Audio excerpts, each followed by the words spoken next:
Mr. Mevlüt Çavuşoğlu has entered the hall. You are welcome, sir.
Tamam.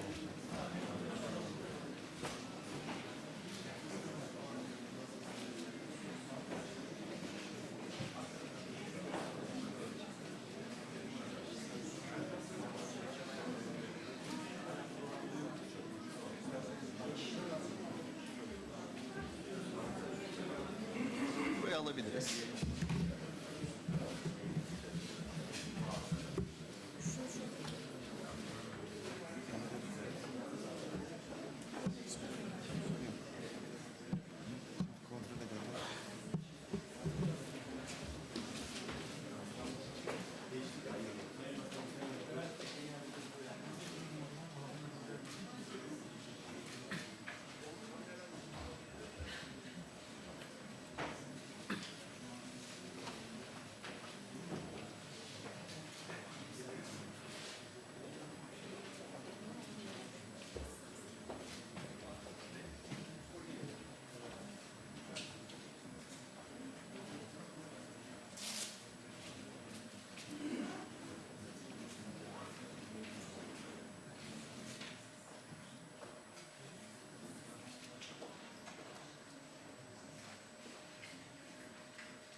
Sayın Bakanım, Sayın Excellency Minister, Excellency Rector, distinguished head of the institution, distinguished ambassadors, lecturers, Cumhur and distinguished guests in the centennial of the Republic, Turkish Foreign Affairs. You are welcome to our event. Our program will start with opening remarks, and after we have a short break of documentary video, and then with sessions.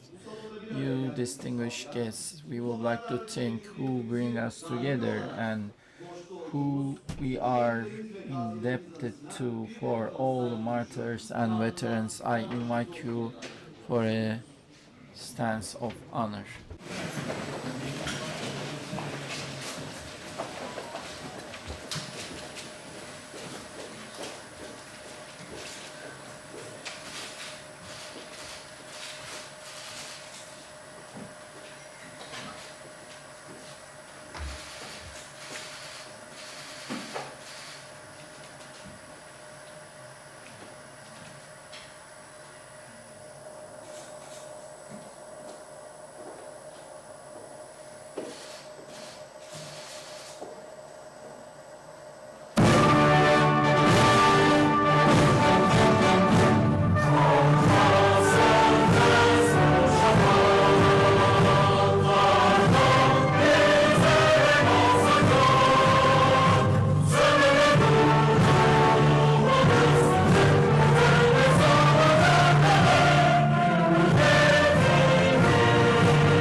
Tüm şehitlerimizin ruhu şad olsun diyor ve May the soul of all martyrs be blessed. Now for the opening remarks, the head of Turkish Historical Society, Professor Dr. Birol Çetin. I invite him to the stage, please.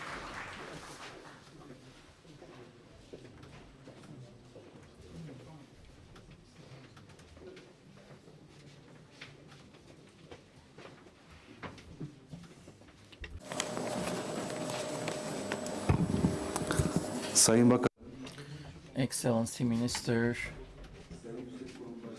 Excellency Head of the higher institution, distinguished Rector, ambassadors, and distinguished guests, I welcome you with my most heartfelt feelings. I have 5 minutes and I will be trying to summarize therefore. I want to start with Ahmet Cevdet Pasha. His definitions regarding the diplomacy on which my speech will be based on. The European countries started from 16th century with a balanced policy with the wording of Ahmet Cevdet Pasha, which is the protection of position. Their main aim was like this: a balance of politics is required. Since that time, one of them are not allowed to be so strong, and if that politics of position is still beneficial for our state as well, and it is because of an international dominion, so they have developed this political science. So they have defined the politics as a science. It's about a good talking art, and also in regards to having this political affairs. They have such definition. And there is one more saying where he says the diplomacy is needed. He says that previously in Europe, our diplomats didn't know their position and that they had learned cheating by being cheated many times, and that changed the political ethics.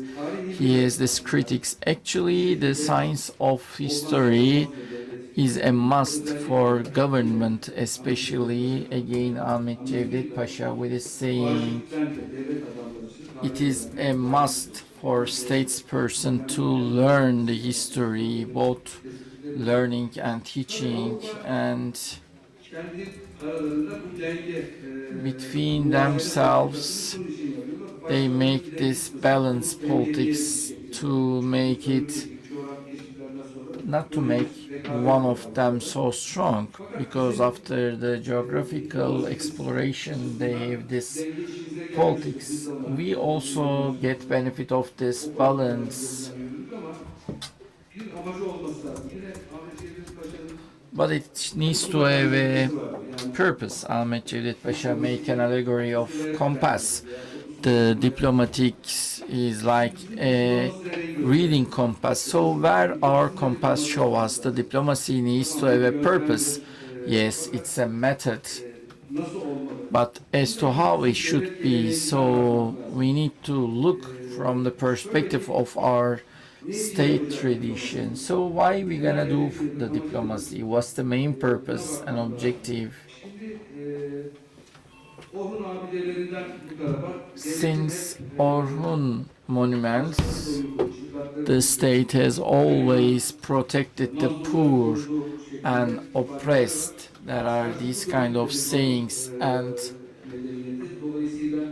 Selçuklu is also a foundation state where the poor is protected, and also in the door of Topkapı Palace it's a shelter for the oppressed. And the same thing for the young republic in 1922 with a word of Atatürk. I would like to continue. We are a nation with ideas, so our main idea is humanitarian values on peace, justice, and our diplomacy has always been served for that. And Atatürk has this word: the oppressed nation will destroy the cruel nations once. Then from the dictionaries, these two words will be eliminated and humanity will be worth its value. So, as of the level of our diplomacy today, what we are trying to do, we always stand next to peace and protecting the stability. We had many works in the recent years, especially we would like to extend gratitude to our distinguished ministers. And few months ago, the states who accused us in the last war, they just came to our door for peace, especially in Antalya Forum. We are a brand really for that, and there is this expectation from Turkey all around the world. And as a matter of fact, in the founding of our republic, we gave these signals in 1934, Balkan Agreement, 37, Savdabat Agreement, both in the region and in the world, always for the establishment of peace. That was our position, and it will be in the future. And we are a country to protect the world peace and stability. Particularly regarding this program, I would like to extend my gratitude, and I also would like to talk how it started. Of course, unfortunately, due to earthquake disaster, it was delayed, and then it was about to be withdrawn, but we've been working for 1 year. Our ambassador, Mr. Engin and Mrs. Ince, we had prepared a video as well, but we didn't have chance to do the final correction, Excellency Minister, but it will be ready on 2nd of May with some minor corrections. I would like to particularly thank our friends in the committee and also to our rector, and I'm sorry I miss Mr. Uğur, and I extend my respect from the State Archives. And I wish our program to be successful, and I would like to extend my respects to you all. We thank Professor Dr. Birol Çetin, head of Turkish Historical Society, and now we would like to invite Rector of Istanbul University, Professor Dr. Mahmut Ak. Buyurunuz.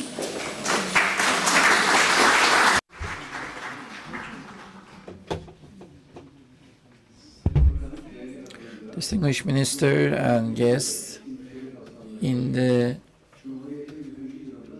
Turkish diplomacy in Centennial of the Republic, the accumulation of the century, it is a rich corporate memory in the most difficult region of the world, where there is the strategical paths like the Silk Way are bridging, and there are many different civilizations with them, and it is this experience in this Turkish foreign affairs from Vienna to Hijaz in a wide region with two big world war and many wars experience are delivered. In the 15th century, Ottoman were prominent, and after the 17th century, they had become incorporation. During Selim III in 1793, first permanent embassy,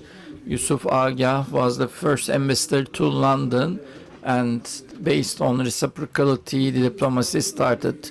Starting in 1896, it has been the clerk level, and Yozgatlı Akif Efendi has been the first general Minister of Foreign Affairs.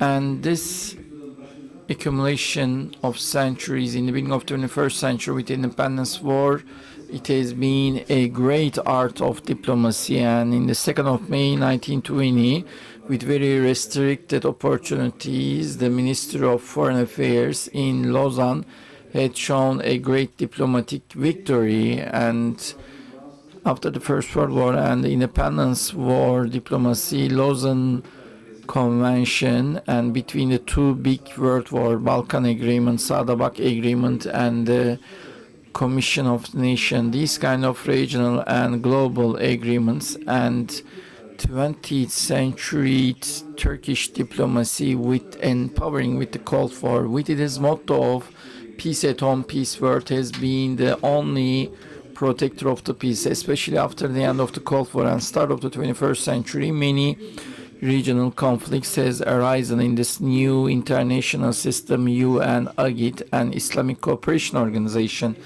Within this kind of international organization for conflict settlement and negotiations, Turkey has been active, and since 2015 with humanitarian aid diplomacy has been the top two countries who are most generous. And in our foreign affairs diplomacy, we are using this, and for the new type of the diplomacy, they have been successful as Istanbul University.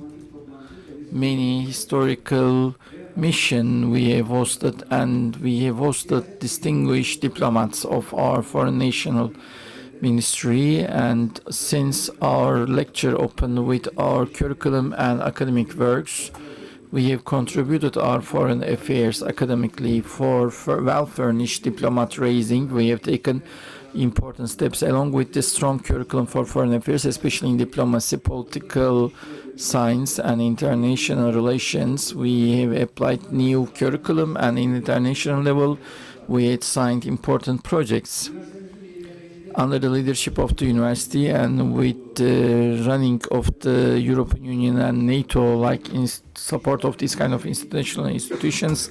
We have developed the digital international relations learning model, and for the future diplomats, with the creative methods, we will apply our academic experience.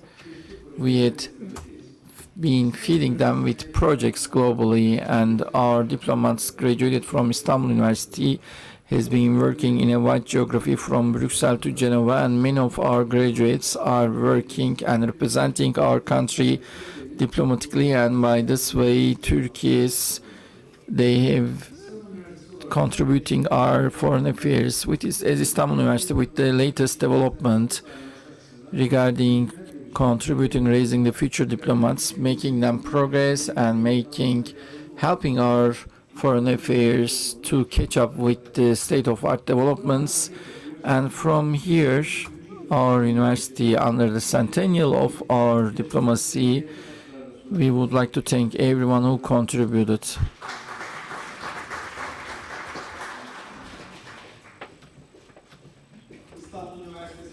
We thank distinguished Rector, Professor Dr. Mahmut Ak, and now we would like to invite Atatürk Culture and History Higher Council President, Professor Dr. Yüksel Özgen. Distinguished Minister and distinguished guests, in a historical city, in a historical venue, and in a historical hall, in a beautiful Istanbul morning, I welcome you on behalf of Atatürk Higher Council.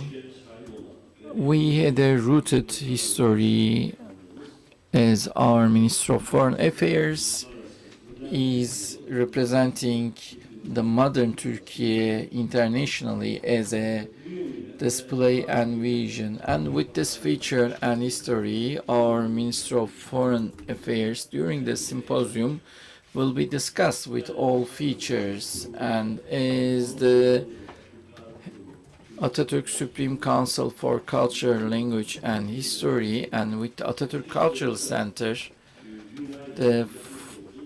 we had some events and activities regarding foreign policy. The institution affiliated to Atatürk Supreme Court since the beginning, a total of 5,000 works they have registered, and most of them in the last 20 years, and our History Institute maybe more than 100, and Atatürk institution nearly 100 works and articles regarding foreign affairs for the science world and for the public. And in this symposium included our institution.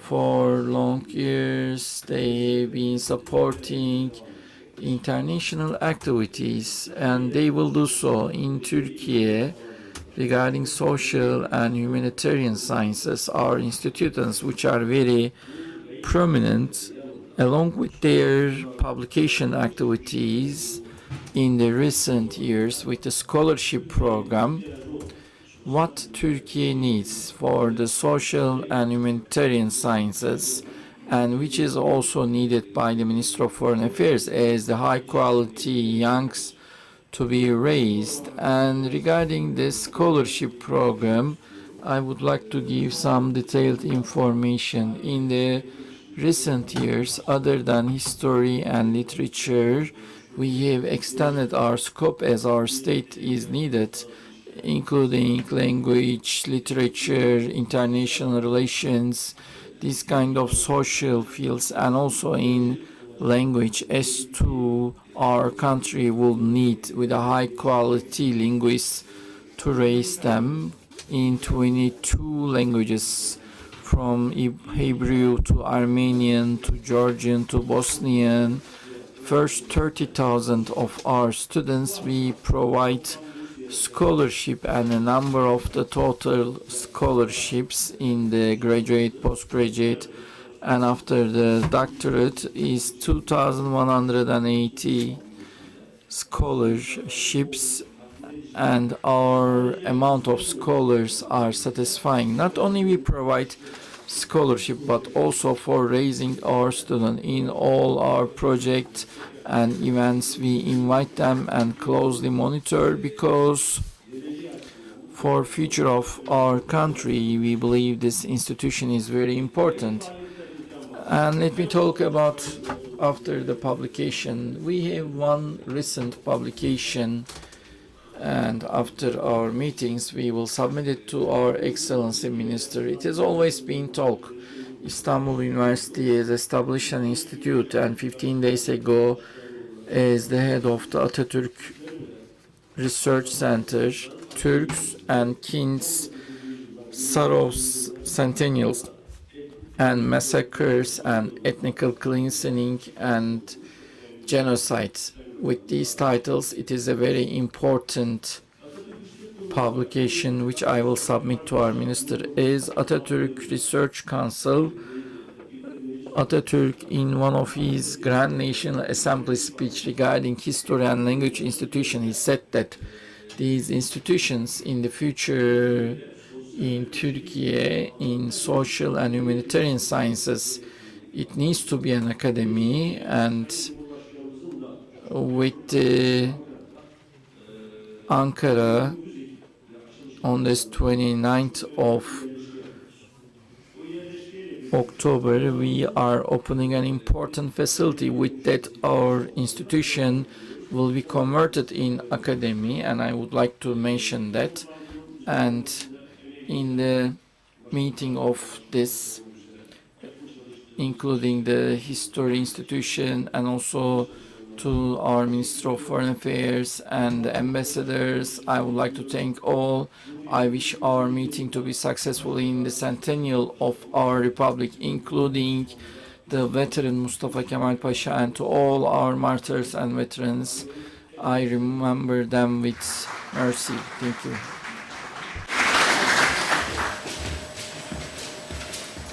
Profesör Doktor Yüksel Özgen'e konuşmalarından. We thank Professor Dr. Yüksel Özgen for his speech, and now I would like to invite Ambassador of Engin Soysal.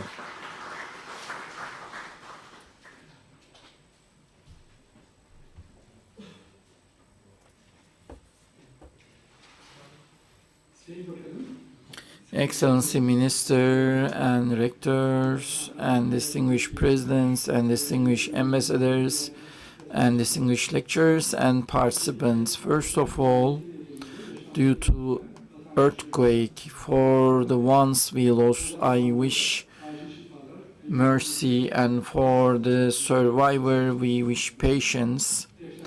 I would like to start with these words, and our very distinguished colleague who lost his life in earthquake, Ambassador Devrim Öztürk, our Hatay representative, and Gökhan Aytaç. We also commemorate them, and I would like to thank the Istanbul Üniversitesi Rektör Professor Dr. Mahmut Ak, and whom we are very glad to co-host the symposium, and we are very glad to collaborate with Mr. Professor Dr. Birol Çetin and his colleagues, who is the head of Turkish Historical Society, for their support to Presidency, State Archive, Presidency, and there will be a co-publication of these documents, and Atatürk Research Center and TRT General Directorate, these kind of institutions, and in different parts of Turkey regarding the diplomacy history, we had very distinguished academicians. They are providing important contribution. Maybe we can establish a library for all these diplomatic publications. We are very glad. And in the preparation stage of the symposium, and generally in the conceptual stage of the events, in basics, 6 issues were important, for which first of them is the rooted history and bright future. With that understanding, in the centennial of the Republic and Lausanne, we have the self-confidence point of view for the accumulance of the centuries, and starting from Resul Kitab, which is the clerk of the foreign affairs, and to the Minister of Foreign Affairs is historical development and also unique dynamics and the steps due to required needs, especially in my works. Professor late Abu al-Hajar works are supported greatly. And thirdly, the diplomacy practices and its academic words.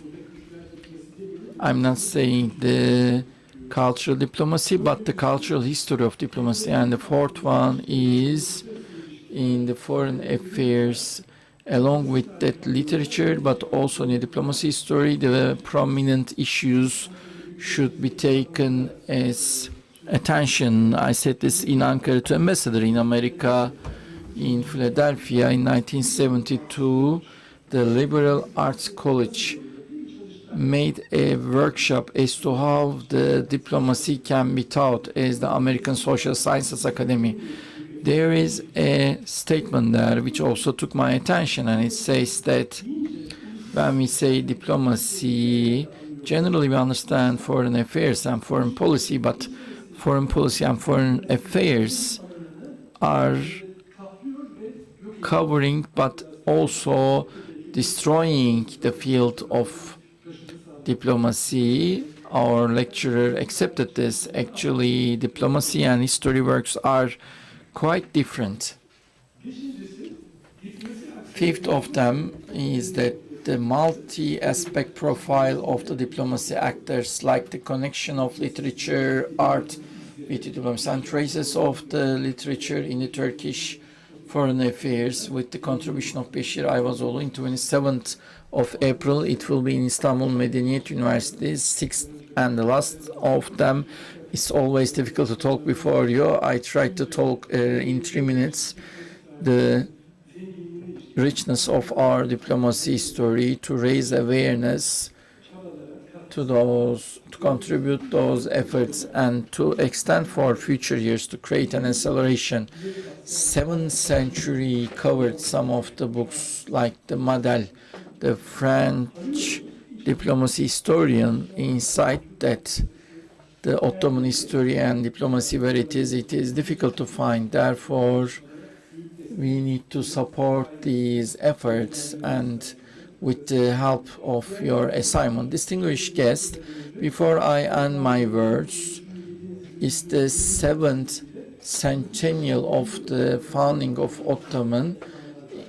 We had the lectures from here, the contemporary Turkish diplomacy and a 2 centuries process. The ambassador Ibrahim Soysal, I'm just quoting from him, in the modernization process of the Turkish diplomacy, both for the organization and evaluation of the diplomacy history, should be checked from the scratch, and it should be published as a book.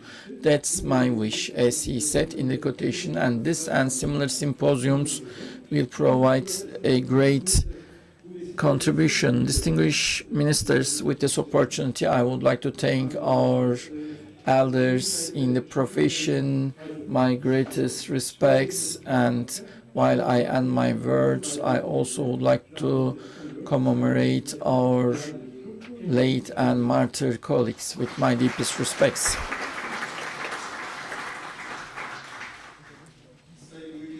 We thank Ambassador of Engin Soysal for his speech and for what he shared.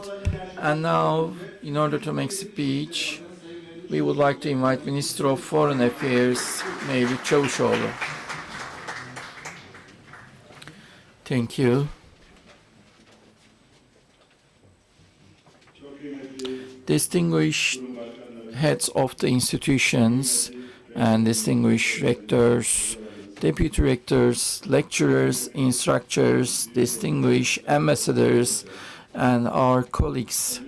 First of all, I welcome you with affection and respect, and I would like to thank for your kind hospitality to Istanbul University Rector Professor Dr. Mahmut Akt sincerely. And our Istanbul University is an institution of 570 years for science and knowledge. Therefore, in the centennial of our republic, in the 5th centennial of the foreign affairs, it is a very meaningful place. Really, in the great march of Türk in the history, we are having a proud year. To world diplomacy, the founder of our republic, Mustafa Kemal Atatürk, who gifted the saying, the peace at home, peace at world. I am commemorating them. Unfortunately, in the 6th of February, we had the most terrible disaster of our history, and Turkey has been the most gracious nation when compared to the national income, one of the top 3 countries. It's a unique support, and we have seen such a support. And this solidarity diplomacy and our result of our helpful foreign affairs. Actually, our diplomacy is representing and sharing the thousands of years of state experience with the spirit of time. Like the Yahya Kemal, the great poet and also a former ambassador, says that we are a future with the roots in the history of Turkish diplomacy, with its rooted accumulation and bright future. We will be talking. Distinguished guests, as the Minister of Foreign Affairs, our foundations based on Resul Kitab, which is the clerk of the Foreign Affairs, and in today's speech this will be elaborated and discussed in details. We would like to thank them in advance. From Resul Kitab to Minister of Foreign Affairs and then the ministry, there is a tradition which we are talking today. Turkish diplomats are having still using the 3rd clerk or 2nd clerk or the chief clerk. This is a tradition. Actually, 5th centennial is a symbol, a torch for us.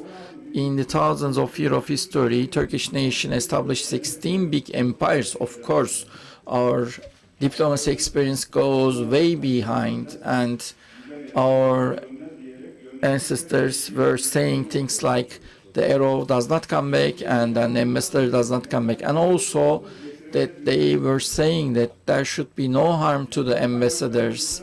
And in our written records, diplomacy has been a part of our national identity. For example, Yusuf Hacip, in his the famous book of Kutatku Bilik, he said that the qualities of the good ambassadors and the minister of Sultan Alparslan, the famous Nizam al-Mulk, in 1000 years of his famous book of Nizamname, there has been a special passage for the ambassador. So wherever there is the Turks, there are the state, and wherever there is state, there is diplomacy, because Türk means history, and at the same time, hosting the ancient civilizations, Anatolia is also witnessed the birth of diplomacy. In the history, the first peace agreement, 2,300 years of Kadesh peace agreement, was signed in the soil. And half an hour, you can see archaeology museum, you can see, and another example you will see when you go in New York, the UN building, you can see that agreement. This unequivalent experience is the base and the most important pillar of the admired Turkish diplomacy in the world. As our president says, honorable, patient, stable, and with a prosper approach, protecting our rights in every field strongly, and also who is being sought opinion in the international platforms and given attention for advices, sometimes negotiation, sometimes ombudsman. We have such a diplomatical power today. With 260 representatives, we are one of the top 5 diplomatical networks to our citizens, to our kings in all around the world. We provide the most extended service in the hasty way, in the future reading and the embassy services. We use AI and this kind of innovative technologies. Our first female diplomats, Adila Ayda, we are looking after her traces in this. She had important contributions. I'm talking about you, Mrs. Ince. We have 79 female ambassador and 43% female general director in our ministry. So we are one of the pioneering countries in this field. We are such a ministry. Of our foreign affairs history, inside and abroad, it's always being watched with an increasing attention. That's the reason, both this understanding this historical experience and also to meet this intense attention in a wide spectrum, we had provided some activities. Today we started with the symposium, and with this opportunity I would like to thank all institutions and researchers who contribute to our works and distinguished guests.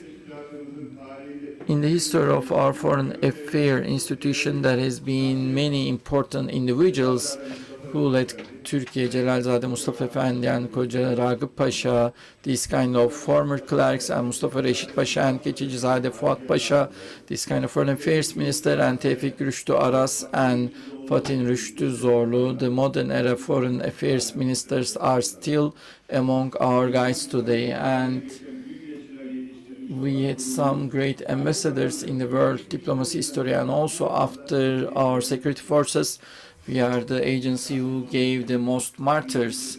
And a personal note, while I was in high school, I decided to study international issues after those hideous terror attacks. This year is the first diplomacy martyrs, Consulate Bahadır Demir. This is the 50th year. Both of them were martyred in Los Angeles after a hideous attack, and within this opportunity, Fatih Rüştü Zorlu, the democracy martyr, and all our democracy martyrs, and who we lost in the earthquake, our Hatay representative, ambassador Devrim Öztürk, and our officer Gökhan Aytaç, we commemorate them as well. And Asala, 17th of November, and PKK, this kind of terror organization caused our martyrs from our staff. However, they never compromised from serving for the state and nation. Our late Lisbon agency, Mr. Yürsel, in 1983 attack, he fought against the terrorists chest to chest, and the ambassadors couldn't enter into the embassy. Then they went to his house and kept there his wife and children, and then exploded the bomb. Mutçoğlu save his wife and child, but unfortunately lost his wife the same day. A husband lost his wife, and imagine his child is heavily wounded. Still get back to his office. First he understood what happened, then send a report to the center, and I believe this report should be given in the textbooks. The final sentence shows a definition of the Turkish diplomats. He says, I'm continuing my post. Yes, with the power from our nation and history, we continue our work. During the pandemic, more than 100,000 citizens get back to our country with the help of our staff, and in Ukraine, more than 18,000 citizens were released and brought to our country. In an earthquake, we helped the other institutions, so we continue our duty. In Ukraine, we will continue to fight even we are alone, and in the midst of the war, we led the Istanbul grain agreement to prevent the global food crisis. We continue our duty like that. From Somalia to Filipinos, in the conflicts, we become negotiators, and with our normalization steps, we continue our duty. With Islamophobia, with racism, we are fighting in all the place, and for the ones who try to defame our glorious history by giving them the fitting response, we continue our duty. While everyone is under their shelves with self-confidence again to Asia, Latin America openings, and with digital diplomacy opening, and with our entrepreneurs like the zero waste, we continue our duty. In Cyprus, Eastern Mediterranean, in Asia, we continue to protect our rights and bringing the Turkic world in the agency, and we are protecting our kings and brothers and sisters all around the world. And in the eyes of all my colleagues from all the fields, I always see this love of profession, and I'm very glad to be minister in such a rooted ministry and working with the most efficient diplomats of the world. And with this awareness of duty, we continue our duty with all our institutions. In the Centenary of Turkey, as our Excellency President mentioned, for a fairer world, we will continue with all our power for a just and virtuous power. We will build the Turkey access, and I hope this symposium today will contribute great intellectual support to our events, including the Professor Dr. Birol Çetin, head of Turkish Historical Society, and Ambassador Rauf Engin Soysal, and with my colleagues in the ministry and the speakers who will make these speeches and who will contribute. I would like to thank you all, and I welcome you again with respect. Türkiye Cumhuriyeti Dışişleri Bakanı Sayın Mevlüt. We thank Mr. Mevlüt Çavuşoğlu, the Foreign Affairs Minister of Republic of Türkiye. In this important day, we had some telegram messages. Ankara Governor Vasıf Şahin and Anatolia Agency General Director Serdar Karagöz, they sent these their messages and good wishes, and now the experience of centuries Turkish diplomacy accumulation.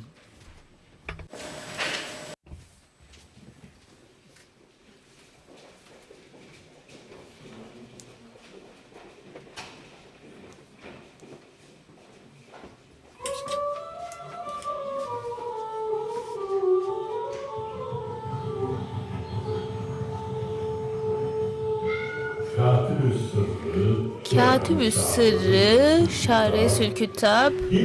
Who is this that we know this title from his Kilku number? The 17th century poet Mezaki, in his ode written for Şemzade Mehmet Efendi, one of the chief auditors of the period emphasizes the importance and competence of his duty with the phrase, "He was the scribe of the Sultan's secret."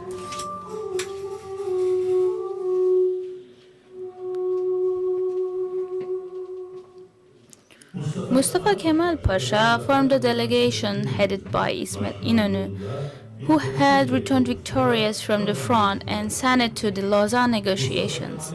Mustafa Kemal's instructions on this matter were clear. No matter how insistent the Allied powers were on implementing the Treaty of Sevres, which they had been dreaming of for many years, the Turkish delegation had no intention of backing down on the implementation of the borders of Misak-ı Milli. This struggle between the parties at the table lasted 8 months. After a difficult day of negotiations, Lord Curzon, the head of the British delegation, expressed his reproach to İsmet Pasha with the following words: "İsmet, you remind me more of a music box than anything else. You play the same old song every day until we get sick of it. Serenity, serenity, serenity." In order for the government of the Grand National Assembly of Turkey to carry out the national struggle, executive deputies were established under the leadership of Mustafa Kemal Pasha. One of them, the Ministry of Foreign Affairs, started its duty on May 2, 1920 in the Ankara Governor's Office building and later continued in the upper floor of the Diyun-i Umumiye building.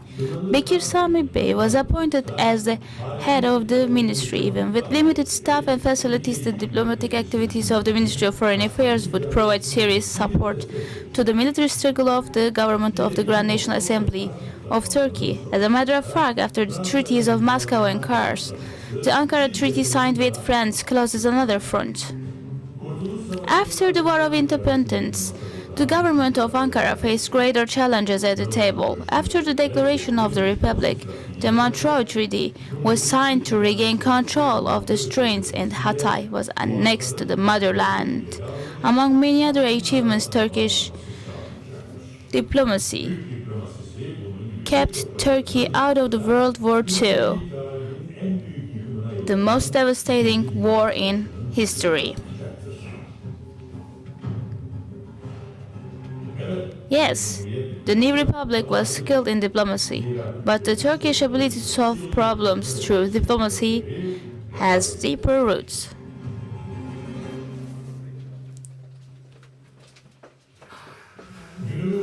In some archival documents dating back 500 years, Haydar Çelebi is mentioned as the first Reisül Küttab. The institution of the office of Reisül Küttab occupies a noteworthy place in the historical development process of our diplomacy. The first written mention of this institution is found in the Kanunnamesi of Mehmet the Conqueror. At that time, the Reisül Küttab was the head of the clerks in charge of clerical affairs in the Divan-ı Hümayun, under the command of Nishanç. This term was also used in Khanid and Abbasid periods. In the Anatolian Seljuks, people in the same position were called Melikül Küttab, but the diplomatic tradition of Turkish states dates back to even older times. The word bidik in the Arkan inscriptions means writing and letter.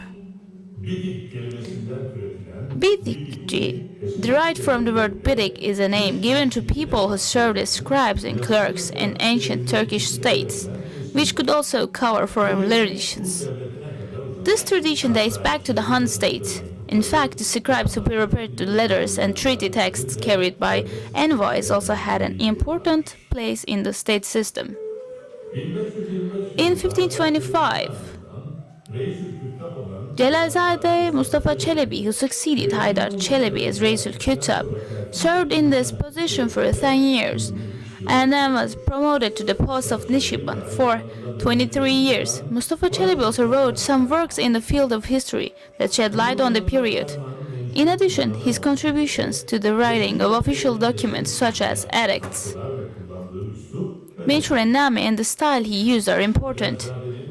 Celalzade's period as Reisül Küttab and engagement officer leaves a mark in the Ottoman bureaucracy. Due to the nature of their duties, Reisul Kütap were selected from well-educated and experienced civil servants with exceptional qualities. They had to have a fine understanding, a quick wit, and rich cultural background. Because of these qualities, the Reisul Kütaps were promoted to the more senior position of Nişancılık or even Sadrazam. Grand Vizier Koca Ragıp Pasha, an intellectual poet and a great statesman, is the best example of this.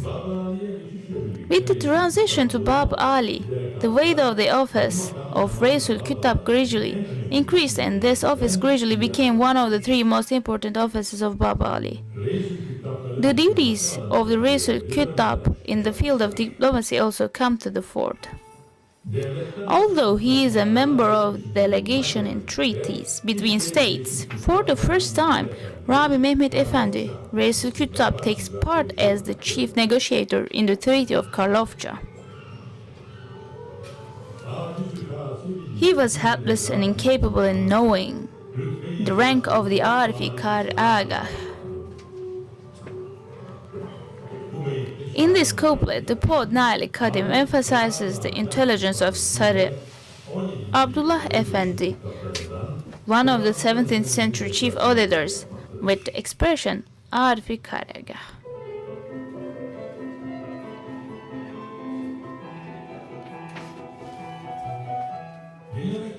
The music you're listening to is the third movement of Wolfgang Amadeus Mozart, Piano Sonata number 11 in A major, Rondo alla Turca, commonly known as the Turkish anthem.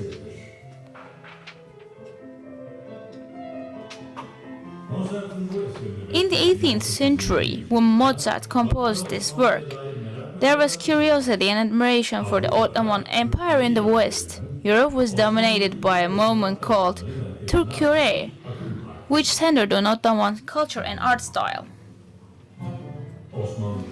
The Ottoman Empire, on the other hand, felt the need to closely monitor the changes taking place in Europe during this period when its military and economic power began to weaken. For this reason, it was decided to send embassy delegations in 1720. 28th Mehmet Çelebi, also known as the Extraordinary Envoy, was the first of the ambassadors sent to Paris. In 1721, Mehmet Çelebi goes to France with a large delegation and writes about his experience in his Sefaretname.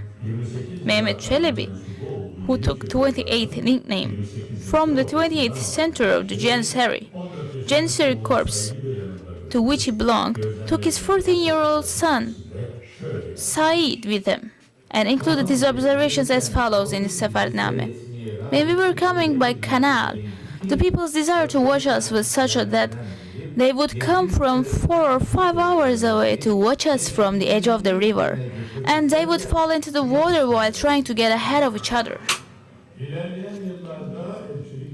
Mehmet Said Efendi, the son of Mehmet Çelebi, who would rise to the position of ambassador and Grand Vizier in the following years, founded the printing press in Istanbul in 1727 together with Ibrahim Müteferrika, which he had seen and been impressed by during his visit to France. European states, which wanted to closely follow the developments in the Ottoman Empire, had permanently ambassadors in Istanbul since 15th century. In the Ottoman Empire, ambassadors and foreign merchants within the borders of the Ottoman Empire were given iman, a kind of permission document, and their security of life and property were protected by the state. In addition, all expenses of the ambassadors and delegations, from housing to clothing, were covered. From the 18th century onwards, the need to follow and influence the changing balance of power in Europe led the Ottoman Empire to open resident embassies in some countries. During this period, Sultan Selim III was inspired by the embassies of the extraordinary envoys Ahmet Resmi Efendi and Ebu Bakir Ratip Efendi sent to Vienna and started the Nizam-ı Cedid movement. Reisül Kütap Mehmet Raşit Efendi won the appreciation of Selim III with his successful works between 1788 and 91. Therefore, the Sultan made Mehmet Raşit Efendi, who had innovative views, the key figure of the Nizami Cedid reforms. One of the innovations implemented during Mehmet Raşit Efendi's term as Reisül Kütap was to put an end to the payment of foreign ambassadors' expenses by the state. Another innovation was the decision to open permanent embassies in important centers. In a meeting with the British ambassador, to whom he presented the proposal, Mehmet Raşit Efendi explained why it was so late. I don't know why. Until this moment, the state did not pay attention to this matter and I didn't appoint ambassadors to foreign countries. I think it was not taken into consideration because of some avarice and it was left to this time. Because every work is worth its time, the time has come now. Thus, the first of the four resident embassies opened during the reign of the Mehmet Raşit Efendi was opened in London 1793. Yusuf Agah Efendi was appointed as the permanent ambassador. London was followed by Berlin, Vienna and Paris. The Charles Fires period, in which Greeks from Fenerli were appointed as deputy ambassadors due to the difficulties encountered in Western languages, ends with the Greek Revolt. In order to ensure the training of foreign language, proficient officials for an effective diplomacy, the Bab Ali Translation Chamber was established in 1821 and attached to the Chief Secretary. The importance of this office increased over time, and it became a training center for bureaucrats who would have influence in the future. It is also known that Turhan Hüsnü Pasha, who would later become the Prime Minister of Albania, was raised in this department, and James Redhouse, the founder of Redhouse Dictionaries, was a teacher here.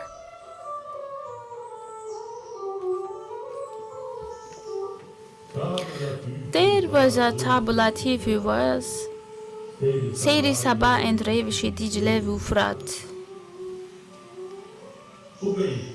In this couplet, the poet Nevi compares the flow of the Tigris and Euphrates rivers to the beautiful temperament and honorable sermon of Hamza Pasha, one of the 16th century Reisül Kütap.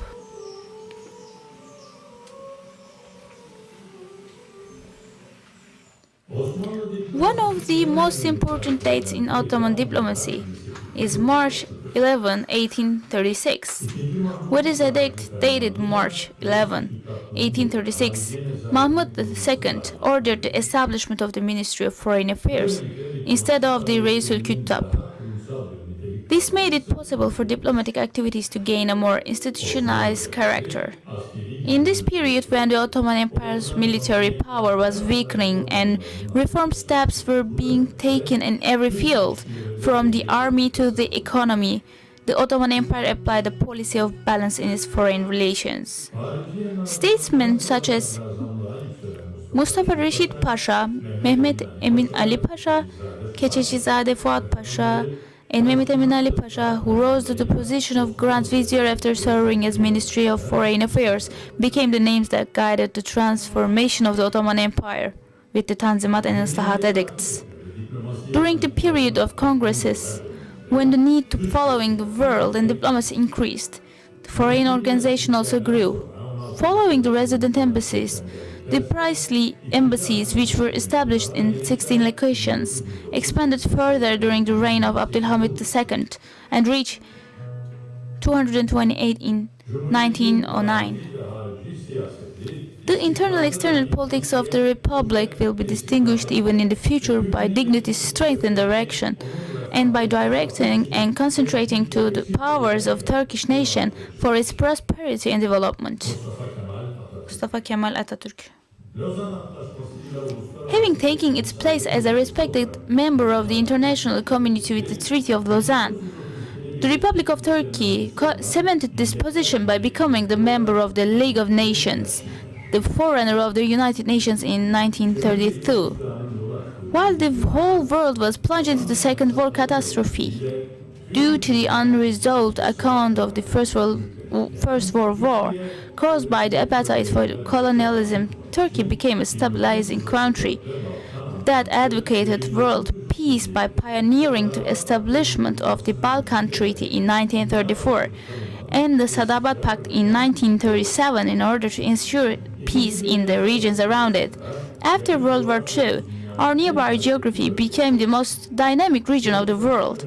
Turkey, which was a frontline country during the Cold War, took its place in major international organizations such as the Council of Europe, NATO, and OSCE,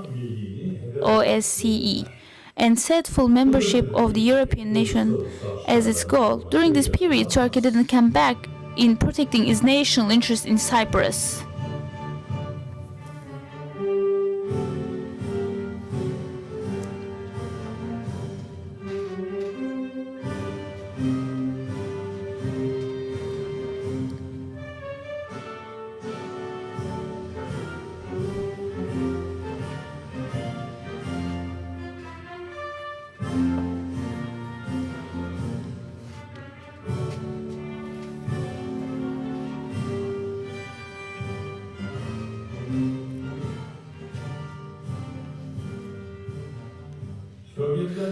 Following the collapse of the Soviet Union and the transition to a multipolar world order, the Balkans, the Caucasus, and the Middle East faced crisis, while Turkey continued to be an element of stability.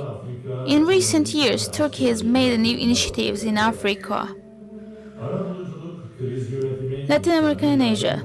It has achieved success in mediation, crisis management, and humanitarian aid, drawing a bright future vision with the confidence of centuries of experience and deep-rooted past. Turkish foreign affairs is today one of the top 5 countries with the largest representation network in the world, with its 257 foreign missions. With its consular units abroad and call center, Turkish foreign affairs is always with its citizens on a 24-hour basis.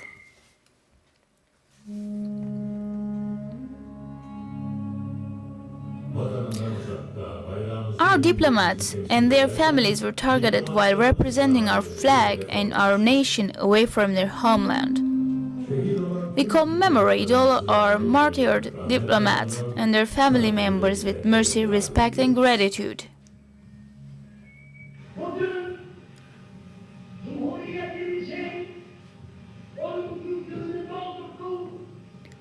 Today we have completed the 10th year of the Turkish Republic. Turkish foreign affairs continues to make sustainable achievement in line with the guiding principle of Atatürk, the founder of our republic. Peace at home, peace in the world. Turkish diplomacy takes high standards in the 100th of year, as emphasized by our president.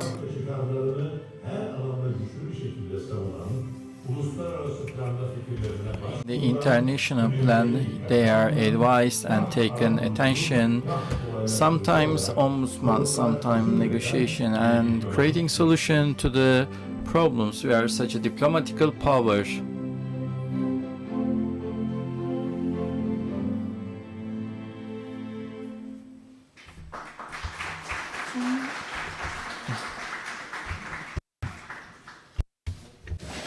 Diplomatik tarihimizin Of our diplomatical history, it's a short summary. We would like to thank the producers, and now we have a short break. We will be here again at 11 for the first session.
Turkish Minister of Foreign Affairs at the Centenary of the Republic Centers of Diplomatic Practices. You are welcome in this valuable event to moderate the first session from Istanbul University Rector Professor Dr. Mahmut Ak, and to collaborate Professor Dr. Gülak Yılmaz, Associate Professor Recep Özkalı, and Associate Professor Zahid Özkalı. And I would like to give the floor to our distinguished rector.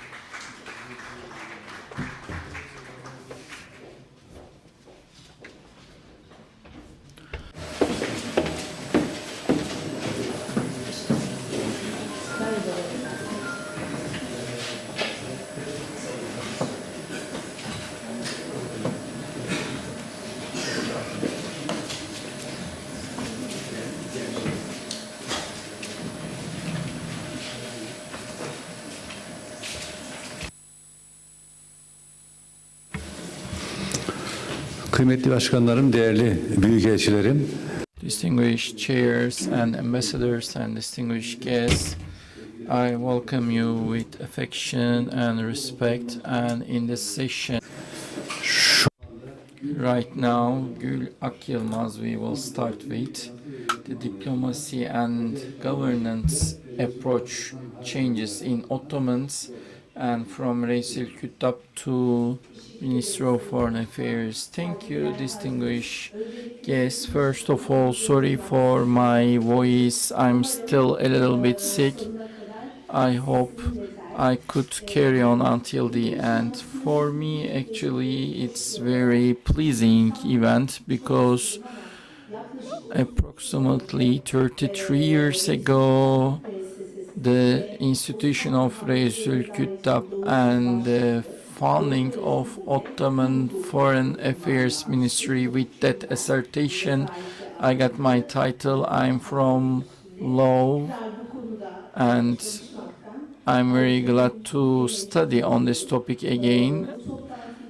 And I would like to thank all our institutions holding this event and the organizers, distinguished colleagues. I would like to thank them.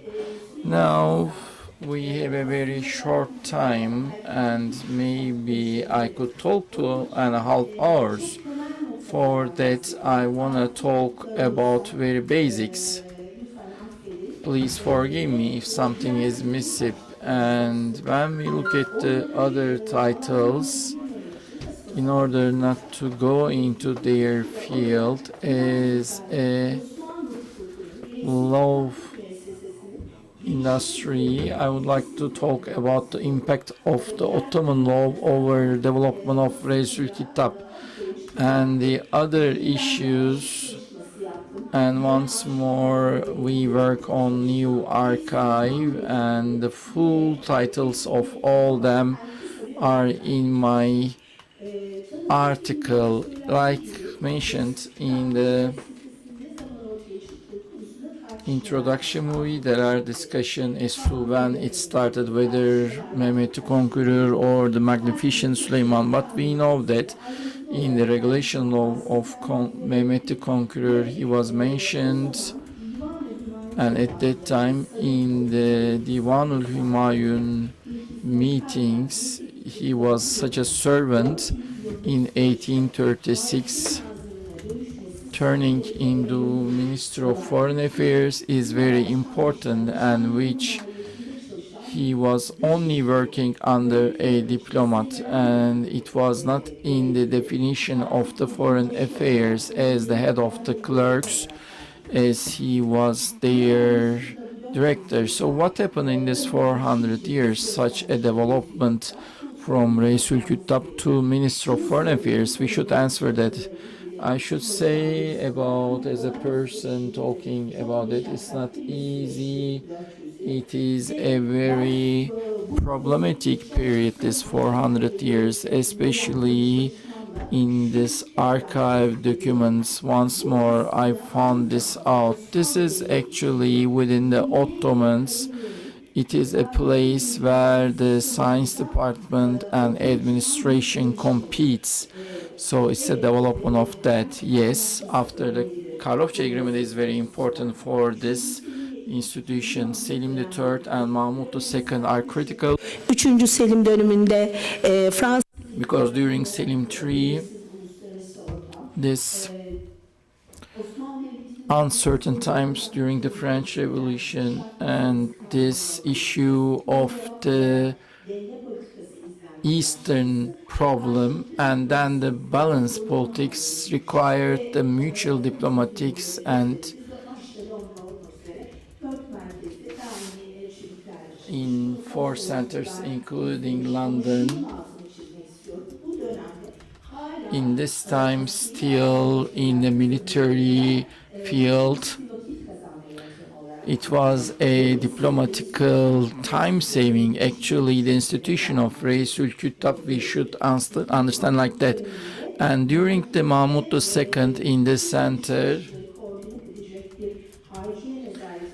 and in the center there is the Minister of Foreign Affairs and the changes in the staff.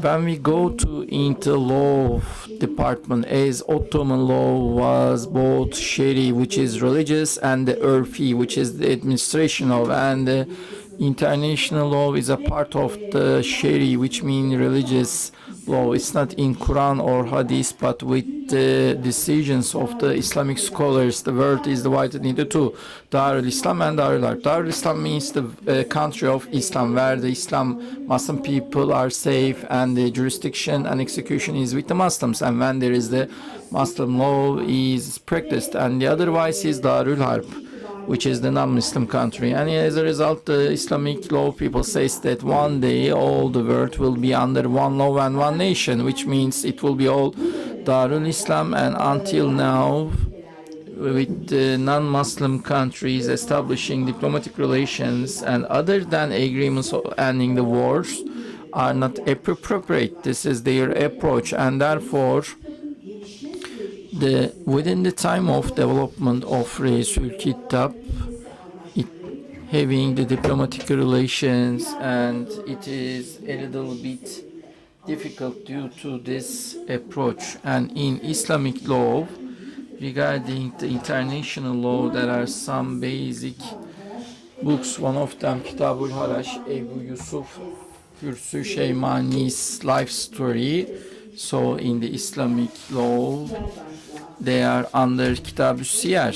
And which is interesting is that this book translation was with Selim III and his Mahmud II. It was published. This shows that the Shari, which is religious law, are in a position to make it easy for international relations. And of course, this development,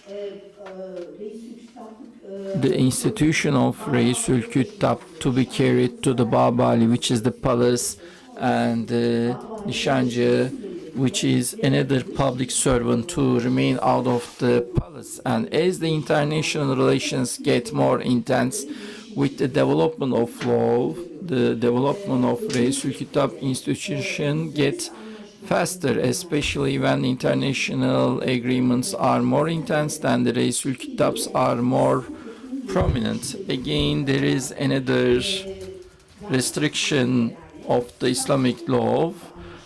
The agreements can only be made at the end of war with the non-Muslim countries, but when there is no war, what we call defying, which means defensive agreement or attacking agreements, these are all discussions in 1980s with Prussia and with Ottoman state. In the agreement, there is serious discussions in the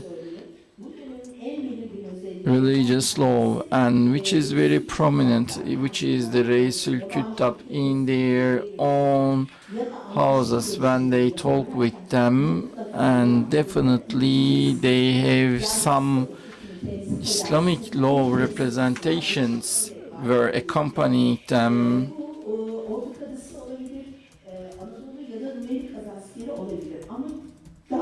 but always they have accompanied, and they asked him from Şeyhül Islam, the head of the religious affair. An interesting document for a meeting with Austria, the Şeyhül Islam and the Anatolian governor Abdullah and the Halep judge were offered, but the Padishah said the governor of Anatolia can talk a lot. We should assign someone who knows about the Europe, but there has always been a representative. When the 1826 the Janissary guild were diminished, because there is a relation with the religious affair and the Janissary. After 1826, those religious offices are not in this international talks, and then it is the time that it has been converted in the Ministry of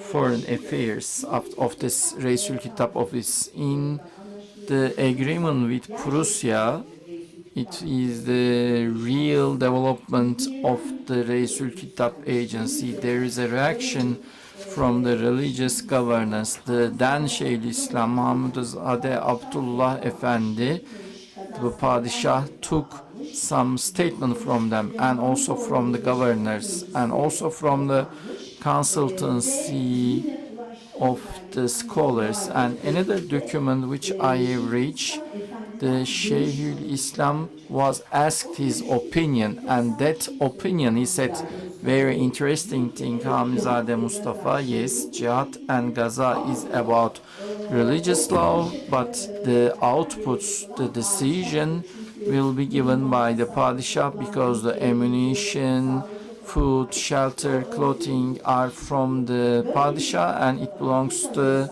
the administration law. So having this make it easy, and the Reisül Kitap have better and easy talks. And a few moments after that agreement, the Prussia breached the agreement, then the Reisül Kitap made a talk with the Prussian ambassador, and there is a very nice document that they have written. I enjoyed it.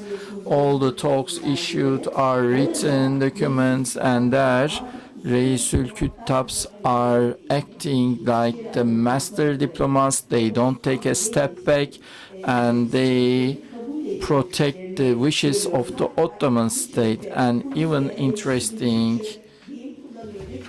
the Prussia ambassador uses a Turkish idiom by saying do not mix water into baked cook, but Reisül Kitap says it is you who does that, and you are breaching. And then there is a similar agreement right afterwards. We see Reisül Kitap is very successful there, and then with Russia in 1791, with England, all these agreements which are in conflict are made. And in the fatwas, which is the approval of the Islam, if it is good for the Muslim, if there is the public good, then this kind of agreement can be made, they say. And as I say, when this traffic of agreement increases, it makes it better. Çok hızlandırıyor. Özellikle And it develops the office of Reisül Kitap, especially saving from the restriction from the religious officers, make it forefront. And I should say that the agreement with Prussia, it's a first, and the order of Padishah and the order of Şeyh Islam, there is a verse written to make the legally binding, the 139 verse of Ali Imran Surah. There is say consult to them in works. So by referring to that verse, it says that they can make agreement with non-Islam countries. And one last thing, there are many things to say. The Institute of Reisül Kitap, in their development, there is this factor in the Ottoman state. There is the law of the states. Law was being observed. The Padishah, especially Selim III and Mahmud II, have very nice elaborations.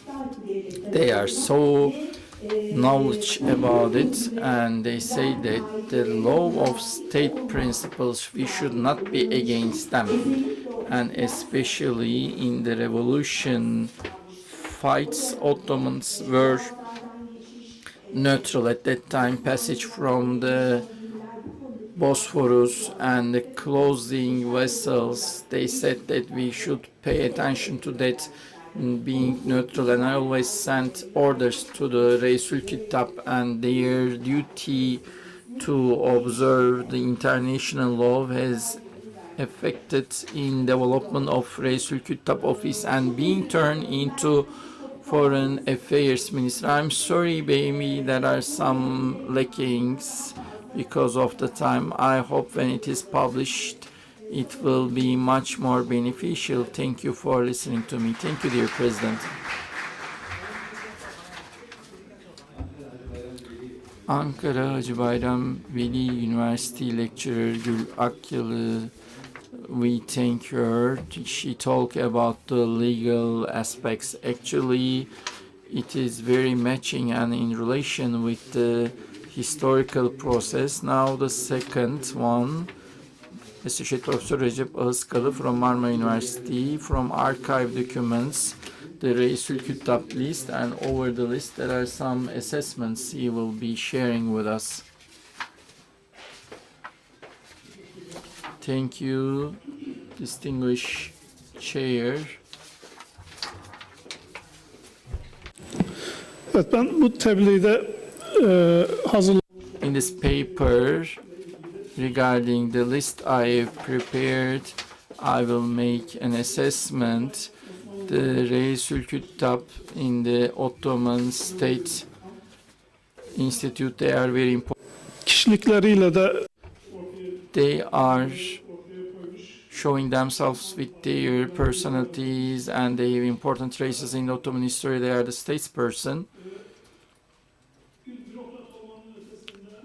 Beyond being a bureaucrat, or at the same askeri alanda da yükselmişler. Birçok Reisül Küttab. In the military field, there are many risen Reisul Kitab, and among them there are some who become the prime minister, and in the Ottoman world it's the highest position they have reached. And other than that, there is their literature side.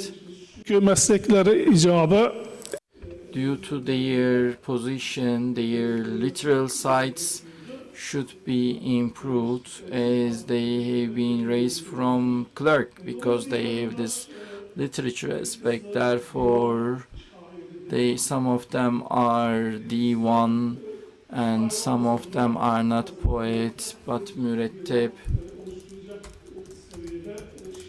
So they have these poems which are like a master poet, and on the other hand, in the literature, the classical Turkish literature, they have their traces and they are such statesperson, and these are very important, and their biography are also very important.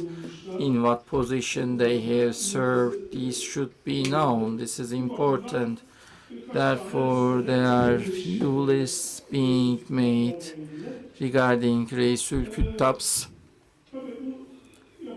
Of course, in these lists there are some problems. First of all, these lists, without using archive documents, they are built on chronicles, and other than that, the source of these lists, Ahmet Resmi Efendi, Halikatül Resabuk, and this art, the first Reisül Küttab, Celalzade Mustafa Çelebi, he started this position.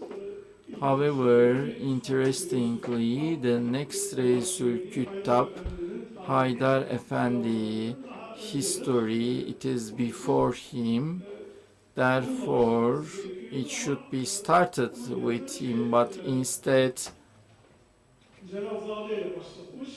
he started with Celalzade because, as he says, he uses a word in the introduction of the book, muhtefein, which means that it is bad luck.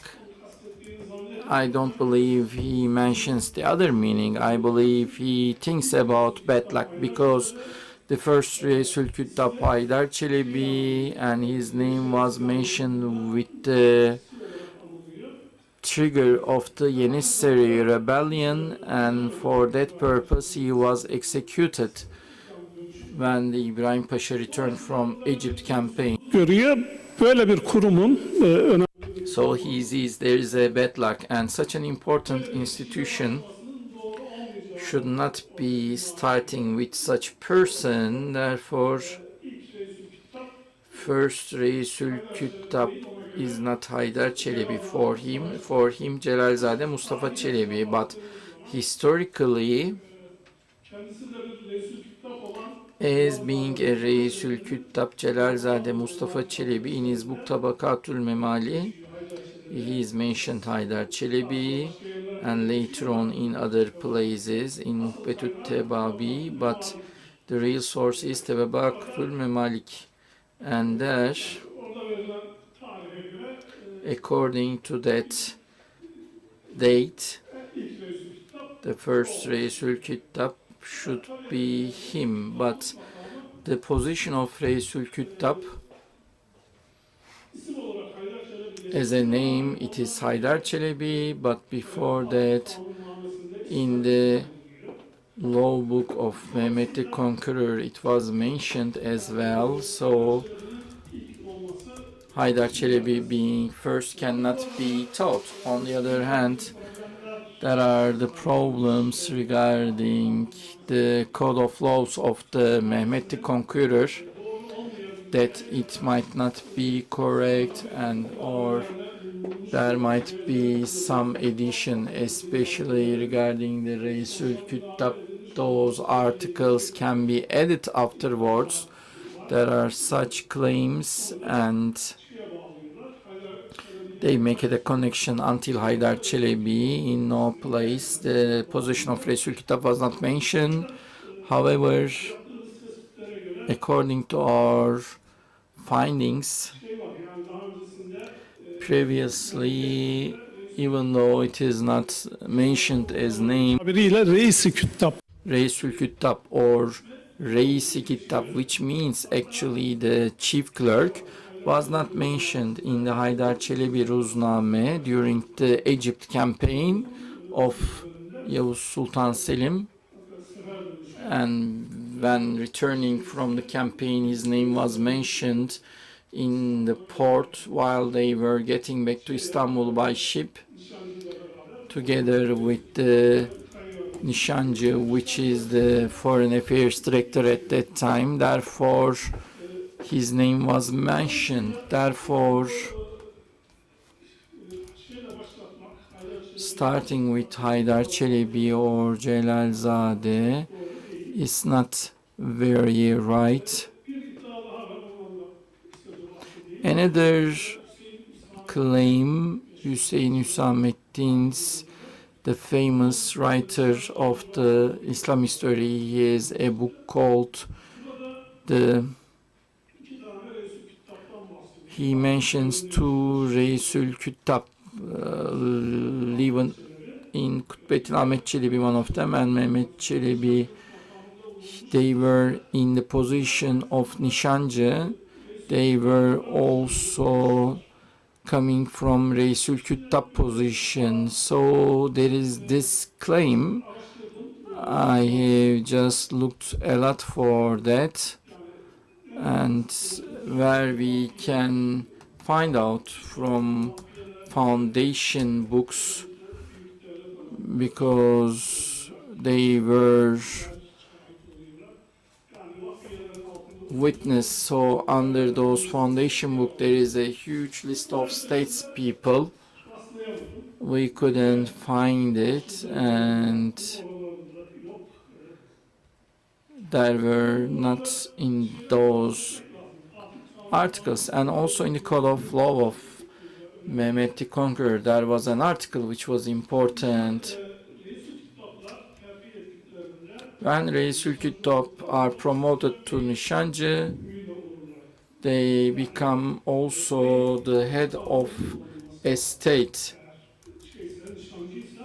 If he is in Nişancı position, but they are also called Çelebi in Ottoman terminology, so it should not be right. If he is in Nişancı position, they should be titled as the beg with this title, because this is the bannerman status. They use this status today, and not using the title of Pasha after becoming a Pasha, and this is not possible. So there is hesitations here, so I didn't use for that purpose. And now there are few lists, and these lists are mostly in the biographies of Ahmet Resmi. So let me talk about them quickly, as our time is limited. First of all,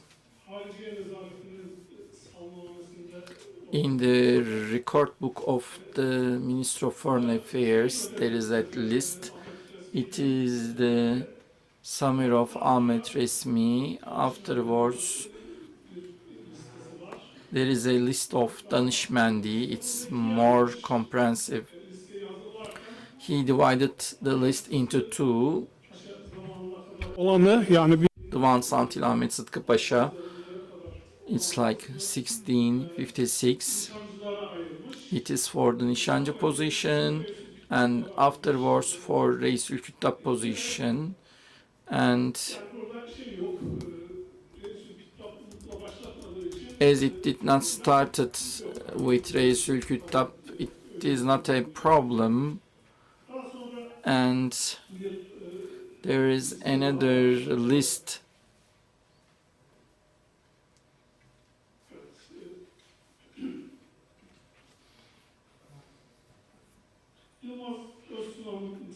It's the list of Yılmaz Suna, which is the same methodology until Sıtkı Ahmet. He gave Reisül Küttab's, but only as years, as he couldn't find out. And these are the list. In this list from Aydar Çelebi. Therefore, in the archive, there are few sources, especially in Ruznam, and this is the statements of list of Reisül Küttab. When we follow these, you can see it, and there is an important list. In the time of Süleyman the Magnificent, there is the Recep Efendi. He is not mentioned in the list, and he has the longest time of tenure. Reisül Küttab Recep Çelebi is longer than Cevatzade. So Recep Çelebi for 13 years, so 12 years he has completed, only few months lacking.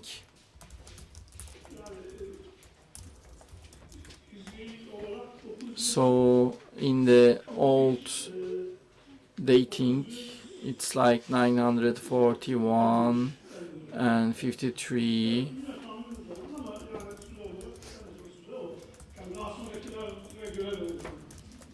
It's longer than the other T's, and this is much longer than that.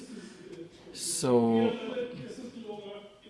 the others are coming uninterrupted, but they are different.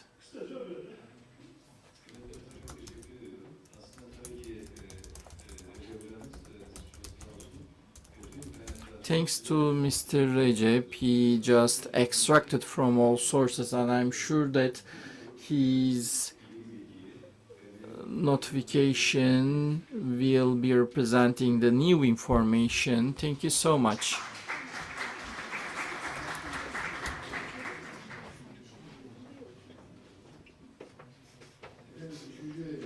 Now, third paper from Istanbul Medeniyet Üniversitesi, Associate Professor Zat Akçılı, From Conquer to Diplomacy, 16th of Century, the Transformation of Foreign Policy in Ottomans. Thank you, distinguished audience. Benim tebliğim bu oturumdaki Reisül Kitaplık'tan My paper is about the position of Reisül Küttab, their active role in the foreign policy, but before that time.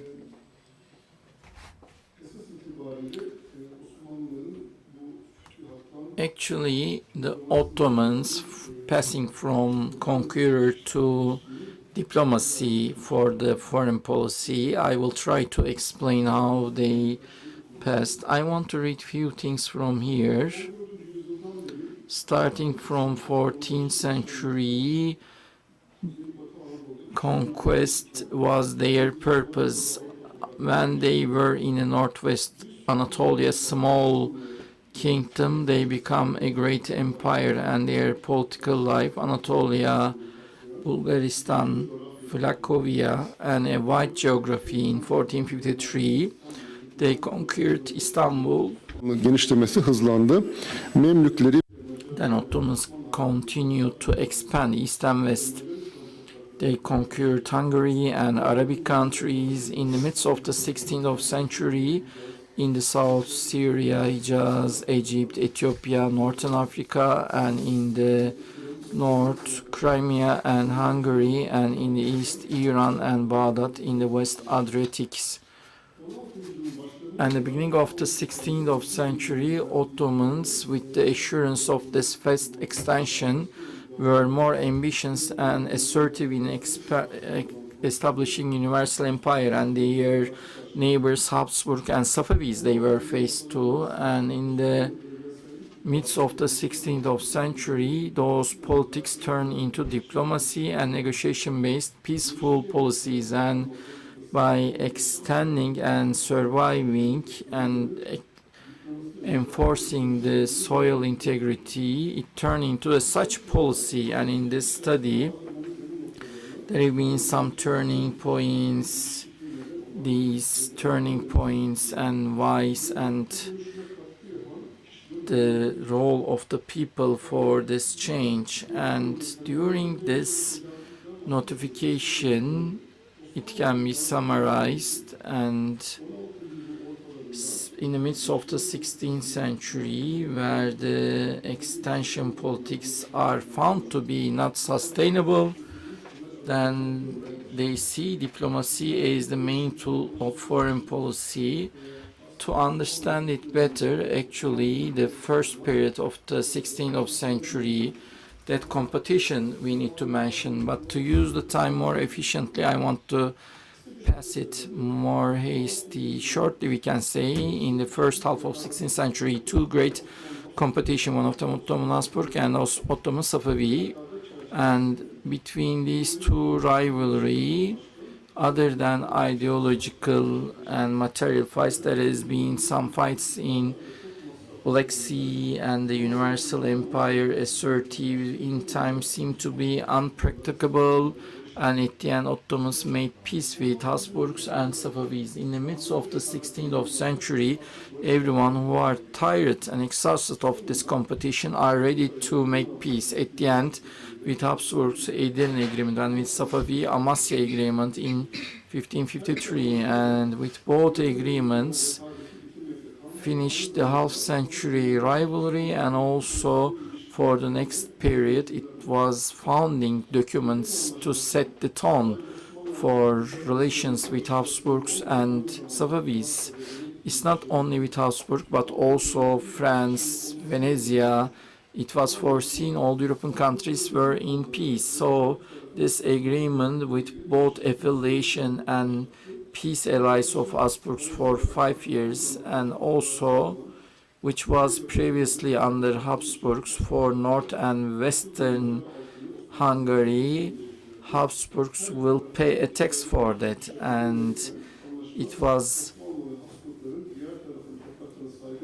given permission for bilateral trade, and Ottoman raids were prohibited. Actually, the agreement when 1541 Budin was conquered by Ottomans, it was enforced, and Hungary to be accepted as a state of Ottomans with the capital of Budin, and with a line from north and western of Budin, Ottoman Habsburg border would be set. Even though Habsburgs left their idea to get back Hungary, but they still continued their idea to get back Erdel, and they conquered it later, and then Ottoman army to get back Erdel, and in 1552 Ottoman government established Temeshvar state. Actually, Ottoman Habsburg policy has been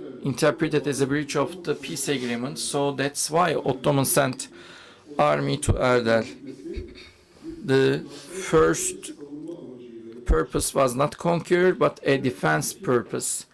As a matter of fact, Ferdinand, the king of Habsburgs, understood that he couldn't get back Erdel, so he sent 2 ambassadors to set the peace, and by the end of 1554, the famous Flamand author and diplomat Busbek accompanied these ambassadors and led the negotiation. Amasya'da buluştular ve kısa bir sürelik ateşkes.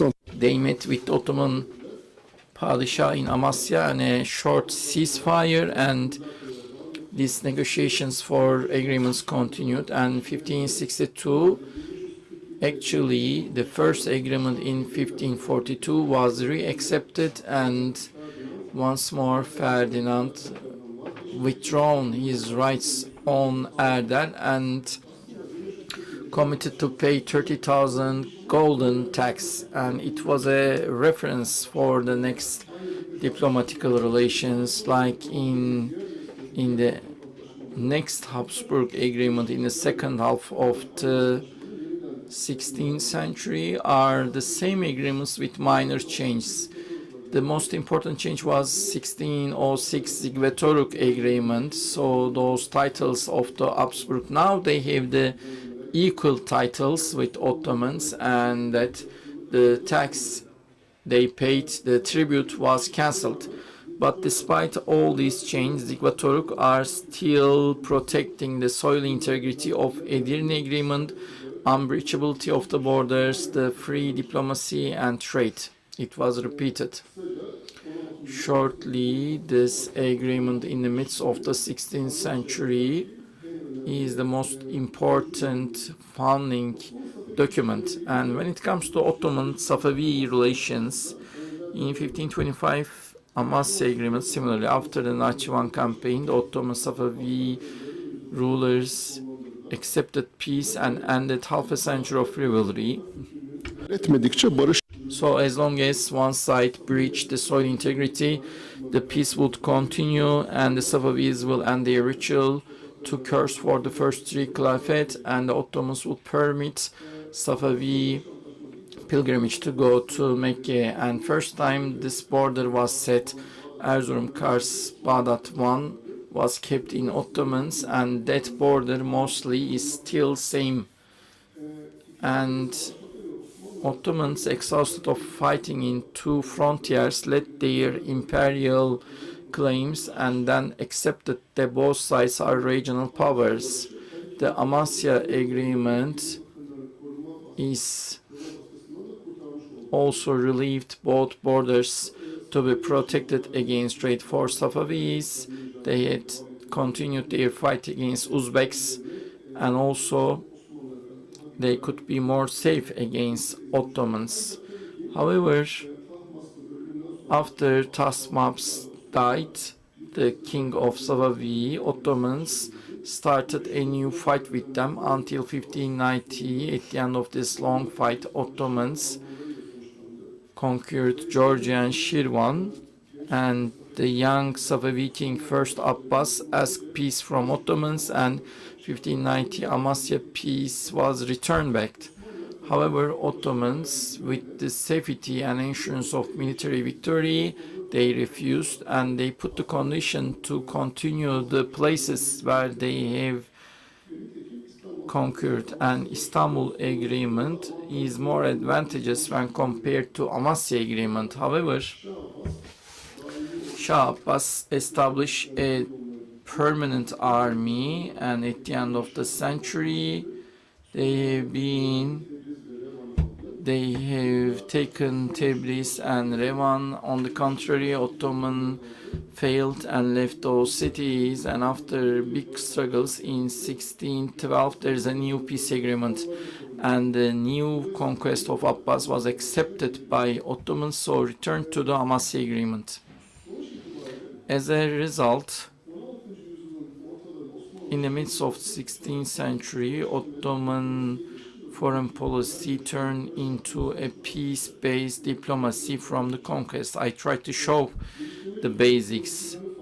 When they find the natural borders of the extensive politics, that prime minister at once, he told to Habsburg ambassador, the Sultan every year spends 500,000 golds in the borders. He so exhausted, it is equal to Egypt income, and Sultan can be rest assured with glory by making peace as well. So as the natural borders are being found, the prime minister wanted to give up those adventures which does not bring positive outcome. So he led the peace agreements with Habsburgs and Safavi. In the midst of the 16th century, the Ottoman policy, as with his initiative, turned into a diplomacy. There was few understanding for Ottomans. First, instead of mobile borders, they will have stable borders, and they have some states in the borders, and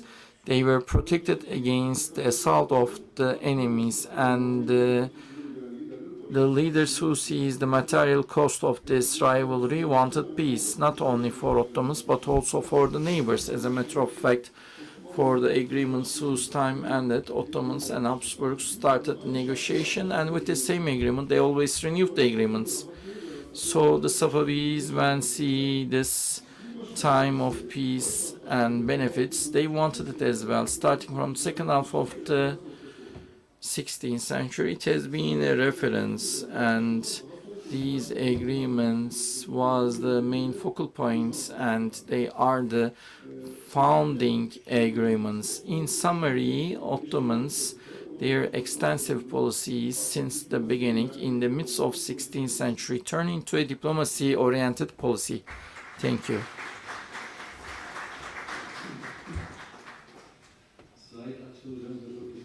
We thank Zahid Atçıl, Associate Professor, as you said, from conquest to diplomacy and the efforts of negotiations. And at the end of these, the text, their content and their interconnection, and sometimes expansion, sometimes shrinking, those results. Thank you so much. And with this opportunity, if you have any questions, please, Ambassador. Muhterem hocalarımıza çok teşekkür ederim. I would like to thank distinguished lecturers to Recep Salı and Zeynep Gül, and they've contributed a lot. And you mentioned about the list. Interestingly, Minister of Foreign Affairs has also a list as well. In 1967, and the late Hamit Aral, our ambassador, actually in 1973 we found it in an action, our ambassador Emir Budak, and from Haydar Efendi it starts this list, and in 2023 we will make a annulment, and the works of Mr. Zahid are very important. From Gabor Agosto is reading his dissertation, and this field is researched more because the relation of Resul Kitap with the foreign affairs, that process in Ottoman Habsburg or relation to Ottoman Europe, but in Ottoman Safavi are different. İlhan Güngörürler mentioned that, but the balances are different, but the function of Resul Kitap office also changed. Maybe we can go on that. And secondly, like in the opening speech I mentioned, Rifat Ebu El Hacer in Karlofça, in his dissertation of Princeton for Resul Kitap, I couldn't find it in the archive. Konya'daki I'm not sure. I also mentioned this in the Congress as well. Resul Küttab is the head negotiator in Karlofça, but for the first time Resul Küttab joined the negotiations. There are two agreements. One of them was var. It was 1662, and the second one is Bucaş. It is 1672. And Resul Küttab says it was in our archives, but I couldn't find it yet. But that's also an important point. Thank you so much. Resul Küttabs are naturally a member of that delegation. He has his roles to take notes and to carry on the material, and with that means he needs to, yes please. Excellency Ambassador, thank you so much. I would like to thank all the science people and lecturers who do presentation. I want to ask Associate Professor Zahid Atçıl, in your works, I'm following them, I read them, regarding peace I've been working on, and in this period of the Sokolu Mehmet Pasha, his efforts to put Ottomans in a peaceful way, unfortunately, it was not supported by whom around him, and Sokolu Mehmet Pasha, an important state person, his efforts, which do not continue, maybe at one point the peaceful opening to stop and returning into jihad policy, and when it doesn't bring any solution, Ottoman state get into a strategy of protecting land. Sokolu Mehmet Pasha's this peace-seeking efforts, could you make an assessment on that? There isn't anything written in Turkish. I know those studies, especially in Belgrade University, Professor Samarcic, I know very well that. I also know him closely with all these works. So why Ottomans did not pay attention to idea of peace, and why the efforts of Sokolu was null? Thank you. It was an important topic beyond the works of Samaric on Sokolu Mehmet Pasha. We need more study on that, even though we know it well, but actually we didn't search well and we knew less about it actually. Sokolu Mehmet Pasha, I should mention this, and which is the peaceful policies of Sokolu. Actually, I don't think it's completely given up. What I mentioned here, Ottomans left the war It's not I claim that they left war and directed to peace, but as you diplomats should know better than me. However, what I want to highlight here is that the Ottomans, Birkaç istisna dışında other than few exceptions, they didn't have any more purpose to extend because they have the technological borders and limitations. And at the same time, as a matter of fact, within a war season, the amount of the land to be conquered, what we call as natural borders, and with the technological means of that day and with the conditions and with the geography, it was not easy to pass beyond, and that they have been aware of it. And within this perspective, actually the policies were to protect those already attained borders. And Sokolu Mehmet Pasha, as you know, the İnebahçe failure, we always remember that. Right before that, actually, there was a campaign against Cyprus. I believe the Venetians, they saw as weaker, and then the Ottomans after that time, where they extended all the old Venetia lands like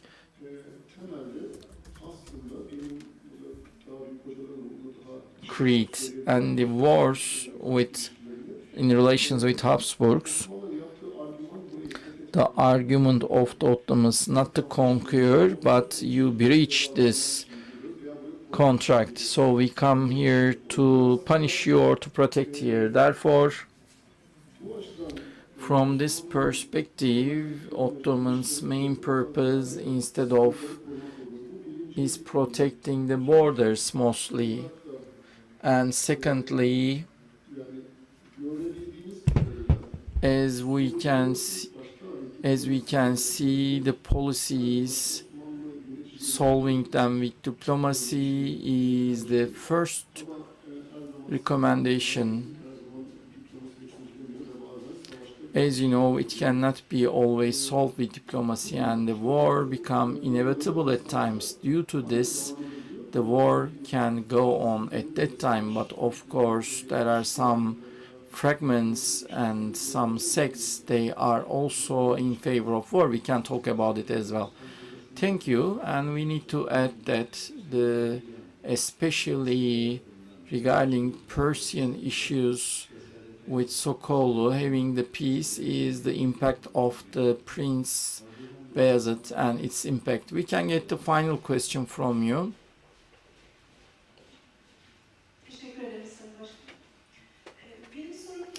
My question is to distinguish Mr. Recep. For long years, we know that you have many works and papers on the position of Reisül Küttab. You mentioned Haydar Çelebi, but before that, there was the clerk of the cabinet, which will be turned into marksman later. So, these office before the Haydar Çelebi, so we see that they got this Çelebi title in our assertion. We are working on that.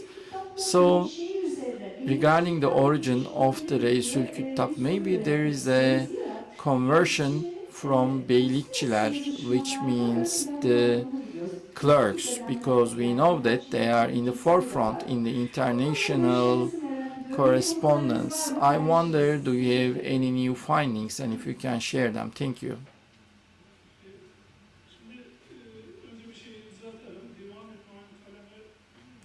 First, let's correct something the clerk of the cabinet found later, and these beylikçiler the same way, these clerks actually, it was like 990 in Hijri date. And before that, there are some tips about it, so I wanted to share. There are in some books they are mentioned as principles, which are beylikçiler. There are some lists, especially starting from 905, and I looked all of these, and in those lists they are not as Beylikçi,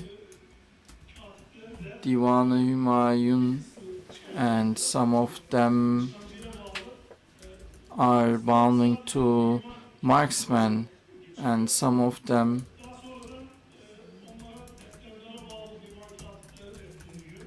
so there is the especially position clerks comes afterwards, but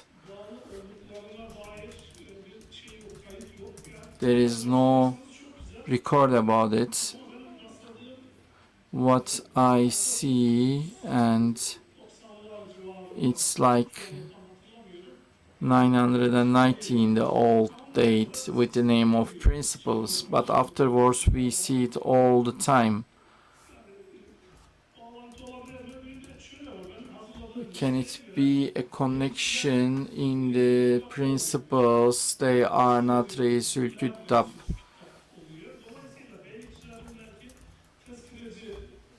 Maybe they can be in big recorders, and for both, we would like to thank our lecturers, and to the participants I would like to thank them, and we would like to thank Professor Dr. Mahmut Ak and all speakers for their kind participation, and Professor Dr. Mahmut Akt. I would like to invite them in front of the platform.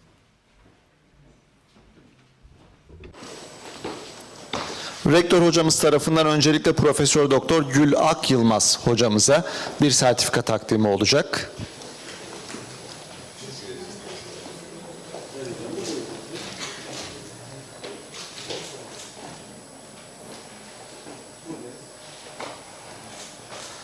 Aynı zamanda bir hediye takdimimiz de söz konusu.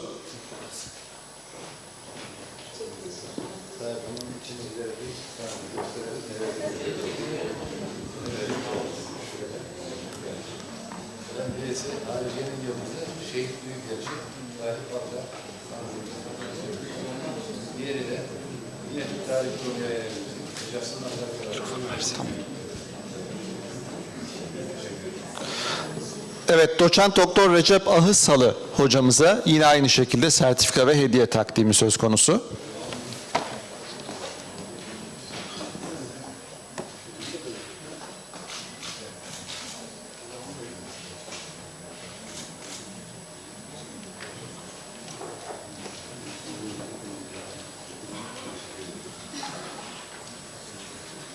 Ve Doçent Doktor Zahit Atçıl hocamıza Associate Professor Zahit Akçılı, he is being given certificate by our professor and his gift. We thank them for their kind contribution.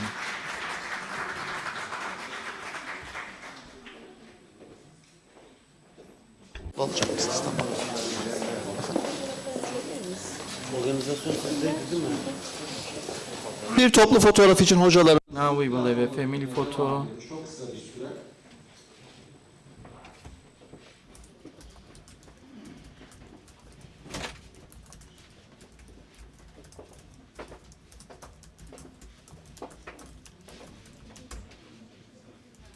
Kıymetli hocalarımıza çok teşekkür ediyoruz. Öğle arasından sonra oturumlarımız devam edecek. Our session will continue after the lunch break.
açıyorum. Bu oturumda üç değerli In the session, we have three distinguished colleagues, and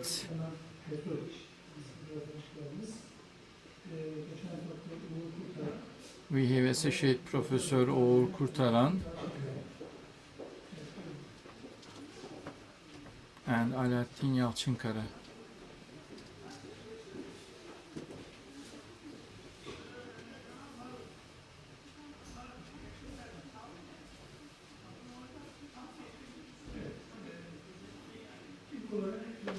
First of all, I would like to give the floor to Emrah Petrovic.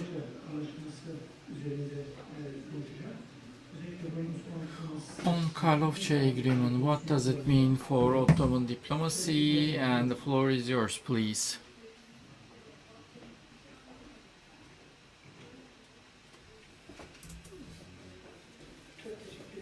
Thank you so much, distinguished President and distinguished colleagues. First of all, Daveti çok teşekkür.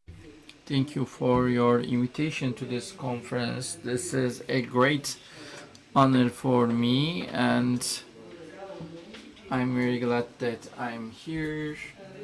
And on behalf of me and for all the stakeholders, Belgrade University, Serbia, on behalf of them, I want all of you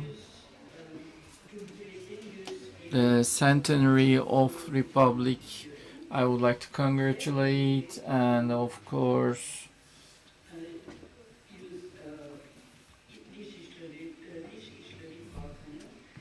and Foreign Affairs,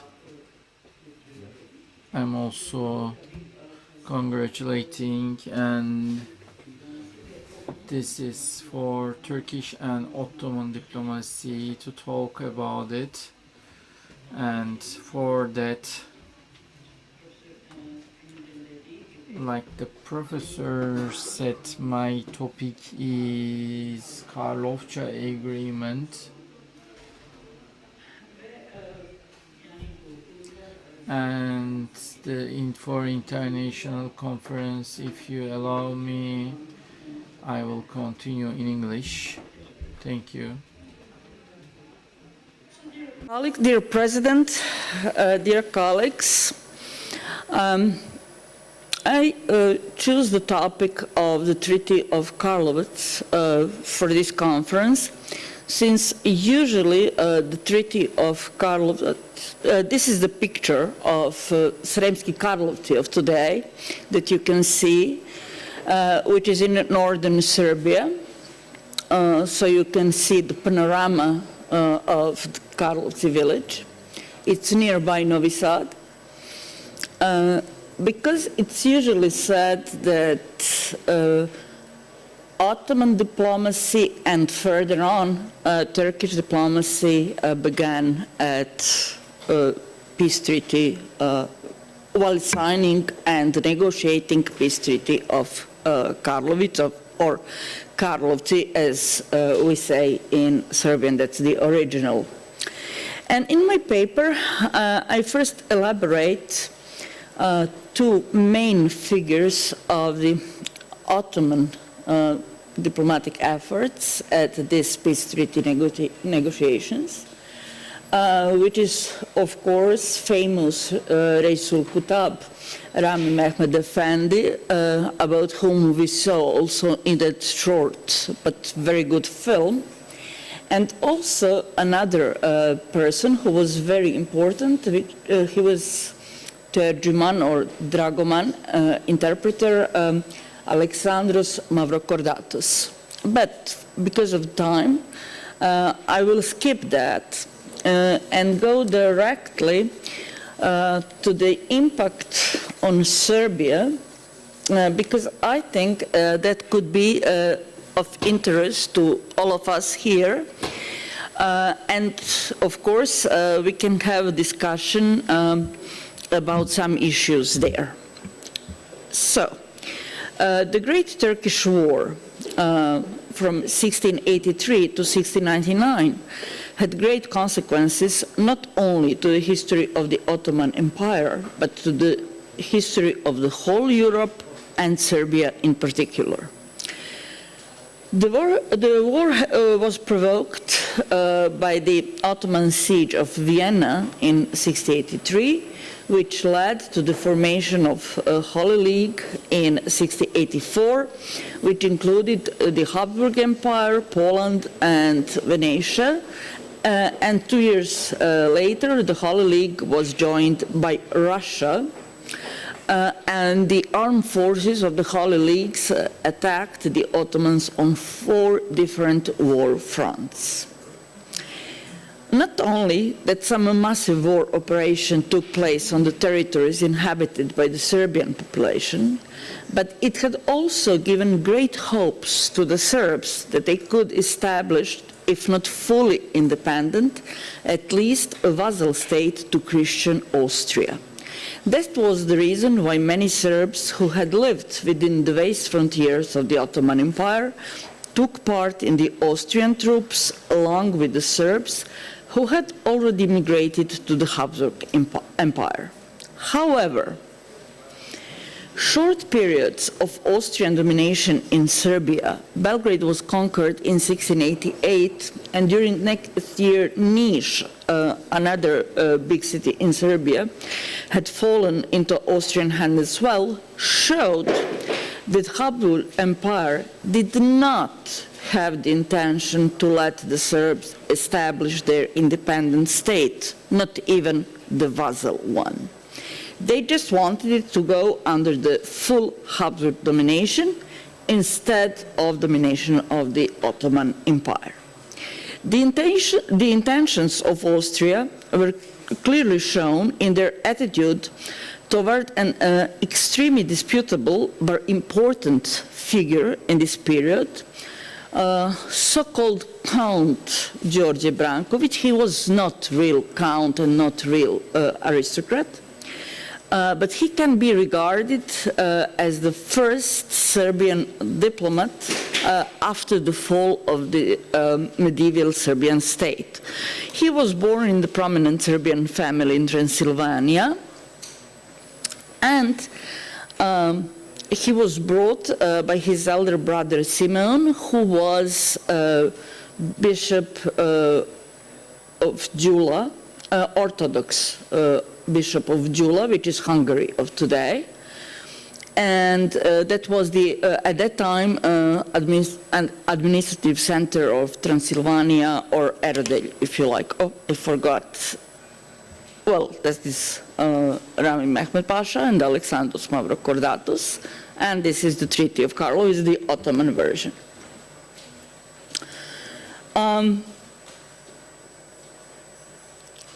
So he got a really good education there, and his first mission to Constantinople was in 1663, when the Ottomans started their second campaign toward Vienna.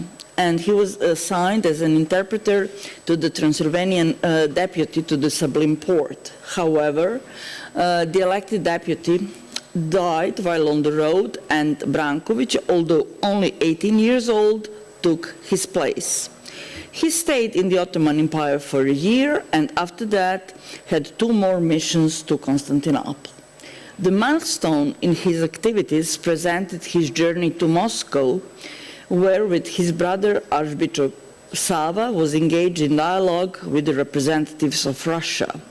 The aim of Russia at the time was to become the protector of the Orthodox population both in the Habsburg and Ottoman Empire, and with their help to open to itself the road to the Black Sea, to the Balkans, and to Constantinople. After returning from Russia, George Branković performed diplomatic tasks at the port for 8 years with shorter interruptions. And he became involved in the intelligence network as a double agent, really.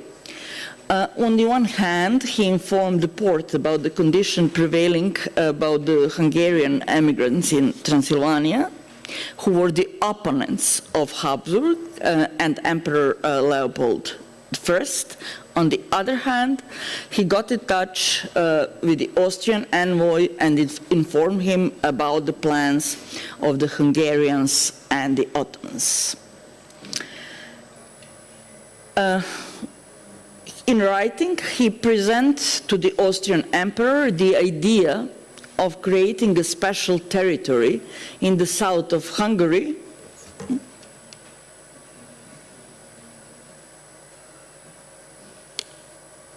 okay, I cannot see it, but it's here. It's just the map of that part of Europe before 1683.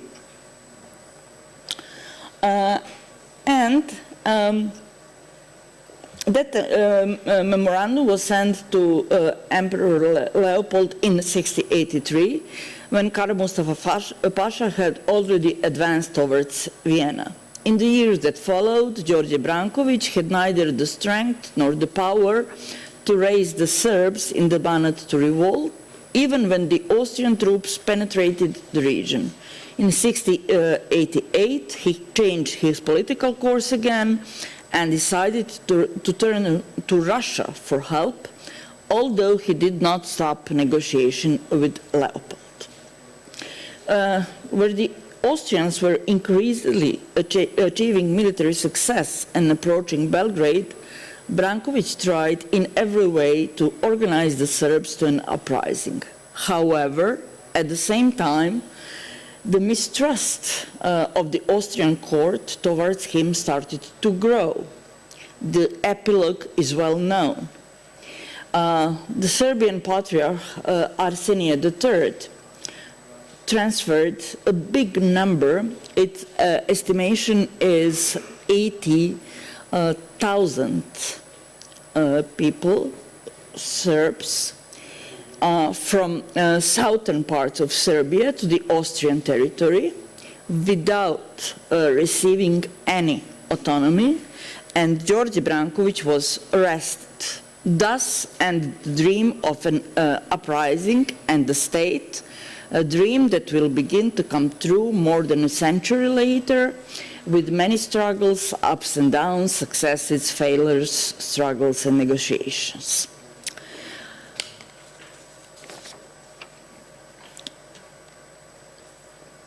According to famous Serbian historian Gligor Stanojević, no previous Ottoman-Habsburg war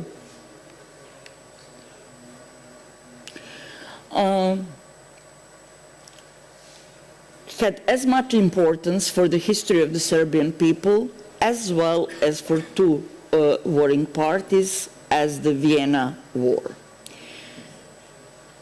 After almost 150 years, Serbia again had become a battlefield, and from an internal province of the Ottoman Empire, it became a border area.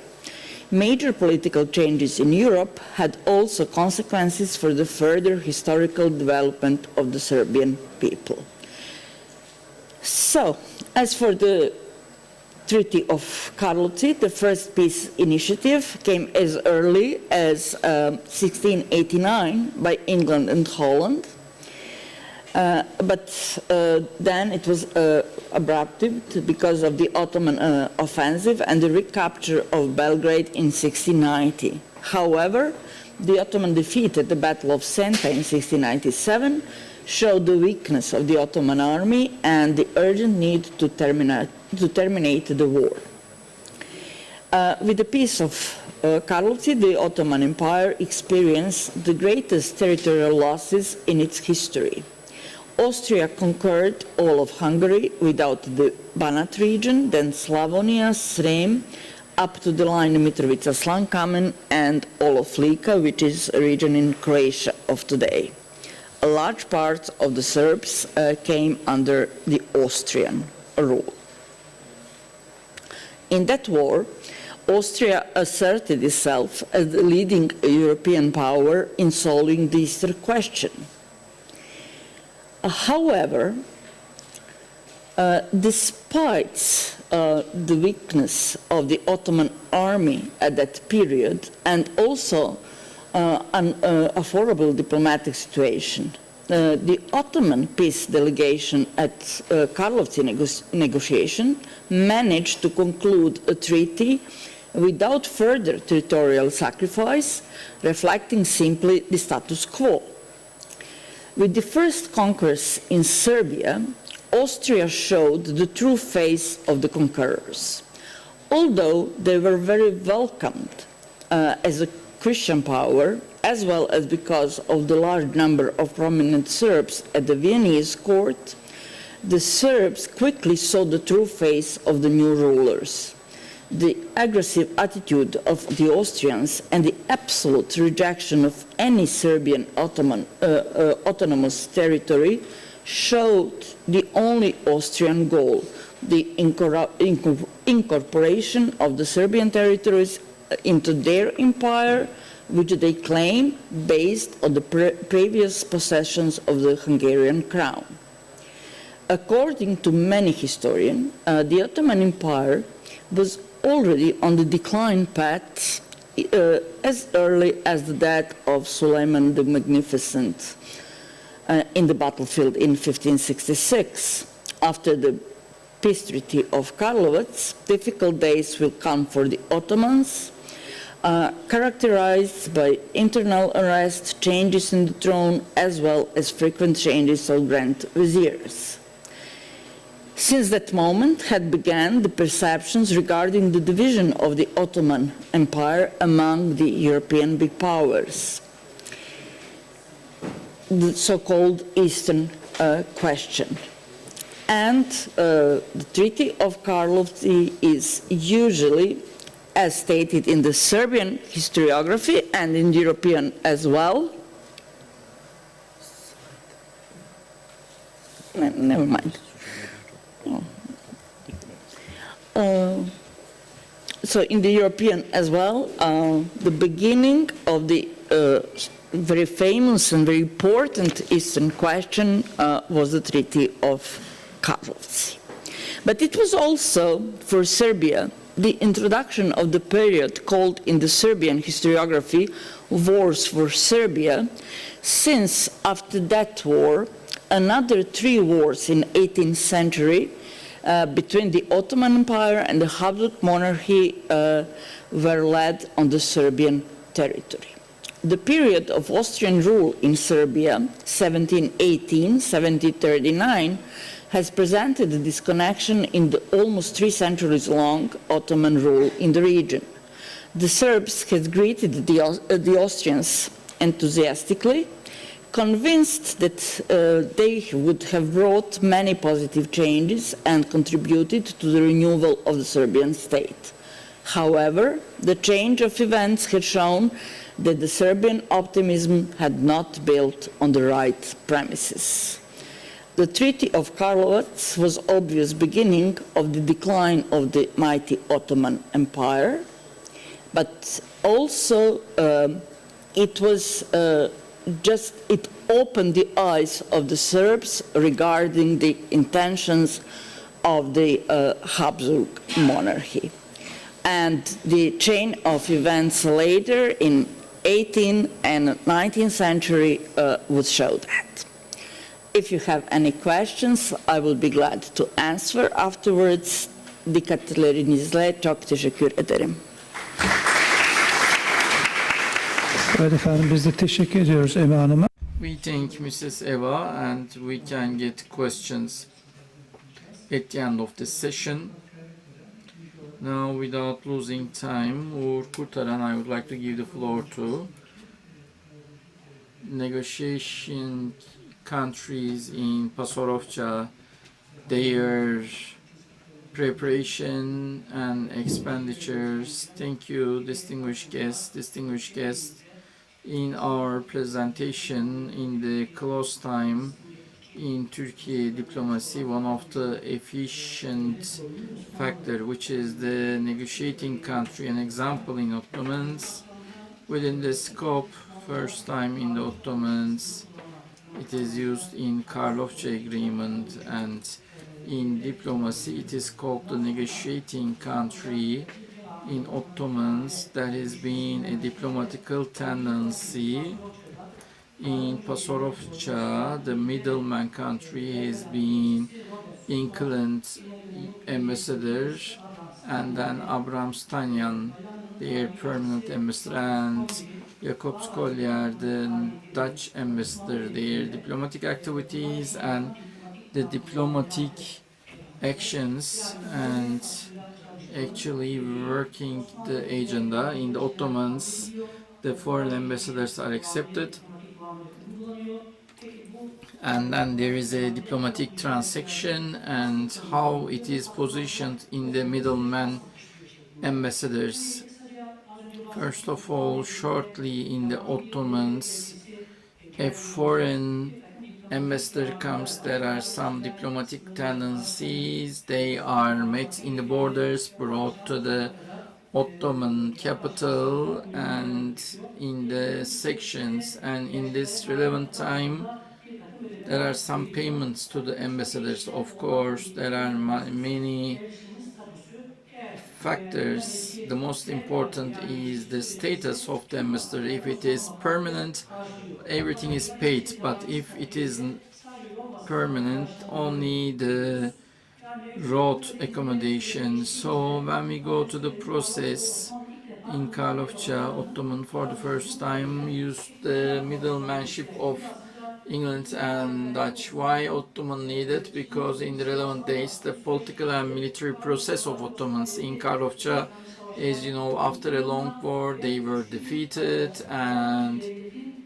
a strong middleman country they needed. And at that time, England and UK are the best options to get aid. So why these two countries helped Ottomans in these two issues? Because these countries previously, in the previous centuries, they have some commercial privileges which are called capitulations. They wanted to continue them because UK and Holland, which are active in Ottoman seas, they will be harmed. So they would use this in Karlofça. So how it turns into a diplomatical tendency, this is our assertion, because after Karlofça in 1791 in Prut, and then 1712 in Edirne, then by sharing the Iran soil in 1724 with Russia,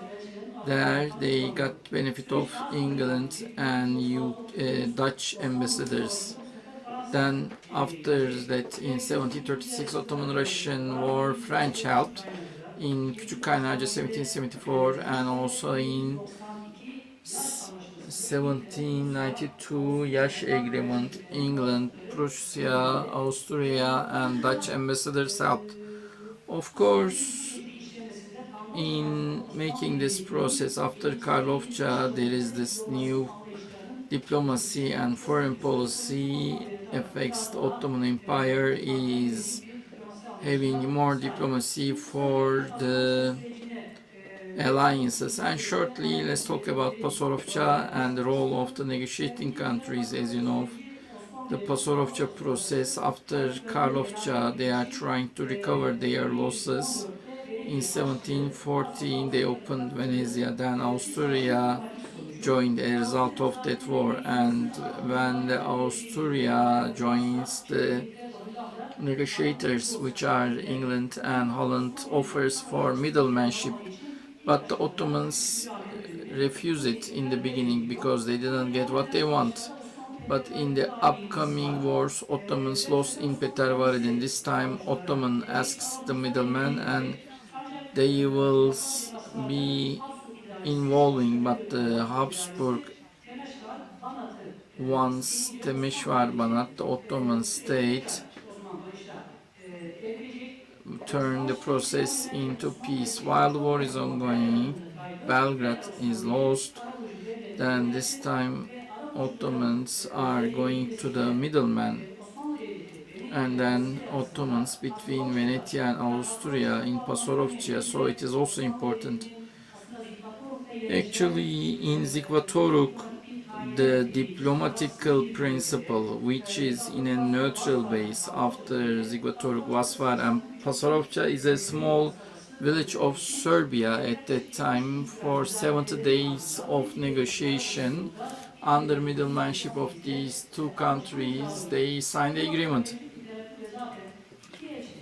In the current literature, two ambassadors, Collier and Suttor, are very active in Pasarovca. Even if they were not, the agreement could not be signed. There are some opinions about it, especially Collier, for a very long time in Istanbul, a permanent ambassador, very good with the Ottoman government, and also they know their language, English, German, Turkish, and Italian, only person, and also the conference language Italian, and also both ambassadors and their diplomatical experience. And in this process, what kind of a diplomatical approach? First of all, the ambassador of both countries, one of them is extraordinary ambassador Robert Sutton, the other one is permanent ambassador in Istanbul, Pera. So they are invited to Pasarovca. Along with that, actually the Ottomans in Karlofça, there is a tendency the cost of these ambassadors to be paid by the Ottoman government, and the process will continue like that. First, both ambassadors will be invited to Edirne and to Padişah. They will be attending as presents and on the road for coming to Edirne with the order to the local administrators. All kind of cost will be met, and this is as classical, the payment in cash and in remedy. Of course, there are figures I don't want to go into. For example, UK ambassador 350,000 akçe, a similar figure 300,000 to Dutch ambassador. When we compare them to the middleman in the Karlofça, approximately the same amount are given, shows that Ottomans, like continuing the old tradition. We can have a comparison. Another extraordinary when compared, this is a high payment, we can say, and so the representatives of both countries talk with Ottoman Padişah. Ottoman are paying, who is always with the Prime Minister, to Abraham Stasian. Both Ottomans or Habsburg's palace do not give any gift. The reason for that is that the negative image on him. However, the Habsburg palace, both to Collier and to Stone, they gave a picture of Kaiser, and normally when the extraordinary come, they pay, but I couldn't find a detail, and I can say this as a difference in these acceptance. The receipt is on Tuesdays, it's not for, and these ambassadors are with Weaponsman Mehmet Efendi, then 28 Çelebi Mehmet Efendi, and in Pasarovca there is 800 Ottomans in Pasarovca. In Karlofça it was 1200, and Sofia, Niš and Belgrade, they will move to Pasarovca. And here there is another payment, there is another cost item. Normally the Ottomans have a budget for that, for transport they were providing, and the Ottomans were paying. So as an example, for Sultan 40 cents from the Sofia taxes, and another payment item both on the road approximately for 2 months. In Pasarovca, the places where they will stay in Ottomans. They were arranging.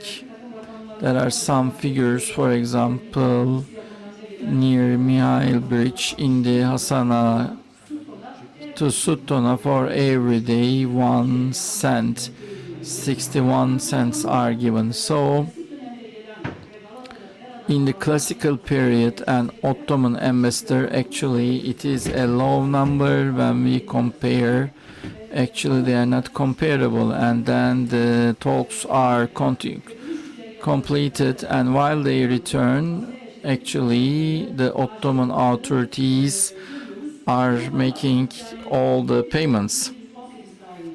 So with Ottomans, Venetia and Austria in Pasarofça agreement, the Ottomans, which they provided in Karlofça, and for the first time they used the middleman country, they used here, and the main reason is a obligation, and based on that the Ottoman country, in order to make them happy and as of the tenancy, they pay the cost of the ambassadors in cash. So there are some details about this tenancy in time. It can be an obligation because in 1736 and 39 Austria, Russian and Ottomans, even Ottoman beaten them, we made the French ambassadors, they had to use their middlemen. So actually the Ottomans can make these single-handedly no more. And if I wrap up here, from all these aspects, the Karlofça process actually of this Pasarofça process after Karlofça increases its diplomatic level. Karlofça is a turning point for Ottomans. It's a multi-aspect international conference, and Mehmet Pasha is very important there. And as a matter of fact, in the agreement, the strategy effort of Ottomans, so these are not very known well at that time. Single-handedly, diplomacy are still prominent. So both with middleman activities, they are very important for the process, and Karlofça agreement process, including all these activities. Afterwards, the Ottoman diplomacy and foreign policy are renewing itself in the Western. Ben teşekkür ediyorum. Thank you. Evet efendim. Biz de teşekkür ediyoruz Uğur Bey. We thank Mr. Uğur, and now the final speaker, Alaaddin Yalçınkaya, the first permanent embassies of Ottoman in Europe. Thank you. First of all, we would like to thank the Turkish History Foundation and Minister of Foreign Affairs during these works. Professor Dr. İdris Bostan, who helped us for documents. He sent me some documents fresh from the archives, so I would like to thank him. And both are late from Hacettepe University, Professor Dr. Ercüment Kur'an and Ali Sambağış. We have been working with them, and also while we continued our efforts, Professor Dr. Kemal Beydilli, I would like to thank him as well. And while we are performing these works, our students, which we raised, some of them started to be professors. We are always in effort with them, in contact with them, and some of them is here. Professor Dr. Hacı Topaktaş. So in these fields, they are important activities. Why I picked this topic, let me tell the beginning. In 1987, when I went to UK as a doctorate student with scholarship of the national education, we picked a test topic, and Professor Dr. Antonio Pryor, he is an expert of Trabzon, and he is a 4-volume of Trabzon Pontus Greek Empire, and our Ottoman language was new. We knew all kind of manuscripts, and he wanted especially the registry of Ottomans, because some of the records from Byzantine we will be translator, our eyes will be sore. And I said, while we are here, both Turkish and English archive, let me look at them, what can I work on them. And at that time our lecturer, Mr. Ercüment, his book I have seen in the from the Turkish history chamber, so I started to go there. It's a nice topic. There can be sources. It's nice to start. However, when you are involved, there is another language, French. And thanks God, Johann Strauss and especially 30 language she knew, and we learned English. It's, if you know any Western language, a second European language is easy. So we started that work.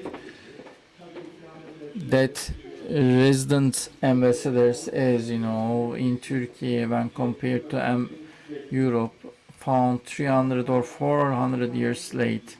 Some sources that from Baviera it is, but in general, in after 1454 or 60, most probably they will be more resident ambassador. And when with this in Europe, the diplomacy, three main concepts. Diplomacy, the first feature is that it will be permanent, and secondly it will be hidden, and it will be mostly for the mundane works, because pop world, they were actually more divine, but these three not immediately, so it passes. But why Ottomans were late?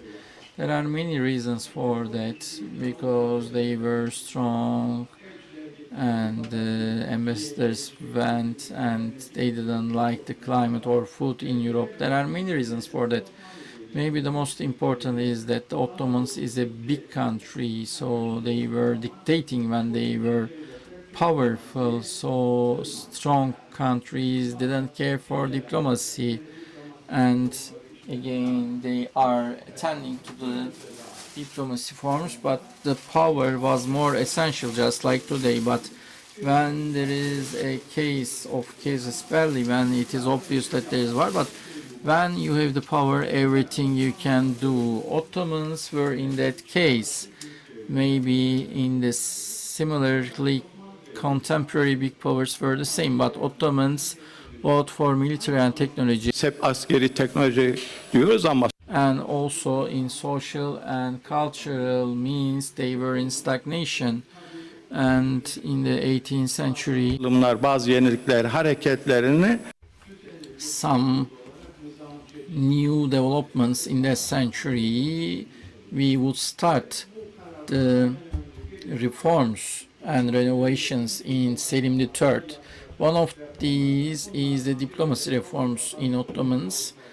So sending a resident ambassador to important Ottoman European capital, because even before that day, the Ottomans, with few European ambassadors, they were contacting Prussia, one of them, England, the other one, and France, the other one. But As a matter of fact, with English ambassador, they would start negotiations in 13th of July 1793 in Bebek, Mehmet Raşit Efendi Reisül Küttab office. They would join with the English delegation and their translator and secretary, and at that time it was Sir Robert is from the England, and from Turkish side Mehmet Raşit Efendi, the former Rumeli governor Abdullah, and in the morning talks it was always mentioned from scholars, especially any governor or religious leader was from there, and also Ottoman Dragoman Mursi also attended. And as a matter of fact, it was a long discussion for the 5 months. The first they agreed on as to how it will establish for resident ambassadors, and as a result the Ottoman Empire opened the first ambassador in England. And then without losing time, Yusuf AG'de is sent to at the end of July, and the rest team were started to be gathered. And after they make these preparations, Yusuf AG in 14th October 1793, they would first go to France,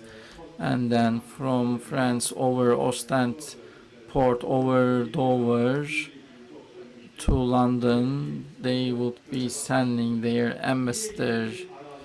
So why we take that date? Because the Ottomans, according to their accounting documents, the first ambassador, not only Yusuf Aga, but we are talking about in which date they live there, they are paid the first 6 months of salaries in every 6 months. And how do they pay it? Shortly, two sources. This is for Paris and Vienna we couldn't find, but the Turkey salary was paid in Turkey for this Mr. Yusuf, and then Mr. Tecelli in the treasury, and then Moral Esseid Efendi, the brother-in-law of Yusuf Efendi. Through them, England bought their treasury, and Peter took someone, he's called as Duke in the documents, and through him this is being sent. And this person's in London, how shall we call, these are the brothers, Robinson brothers. Through them they are sending. And again, this Ali Aziz Efendi from Crete, there was a doctorate dissertation in German. I was just publicating it, but I asked in 2016 Irina Freter from Israel, and in Tel Aviv University she made, and his 6 months of salaries and other costs, and sometimes there are some extra cost of the embassy from Mendel Oppenheim, a Jewish tradesman in Turkey. Through him they were sending to Prussia, and through him the first 6 months of salaries are through those companies they were being paid. So in my research or in other researches for Vienna, Ibrahim Afif and Moral Esseid Ali, in there we couldn't see those middlemen, but at that time every country have their Levant companies or Turkish companies which they send salaries through. Then Irina Fletcher'i from Cevdet Harici in that document. Şöyle mukayese ediyor. Yusuf Agah Efendi'ye They make this comparison to Yusuf Agah Efendi, 50,000 6 months of salary, and to Aziz Ali Efendi from Greece, 36,000. The same way is for their clerks or translators, 1/4 of them or 1/3 of them. Where they go to Prussia, it is lesser, but their amount of the accommodation costs are all same. And similarly in the other clerks in the England, in my study as well, Yusuf Agah Efendi, when he first went, approximately 1 cent, I'm sorry, 1 sterling, it was in that currency, and when he comes back it was 14th, and there the money was not enough, or maybe our money currency lost, so he always writes about it and asks that it should be increased. And another thing, the most important thing, this how they were selected in our research. Mostly it's similar. The most important thing, 2 officers, one of them are clerks and the other ones are translators. In every ambassador, at least 2 translators, they were the prominent ones, and those clerks are elected by Reisül Küttab over there, or sometimes the ambassador can assign. So the translators, both in Reisül Küttab or the ambassador, can be preferred. They have their reasons, and from the one Humayun had translated, whether he has an impact on that, we cannot see it in the archive. And let's come to those translators. They have these features, especially in the Western countries. They know if they are assigned in England, they don't know only English, but also French, as it was lingua franca, and also mother tongue level of Italian, which called lingua Italian, because at that time in the England archives, some of them are in Italian, both in French and translated, and also Italian, which means that at that time their Italian is as strong as their mother tongue. And also the language of the countries, they go Germany or Vienna, so they know German, as we see. And also, other than these translators, sometimes as an treasury or attaché, these are after these translators, maybe they are in third level clerk. And here there are some few names we see. One of them is Mehmet Derviş Efendi. Sometimes he's called Aga. When we look at who is he, we see that there is the Yusuf Agah Efendi's elder brother is, and at that time or previously the ambassador going, some of them take their nephew with them, so there is the chance that they can be relative, but it is not for sure. And who are those other officers? 2 imams only we have seen, and one of them is Yusuf Agah. Maybe it is seen, but maybe we have ignored. And Hacı Süleyman Efendi is another imam, and in Paris another imam named as Said Ahmet, we see that. And Irina Fletcher'i in Austria archive, in Prussia research, we see again a name of an imam, but the imam, after reaching to Berlin a few months later, the ambassador comes back to Turkey, Istanbul. So we also see this kind of why imams are important. And on 29th of May 1798, Aziz Efendi from Cretius dies instantly in Berlin, so they need a funeral prayer because there are the protocols, and his son and other people who have this religious knowledge says that his funeral was given, so it was prayed before. And other than that, very rarely in the other embassies,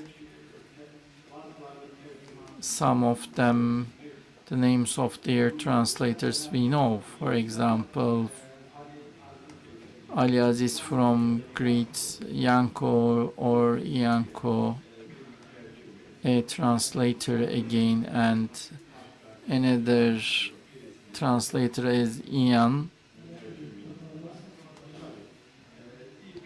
And also next to Moral Estate, Ali Efendi, there were two famous, one of them Kotrika and the other one is Monalika or Emmanuel, let's say. And Kodriake is in cooperation with Taleranka, and in these, the first traitor in this permanent ambassadors, the resident ambassadors. And Monaliki is with some debt issues, and he was the first to leave the embassy as translator. Thank you for listening.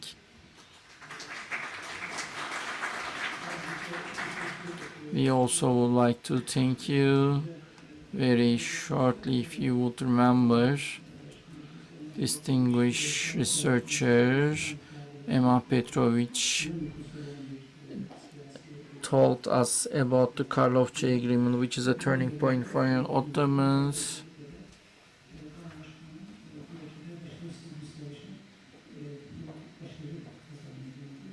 It was a diplomatic success.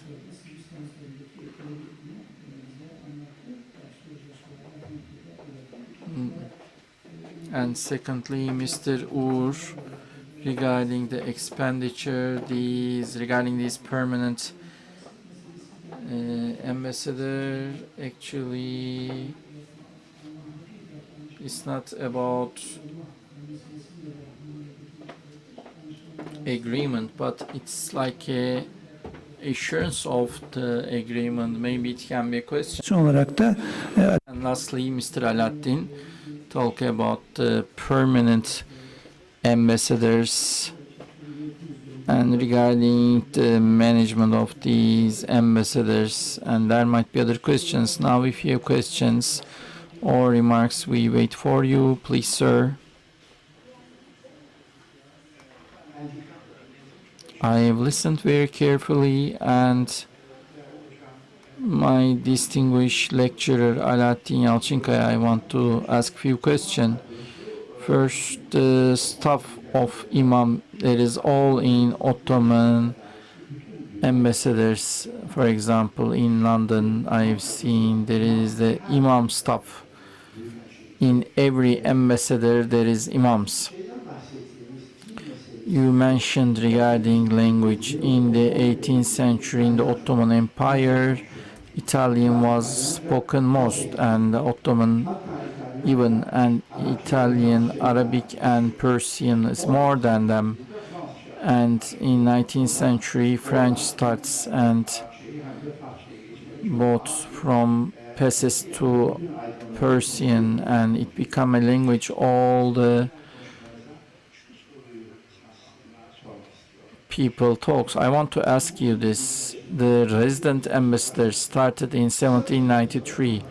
Afterwards, they were being closed, and actually the reason behind that? Is it a simple one or a strategical one?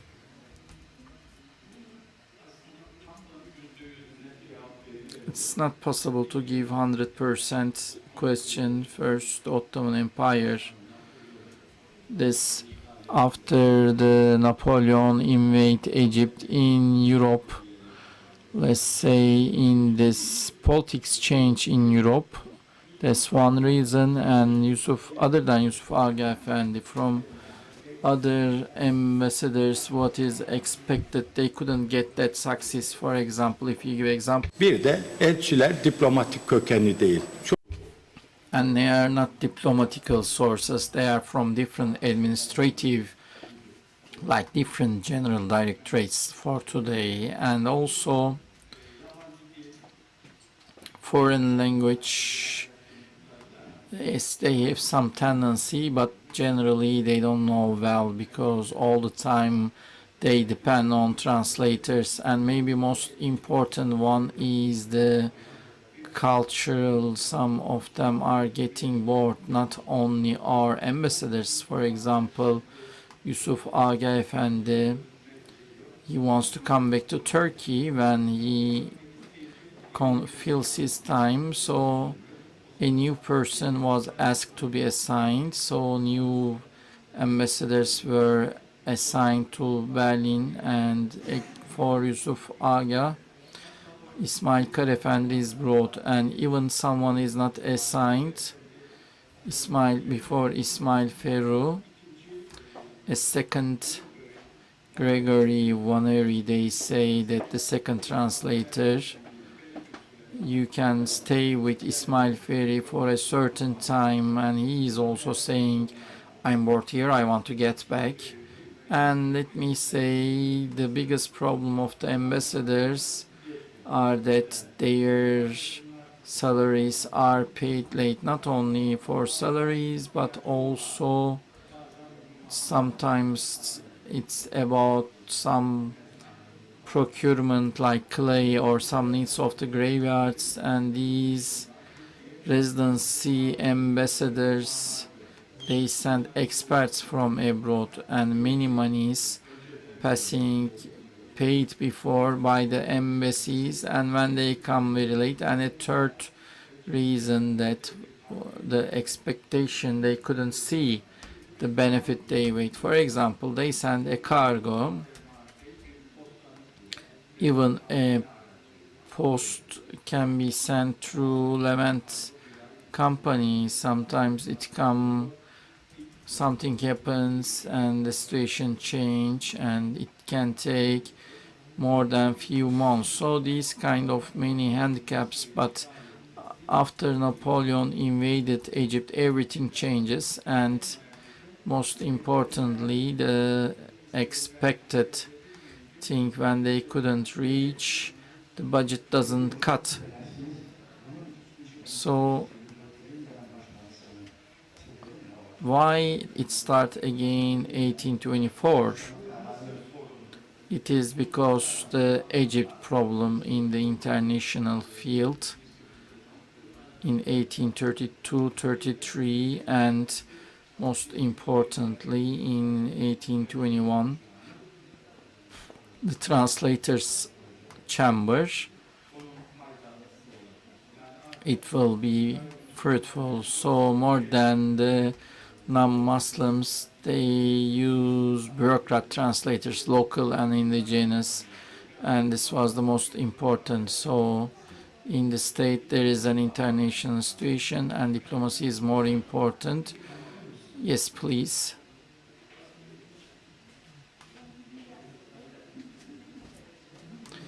Excellency Ambassador, please. Thank you. Hello, thank you. I will have a question to Mrs. Emma. Professor Emma. Serbian diplomat to Turkey, to Istanbul. Has any kinship with Mara Brankovic? Mara Hatun? No, it's a coincidence. That's a very good question, and unfortunately I didn't have a time to elaborate. So he just took the famous family name of Branković, which were the last Serbian rulers, and he proclaimed himself a count. It was not ever proved that he was from the Branković family, really. So probably he was not, but he just wanted to have more importance than he did, and that among the Serbs, I mean, and that's why he took that family name, and he, as I said, he tried to establish at least autonomous region, but it was against really the intention of Austria, despite what the Serbs thought at the time. Thank you. Thank you so much. Evet, buyurunuz. Evet, çok teşekkür ederim ben konuşmacılara. Sayın Profesör Yalçınkaya bir tam soru demeyeyim. I will have a question to Professor Yalçınkaya, and I've been very happy you talk about those officers. You have a conduct regarding Sinan Kuner from ISIS publications, Mahmut Raif Efendi regarding clerkship. In his biography of Mahmut Raif Efendi, what you mention, that rise, that size is important, and it is the multi-aspect diplomat profile. Mahmut Raif, after returns back, he becomes Reisul Kütab, and also there is the music in the website of our presidency, and also with the Efendi together he composed a joint song. Could you please elaborate, Mr. Rauf, and also over the tulip era? There is the internal and external impact. We talked this a lot with our professor, but that's a small part of the... I read your article called "A Small Part of Matryoshka" regarding the tulip. So as a diplomat, while I conduct this project in the history works, I always wondered this periodization concept there.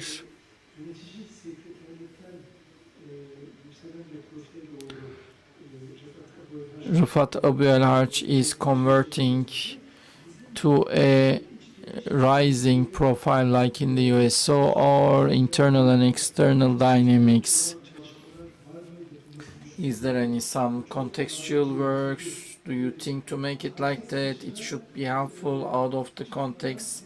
Without going out of the context, of course, you cannot deal with the foreign affairs. So your work helped me a lot in the Timash publications. Ahmet III work also helped putting into a frame. So it helped us to go there in our diplomacy. So at least with the historians, as a diplomat who knows how difficult to chat with them. Mahmut Raif Efendi was not only a diplomat but also, on behalf of Yusuf Agah Efendi, in French, he wrote that with his handwriting, and also later on in 1798, both Kemal Beydili and İlham Şahin, and before that Terzioğlu, they just published their books in French. And what I've seen in the Ottomans, other than non-Muslim, the French author, maybe there is, maybe not, he was the first Turkish to write in French both of his works. And I should mention, while they send these ambassadors, there is also young talent, and them, for example, in England, they learn foreign language as well, and Yusuf Agi Efendi, what they wrote in French, those small letters or booklets they sent to Selim III and they award them like a gift. So one of these Mehmet Derviş Efendi, the other one is Mehmet Ahir Efendi. However, still those people, we couldn't reach those letters in French. Maybe there is, let's not say maybe, but A should be, maybe we couldn't reach them. Thank you. Within this diplomatical tendencies, development conjuncture is very important. Whether it's a important renovation or not, and this differentiation seen that whether it's the own of the westernization, we try to look for this answer. So if it is gonna be such assessment, there is an allergy, no one is saying like that. However, maybe at this meaning, if you think anachronic, if you do retro reading, this terminology will it be helpful?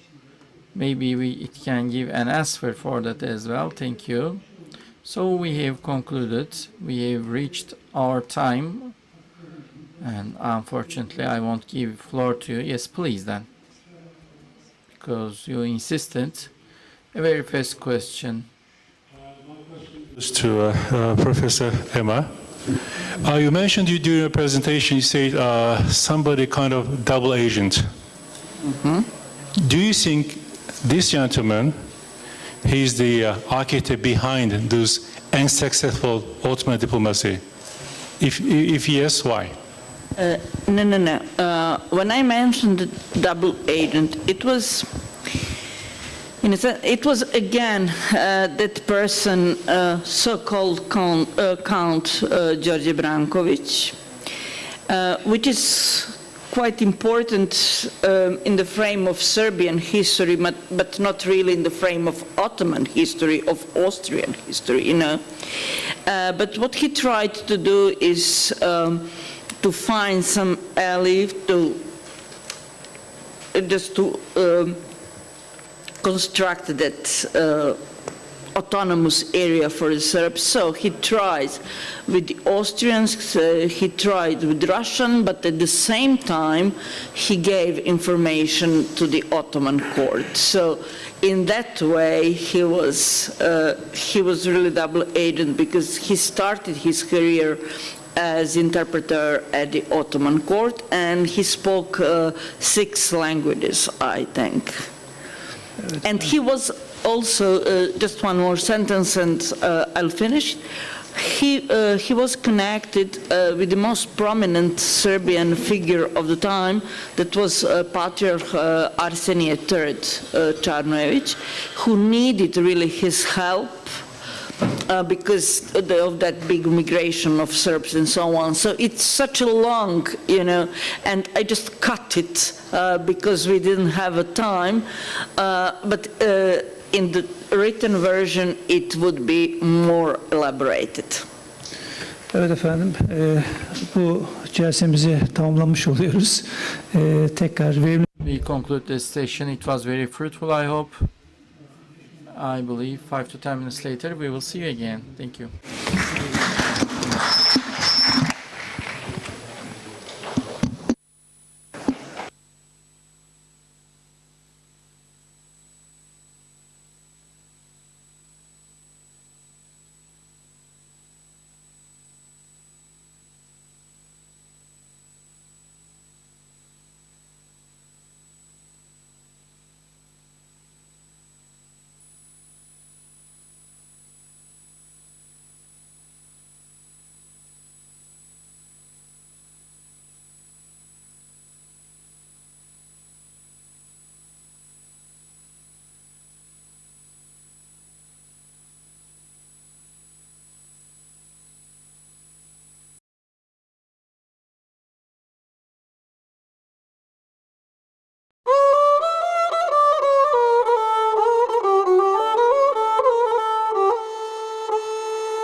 ve şehbender.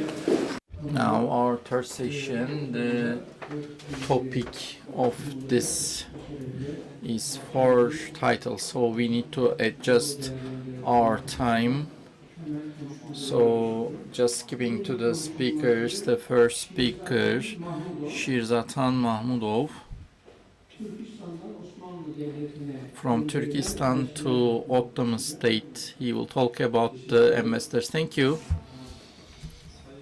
Distinguished participants and distinguished guests, I welcome you all with respect and affection. And first of all, I would like to thank everyone holding this beautiful symposium. My topic will be about Turkestan Kingdom and Ottoman relations, who are elected as ambassadors and envoys.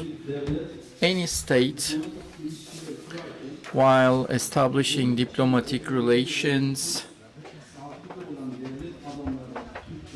the statesperson or tradesman, they use them in some certain diplomatical missions, and the governors of the Turkestan,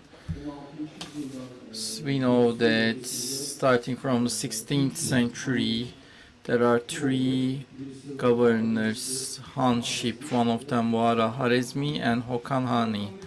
And of these, the governors were political, military, and economic and cultural fields. They were in diplomatic relations with neighboring countries, and they were having great attention to the representatives. As first of all, in Turkestan Kingdom, who are responsible for assigning the ambassadors in the control of this diplomatical relations.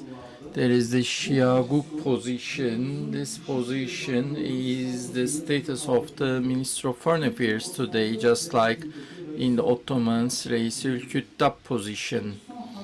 And of the Turkestan kingdoms, all relations about foreign affairs are under scope of this position, especially the ambassadors' acceptance in foreign countries, their needs, and during their time in the country, the responsibility issues was mentioned.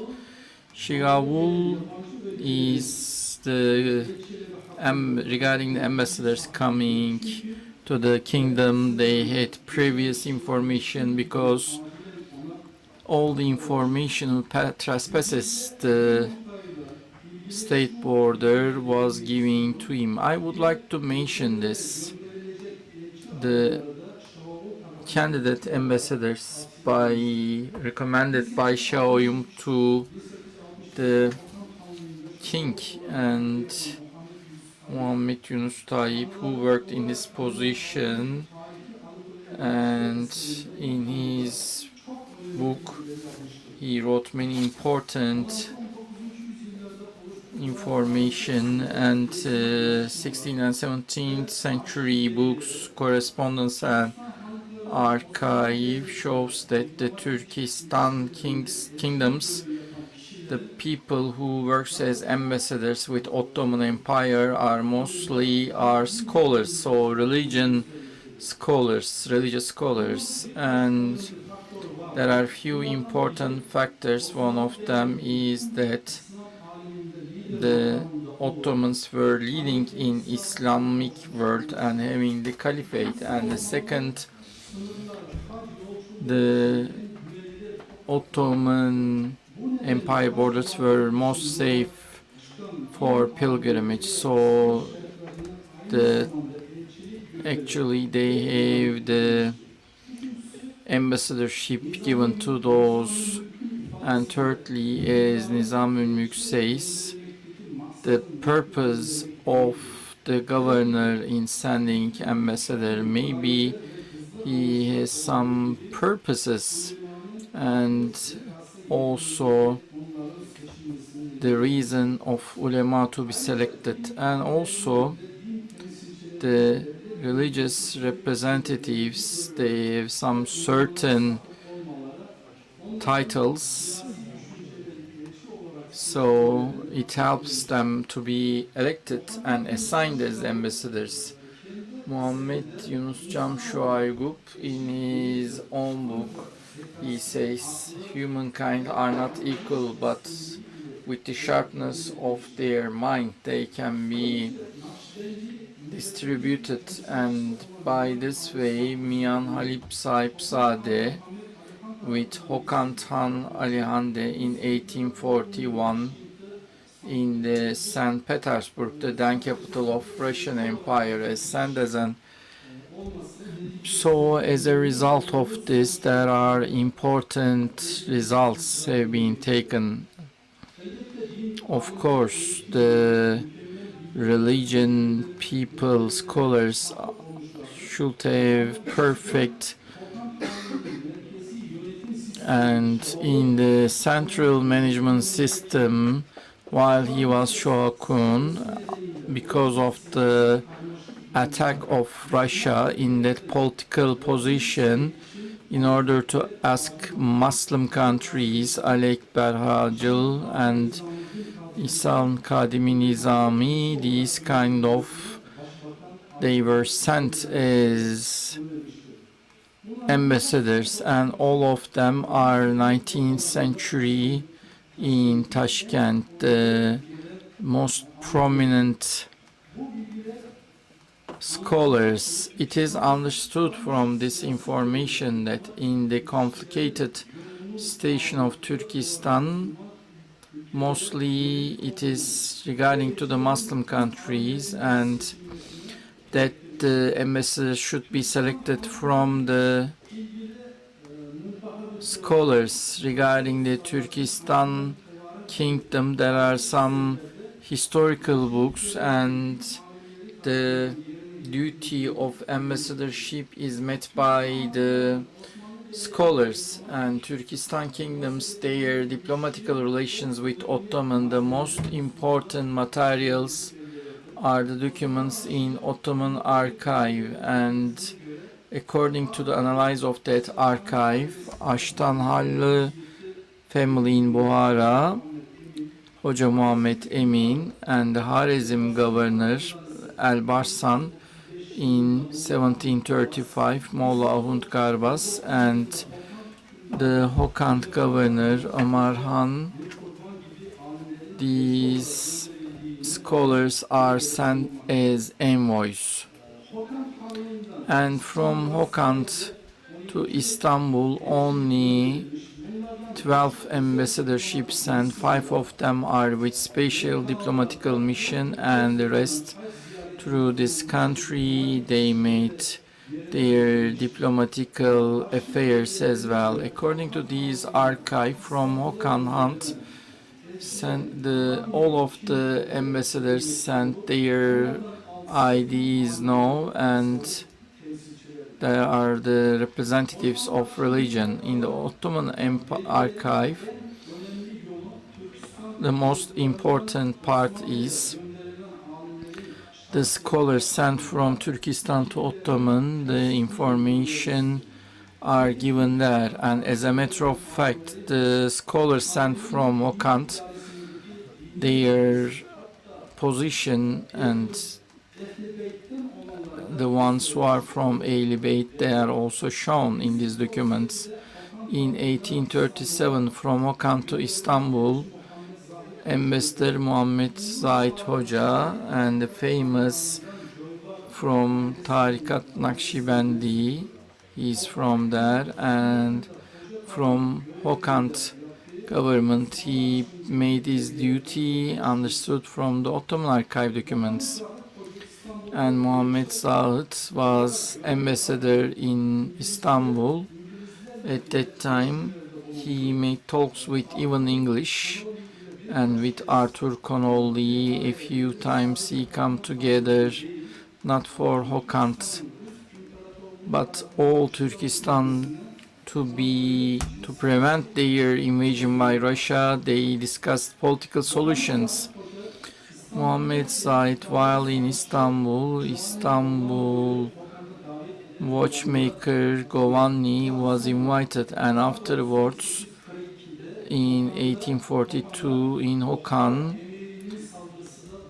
the attack of Buhara Emir, and from Ottomans to Turkestan, first of all, state people are sent, then later the scholars were elected, and then in 1785 Alemdar Mehmet Seyit Ava sent to Ottomans, and these research show that this is not fulfilled, and starting from 19th century by Ottoman state regarding Turkestan issue, diplomatic relations, the Sheikh of Özbekler Tekke were elected, and in the first century of 19th century, when the threat of Russian invasion more, then the managers of Turkestan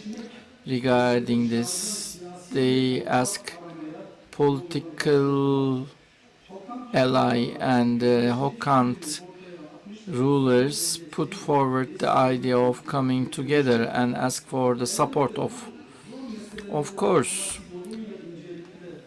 these difficult issues were tried to be solved with diplomacy. Another example by the Hokan rulers in 1834 and 1864, they sent the ambassadorship to Ottomans, generally from Turkestan people, through big tradespeople they were sent and into the Ottoman Empire. And those ambassadors, when we looked Buhara, Harizm and Hokan, mostly the scholars and cult representatives were being sent.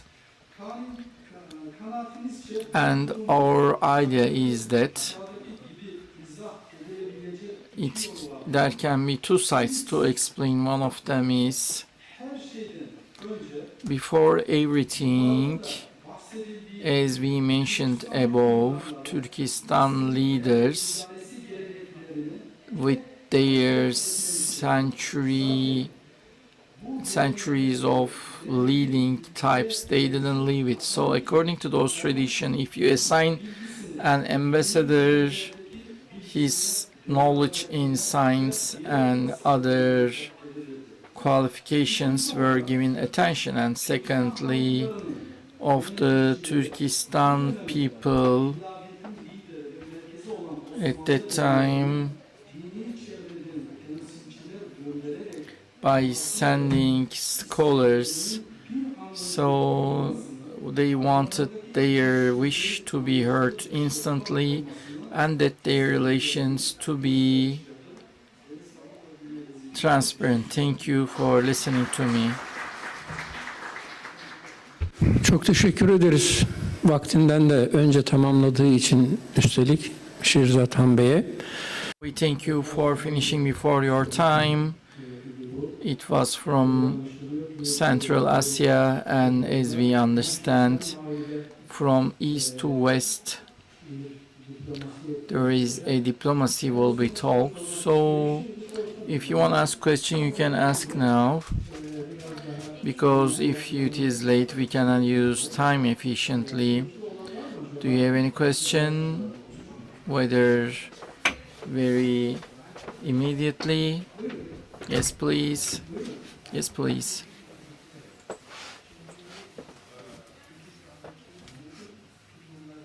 This attitude, this approach of Chinese in Turkestan, how do you evaluate it? And this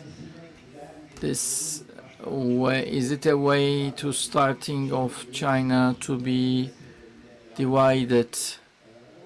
Because it is mentioned in Western journalism papers, Turkestan is very important for us, but China is trying not to leave it. So as a Turkestan expert regarding the China to be collapse, I have read an article in Le Monde whether it is really Turkestan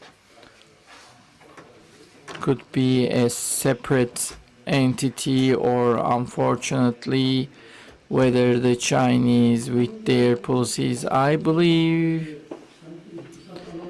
it's out of expertise. Of course, it is up to his discretion. I believe they would have. Actually, it's about the ambassadors of 19th century. So let's ask today's politics to today's diplomat. But maybe he wants something to say. Of course, if he wants.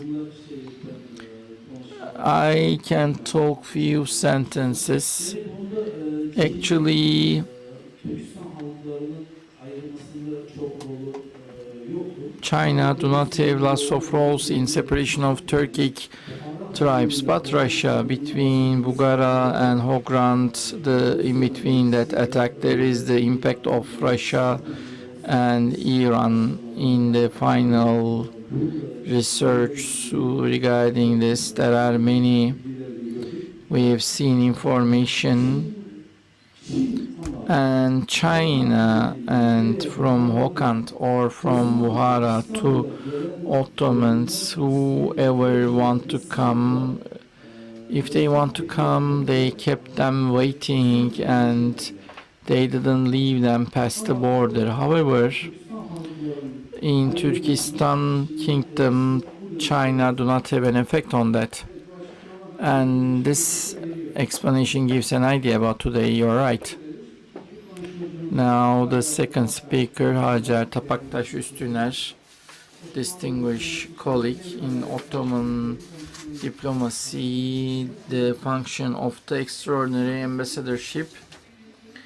Distinguished colleagues, lecturers and students, I welcome you all, and having such a meeting in our university, I'm very glad, and I would like to thank the Minister of Foreign Affairs and the Turkish History Institution, and another thanks to actually who carried me to the field of Ottoman diplomacy, Professor Dr. Mehmet Alaaddin Yalçınkaya.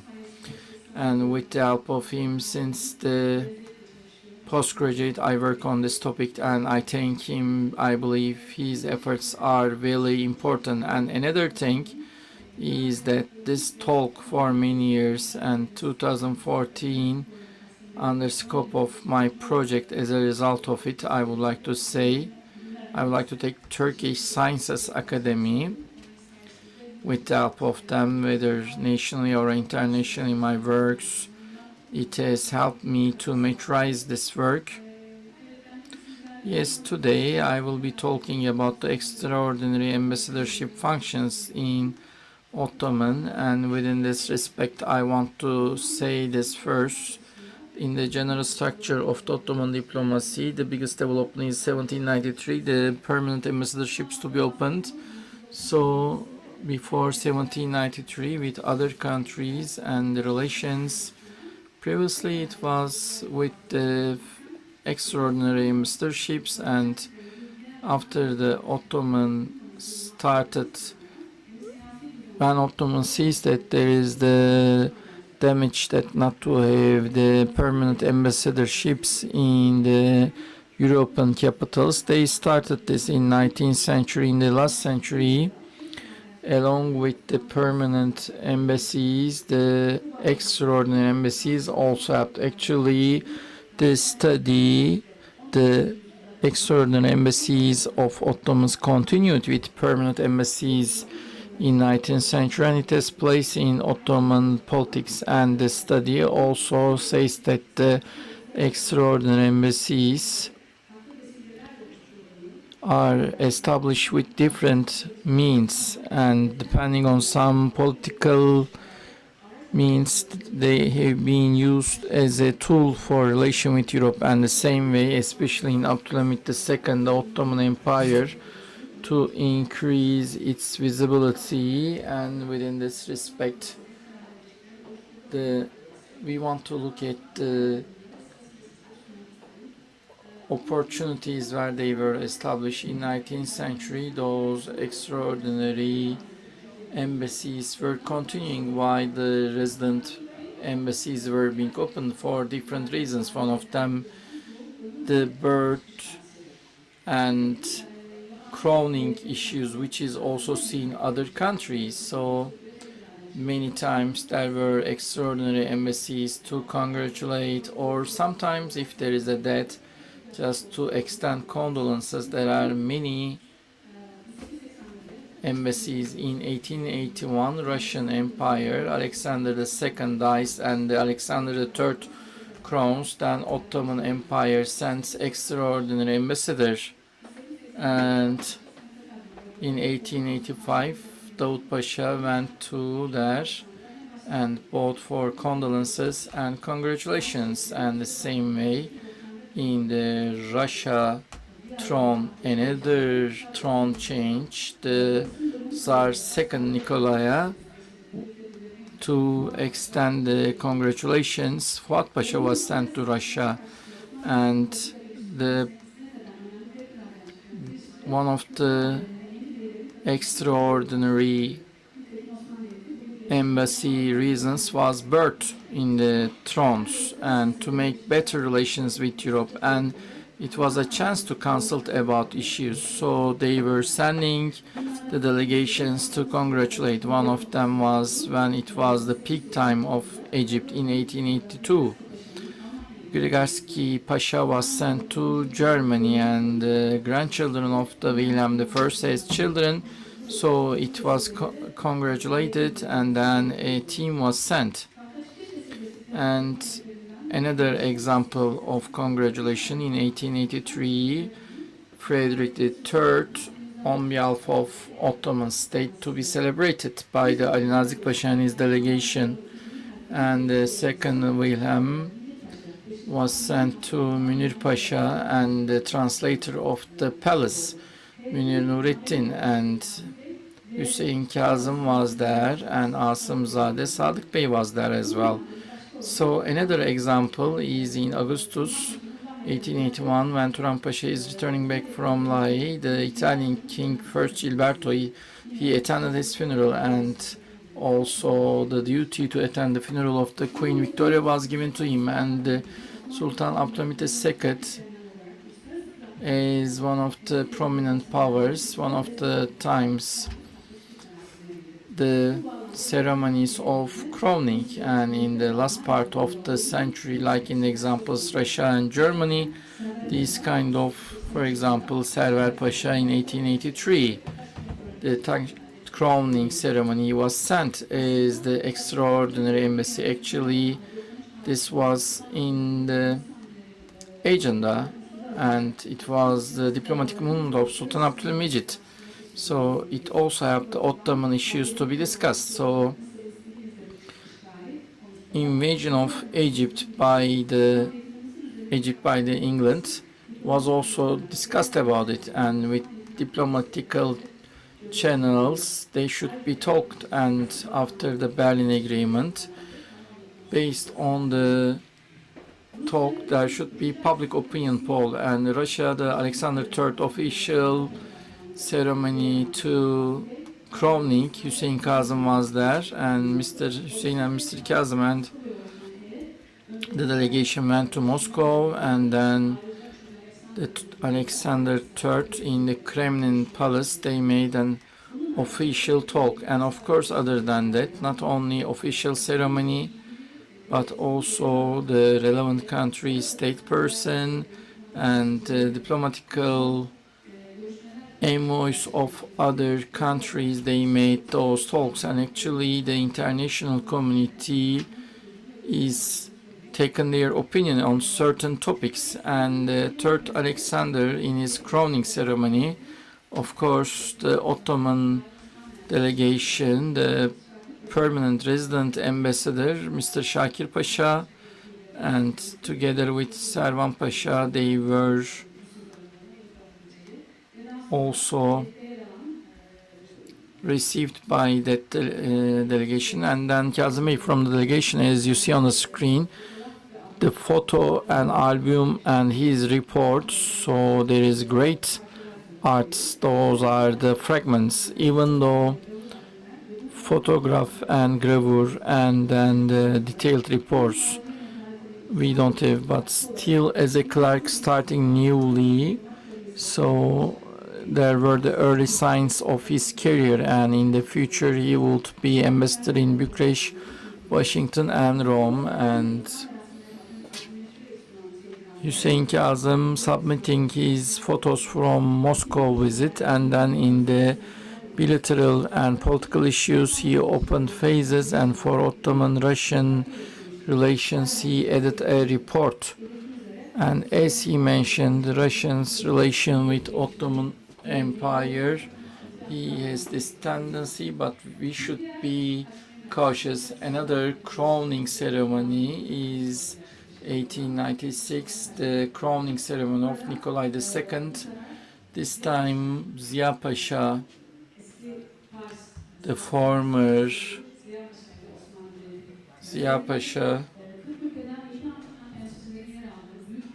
from 40 countries and 2 kingdoms representatives were in the ceremony, and it was a glorious one. The Ottoman would prefer to attend with the experienced diplomat, and in this Kremlin palace, avoiding this religious ceremony, but attend to other ones. And Todori Pasha represents Ottomans, as you know, as a duty of Islam. Ottoman ambassadors were not in the churches, and this time to our team, another non-Muslim person from the team, they attend because Russia have such demand, as we see from Sarvar Pasha team. And another crowning ceremony from Turan Pasha to England King Edward VII when he visited. Of course, when we read his report, he goes there, but actually due to health reasons, I'm sorry, Edward VII health problems, due to the ceremony is delayed, he had to return without attending to the ceremony. I read it recently in the report, and the permanent ambassador of Ottomans, this Pasha, is attending to that ceremony. Another incident of these extraordinary embassies, international conventions, for example, in 1896 and then 1899, first Paris, then Lahey, and Tural Pasha is a good star of the embassy, and he attends as the first clerk. And another issue, Ottomans were represented in the international field, and Ali Nizami Pasha under his team in 1888. He attended, of course, this is not only attended, as it is seen on the reports, the bilateral meetings and consultancies are most important for Ottoman politics. Another jubilee is UK Queen and Indian Empress Victoria in 1888, the 15th jubilee of her crowning. At this time, we had a serious problem with the English, and with our efforts with UK, we were trying to get good with them. And this 15th year jubilee, our delegation with Ali Rıza and Osman Nizami Pasha, also our famous clerk, they went to London and represented Ottomans in the 50th year of anniversary. Hüseyin Kazım reported in details, as you see these albums, the results. Actually,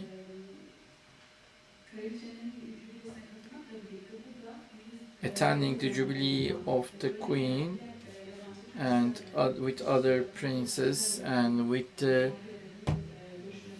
other ministers of foreign affairs, and those discussions and interviews are very important. We should mention, actually, when the Egypt issue is still hot, the bilateral relations, even though they are hot, still there are some certain diplomats are discussing, so they got benefit of this jubilee. Again, in the 16th century, which is the Diamond Jubilee, Ottomans will be ready, and this time 1897, the Münir Pasha from the Divan-ı Hümayun established an extraordinary embassy, and as Münir Pasha says, it was a great jubilee, and at that moment Galler Prince Edward, Edinburgh Duke Alfred, and Germany Chancellor was discussed, and the Ottoman government had some exchange of opinion with them. We can see that generally this team goes from Vienna and Bucharest, and especially in Bucharest they talk with Roman King First Carol, and that they were hosted in a warm environment. Another extraordinary embassy reason of Ottomans, the visits of the rulers, so European governors, by sending extraordinary embassies and welcome them. This is a traditional, and in the Ottoman-Russian relations we can talk about this diplomacy, because as the Russian government chars coming to Livadia, and nearly every year a team is being sent and the Russian leaders are welcomed, and also important issues of Ottoman and Russian politics were being discussed. And 1886 Ethem Pasha was sent to Alexander III, and in this delegation there is the Hüseyin Kazım, and Greece and Bulgaria issues and international issues would be talked. And the same way Turan Pasha in 1898, the Livadia visits are among them, and along with welcome received, they also delivered the mark of Ottomans. And Turan Pasha,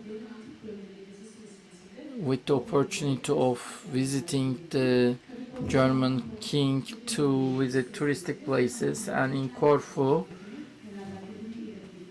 Sultan Abdülhamit extended his kindness to the German king, also talk about the international issues. Another thing is that submitting and delivering marks, and they give some gifts to show goodwills and send extraordinary teams. In Sultan Abdülhamit, many times they send gifts to the Berlin, and Birkaski Pasha first sent to Germany, and then Ali Rıza Pasha went to Berlin, and right after they German officer comes to Istanbul, Dirigaski Pasha and Mabeyni Banyu Katibi Hüseyin Avli Pasha, and as the third Frederick, Prince Frederick, they sent some horses as gifts. And Firkaski Pasha with the German, it brings us the opportunity to Germans officer come to Ottoman, and as it is understood from the archives, and to whom they were gifted, those Pekmez Ali and Zülfü Şah, two Arabic horses to Ebu Leyla, and then they would be gifted entry over Trieste, Vienna and Berlin, which will go to Germany. The team first there will talk with Count Aswell, even though they wanted with Bismarck in that time. They didn't have good relations with Ottomans by Bismarck. They didn't want to talk, and afterwards many soiree, theater, operette or ballet he attends to, and afterwards while in return with a directive to Hüseyin Katip. He was asked to attend a team. It was in 1882 by Fuat Pasha to come Vienna to attend to the team, and actually he wrote this in his book, and in details he talked about his interviews here, and as you say, he would put his album photos. And our team, actually the Minister of Foreign Affairs, Count Karmaki, talks with that, and there is this international issues, so he exchanged opinions with them, and regarding Egypt and Balkan issues he takes his opinions. Another team established by that Gazi Ahmet Mutat Pasha under his leadership in 1883 sent to Germany and Austria. The reason here is that to attend military maneuver in Germany to represent Ottoman government, and in Hamburg these maneuvers, the teams not only stayed with that, both talk with German government and to visit the Krupp company, and today it's also a famous company, and the owners of the Krupp, they talk. And what Hüseyin Kazım says, Count Hasveld, in the Egyptian issues, the Ottomans can solve the issue directly with England, and actually Ottomans are not fast, and on the other hand they should not be enemy to anyone and to keep their relations with others. So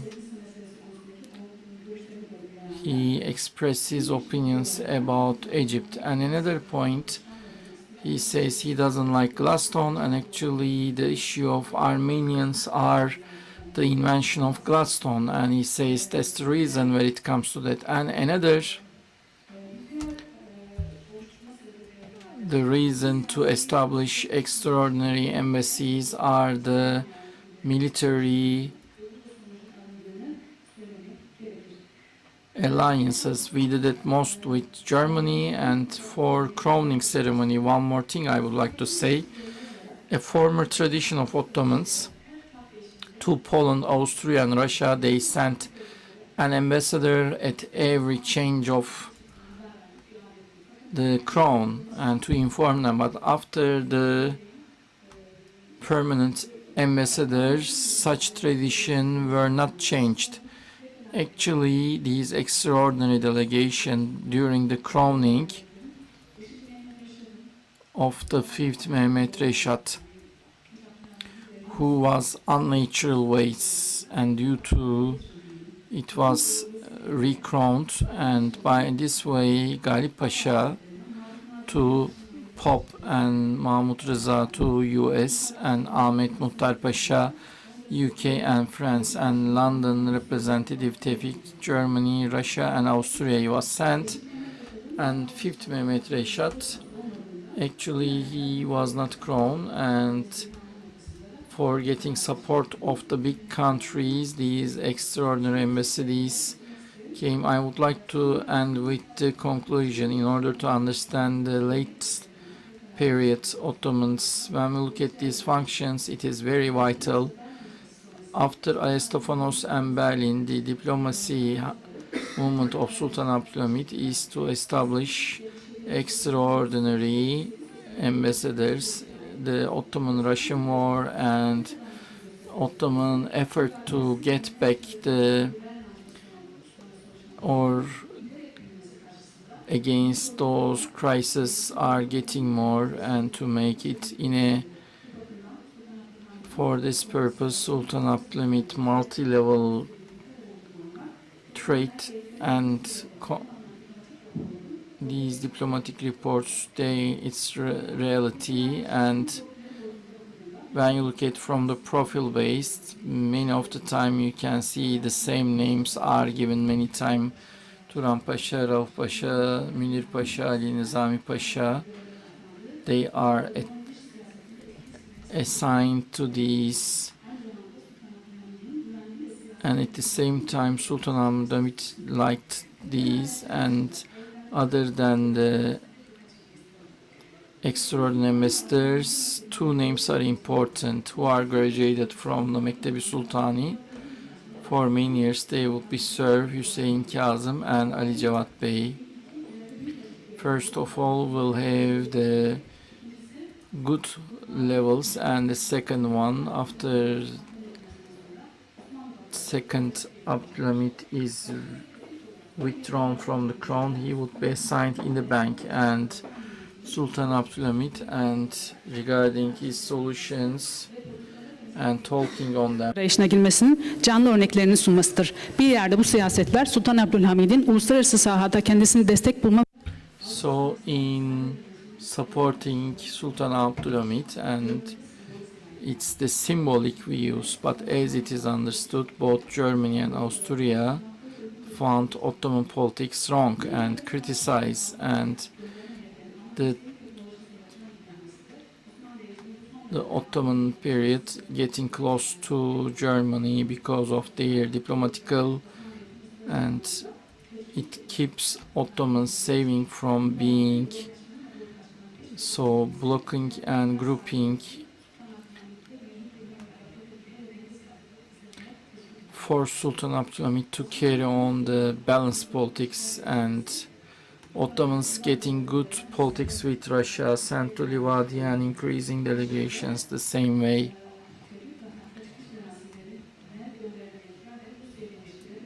The teams for keeping good relations with Russia, and of course they got the experience. On the other hand, they were representing Padishah, and they had this symbolic function, and the same way, especially the last century of 19th century,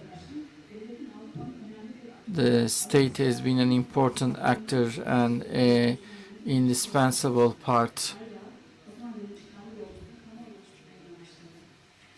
So the expert diplomats having these extraordinary, and they were trying to look solution to these extraordinary problems. It was an important part of, I'm sorry I talk so fast. Thank you. Hacer Topaktaş Üstüner, we think this important presentation. She read so fast. I believe she couldn't give up nothing she prepared. Then what is mostly understood was only the pictures. Is there any question or remark? Öncelikle hocamız çok teşekkür etmek istiyorum. Çok önemli. First of all, I would like to thank you. I didn't know this topic, these extraordinary embassies. This is the problem in this time, when even our relations in UK was not good. There was a delegation from Turkey, even we had permanent ambassadors. So every time Kaiser went, third Alexander went, Nikolai went. Now the question is, from these countries, I believe at that time, Sultan Mahmud II, or Abdülmecid, Abdülaziz, and Abdülhamit, in this period, after getting whether they got a permanent ambassador, if so, whom, or were they representing the ambassador then? That was my question. Before 1793, there were sent from the extraordinary ambassador Leistan, and there were also a team of congratulations. But this, after this tradition was removed. But in my research in archive, I've seen that when the European governors, when the throne changes, this, for example, the Ottoman side sends Russia a congratulation team as it's seen in the Nikolai III or Third Alexander. You got a very nice presentation, but I believe which is missing at this time, the Ottoman empires with their relation with Asia and Africa. For example, in Asia, there's a long country called Siam. There is Japan. So, extraordinary ambassador did they send there, and whether these countries were being watched by the same way, for example, South Africa. I would like to ask this question. In my study, I dealt with European countries, Russia, England, and of course, to Turkestan and to certain city, Turkestan kingdom, there were permanent ambassadors, and to Ottomans they were coming. And in 19th century, the ones coming from Buhara or they were paid, even though it was still, as you said, I went as European oriented, but you cannot expect Ottomans to remain the other countries lacking, and going to China or many countries. This terminology, I believe you should pay attention. You say extraordinary ambassador and also delegation, and then there is the ambassador. Understood? I believe this should be corrected. Most of them are having the title of ambassador. Actually, most of them, for example, former Paris ambassador went to Moscow, so it has already the title of ambassador, and so all the delegations are having the status of ambassador. Sometimes Abdülhamid sends envoys, but we say it for that purpose, but they have representatives. For example, Senussi, Said Al-Menyal Pasha to Habesh Empire, but I don't see they use the title of ambassador. These delegations are different. I would like to say that they should be mentioned, but as in records, are they in the staff of the foreign affairs? In Ottomans,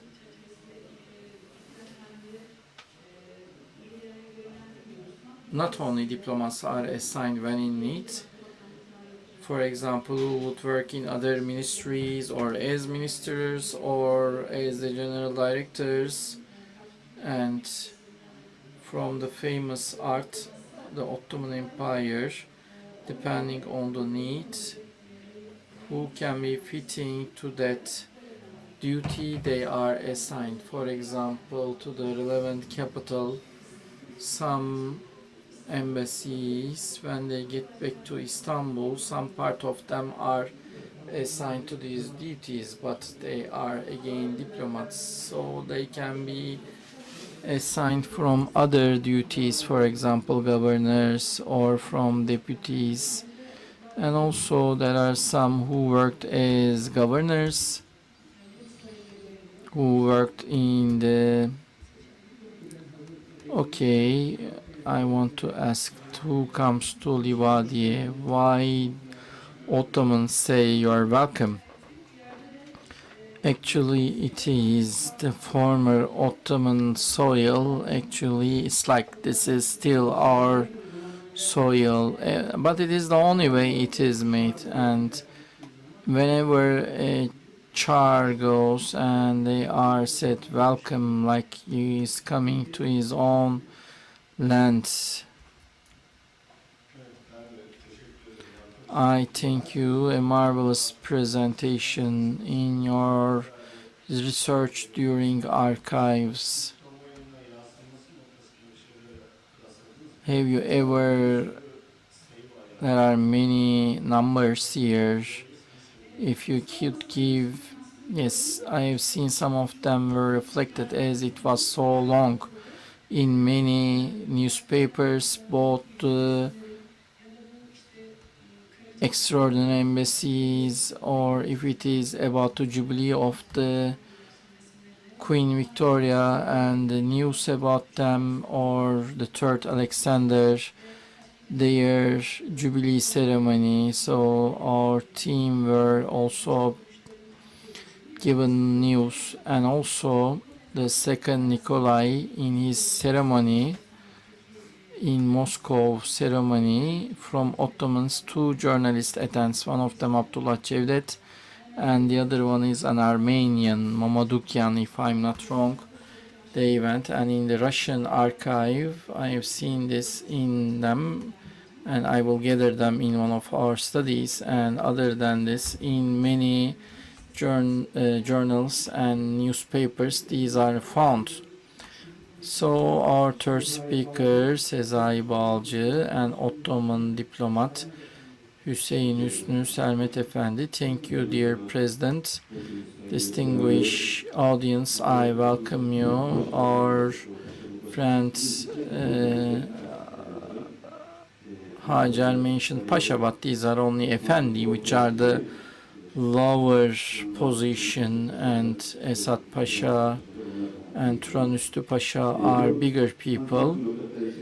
Among these Tanzimat bureaucrats, they are in third Hüseyin Hüsnü Sermet Efendi. For 40 years he worked for state, and he started his career in translator office in Berlin, in London.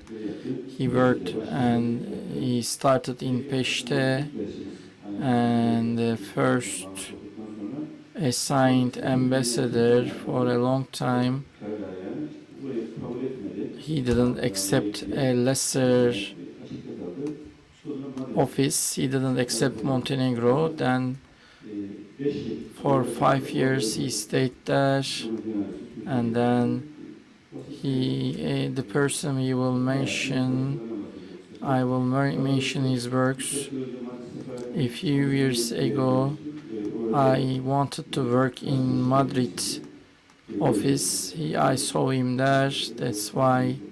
So I wanted to present. Born in 1932 in Istanbul,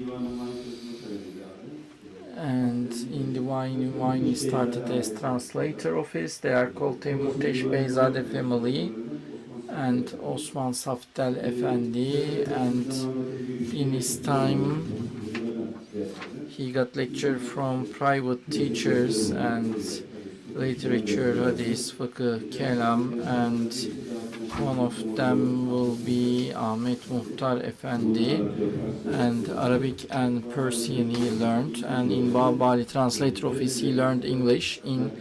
During his Berlin clerkship he learned German. 15 yaşında memuriyet hayatına başladım. He started public servant in 15 years old, and then Divan-ı Hümayun.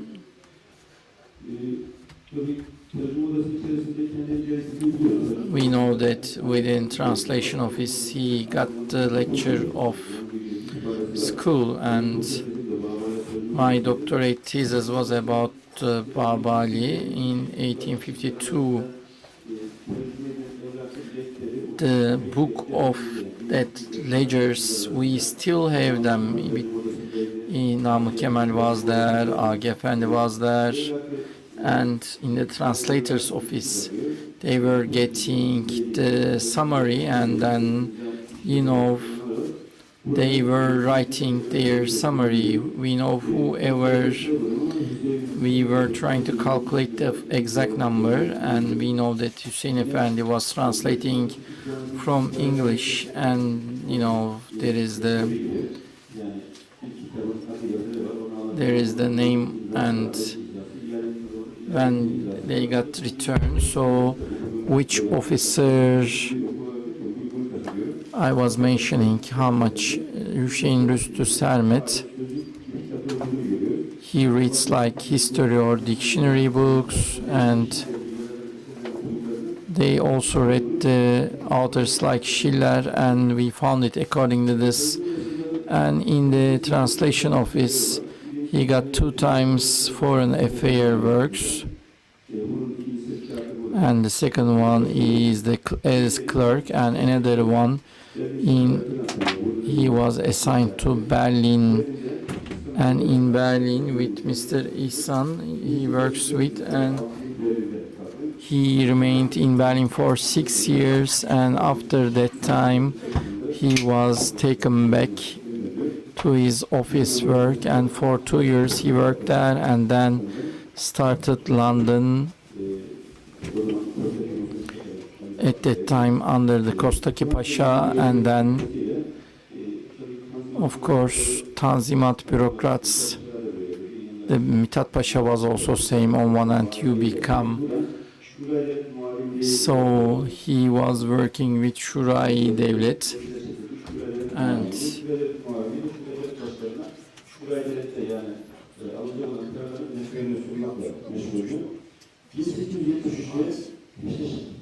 in 1873, and what took my attention, it was in my, this time in Peşti, Mehmet Kaviyeli, the Vienna, especially during Ottoman-Russian War,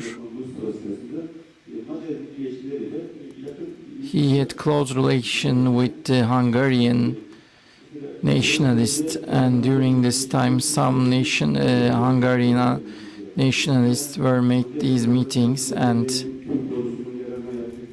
there are some concerts for the Turkish army. At the end of that, they got a huge amount of, and there is a association called Dilettane,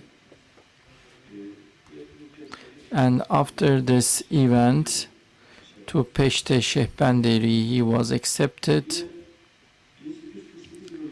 and 1848 there is a committee called Homeland Committee, and in 1876 they got the connection like that as well. In 1848 Hungary refugees are protected by Ottomans, so others, for example, Hungary finance minister were supporting Ottomans, and they are interesting statements. I took some of them, I will read it. So our ambassador is making a special field for Turkey. They say that all the Hungary nation had to express their, and for after this gracious support of Turkish nation to Hungary, we will always remind it. Our nation facing the northern barbarian and had to leave their country, so Turkey helped us with their hospitality and protected, and they protected, and for prosperity of our country, many of the people who were threatened, they saved us, and to those critical days, our Turkish nation protected us. I believe it is time to express our gratitude, and for Hungarian nationalists, so they show the support, and at least 10 or 20 documents from Hungary then and Ottomans. So these kind of attempts should not harm Austria relations, they want. And even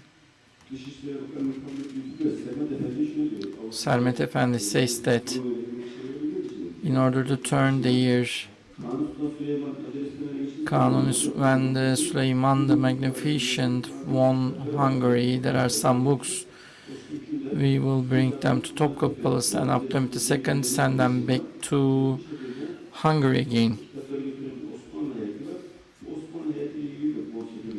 And regarding this delegation, there are many writings between Turkish and Hungary society. They have the reports to develop it, and with the pressure of Austrian authorities, Sermet Efendi was taken back from duty. Then 8th of May 1938, he was assigned to Berlin. He's in Belgrade, and first ambassador in Belgrade, of course. With Ottoman-Russian war, they were independent, and Sultan Abdülhamit wanted to make good relations with them because there is the issues of refugees, so Muslim issues there, and for that purpose he assigned Sermet Efendi to Belgrade, and he was in good skills of diplomacy. Galip Bey veriliyor. 2 Haziran 1879'da Kral Milan tarafından 2nd of June 1879, he was received by the king. However, this ambassadorship has been problematic, we know, because the Muslims in Serbia are migrating to Kosovo. The state want to prevent this, but the assimilation efforts of the Serbians and Muslims are going to Kosovo hastily. Another important issues, finding out the borders, and some part of the borders the Serbian are accused to be surpassed, but Ottoman officers, the Serbians, therefore these issues happens, and I have seen 9 reports of Mr. Sermet, the Russians pan-Slavism danger in Belgrade, and as the country is in fully Russian infusion, so English, French and Austrian states can prevent the Russian influence to be more. So Mr. Sermet is also sick for long years,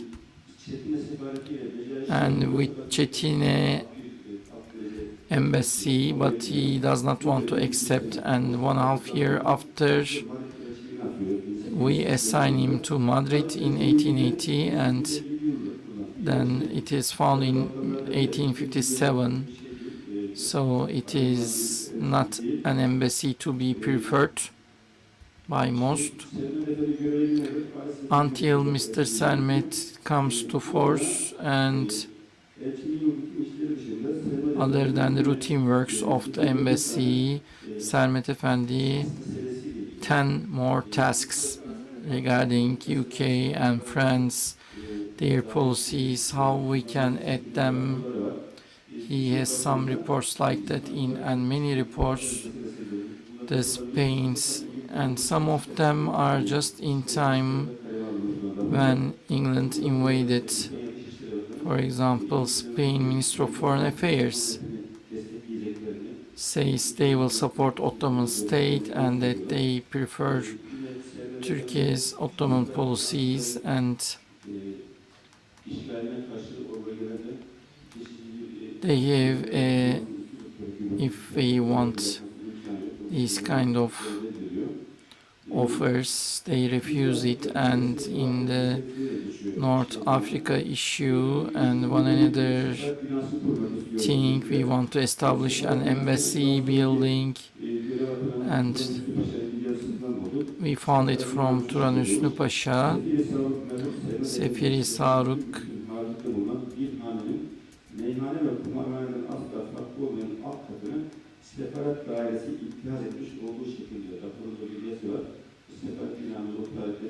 This embassy building at that time was out of the city and was not in good condition. And this is, of course, is not an intense one. In the First World War, of course, with the alliance, we were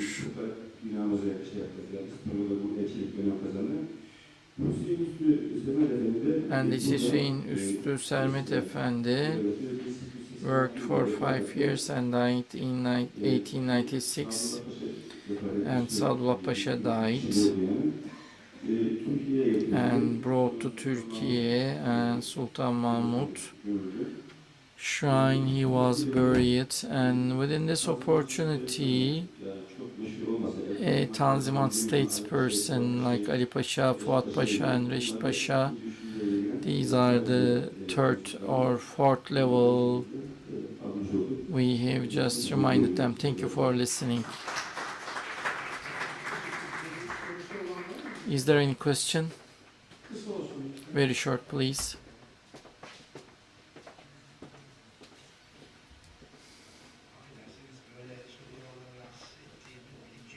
Sorry, I know that I bothered you, but we need to discuss this actually, but our time is limited. I just wanted to mention that in your presentation you always mentioned about the secret clerks.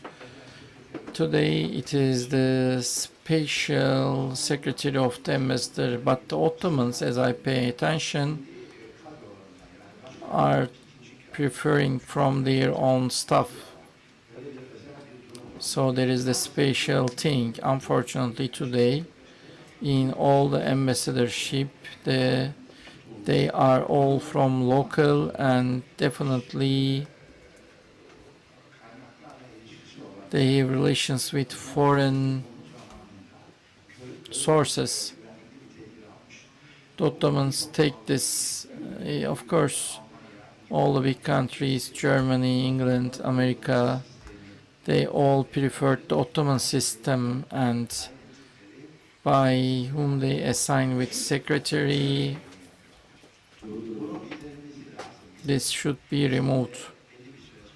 And when we get rich, definitely we should make a pull from Ankara and their local, they should be prevented to in communication with local intelligence. They have this relation. This is very important. It is good that you mentioned this as second Ottoman and Turkey, the secretary concept around ambassador, the secret clerk are very important. Thank you. You show us. I'm finishing. I will ask one more thing. This beautiful sources you mentioned, do you have in French in archive? All these are used as a special language.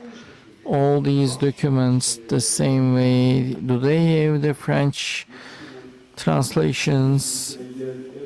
The documents coming from abroad, let's say from Paris and from Berlin, all the correspondence are in French, and those are coming to Foreign Affairs Minister and then translated, and then the document from England came as in English. Otherwise all of them are French.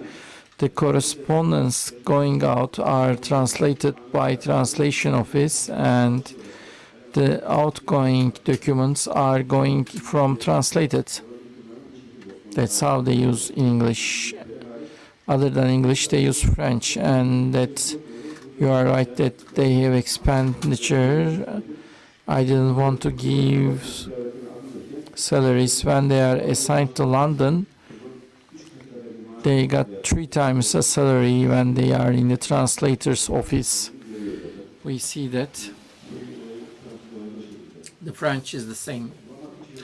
Okay, thank you so much. There is no Turkish correspondence. Thank you so much.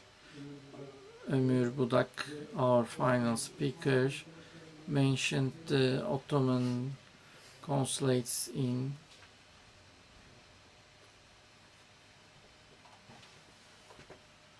Bastım.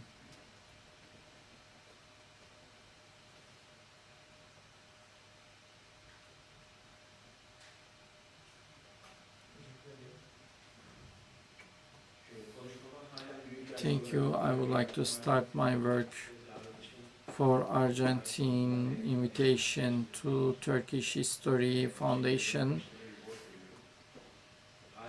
and the corporate history of our foreign affairs institution with all aspects this year in 2023 with an international symposium. It was an important requirement, and through our ministry I was one of the first one to sign this. I would like to thank distinguished minister for their support, and as a result for Turkish foreign policy who helps all the diplomats. I commemorate them. Distinguished guests in 2011 Boston ambassador. When I learned that I was assigned in 2014, first I looked at Ottoman archives like always regarding the city, and within this opportunity I would like to thank Ottoman archives who helped us all the time, and thank you. Regarding Boston, an important part of these documents are the ambassador assignments or their transactions. Accordingly, the Ottoman Empire is the first Şehbender is Abraham Zakçıoğlu, someone with that name, and with that assignment, not only the first Şehbender assigned in the Western Hemisphere, but also it is 22 years ago from the Washington Embassy. And what is interesting is that the difference shown by the literature, according to Abdesli Metkrat, the first Ottoman Şehbender in 1856 to New York, and ambassador's book, Kemal Girgin's book. In the other work it was mentioned, most probably it is because a book from 1935. Only one article shows the right information and the other ones were not even mentioned, and Sereferin and generally the Ottoman Şehbender information, who were and why and with what purpose they were assigned as Şehbender. The answers of these questions I looked for my position, the local guides and burial records. So many of them were not mentioned. Many documents were there regarding Şehbenders, and we made accordingly in 2019 in America. And the stories of them, let's look at it historically in Europe. The Selim III trying to make the permanent representatives tried to assign Şehbenders, mostly Greek, and who are actually working there. The oldest records, Malta, Messina, Napoli, Genoa, Marsiglia, those kind of, and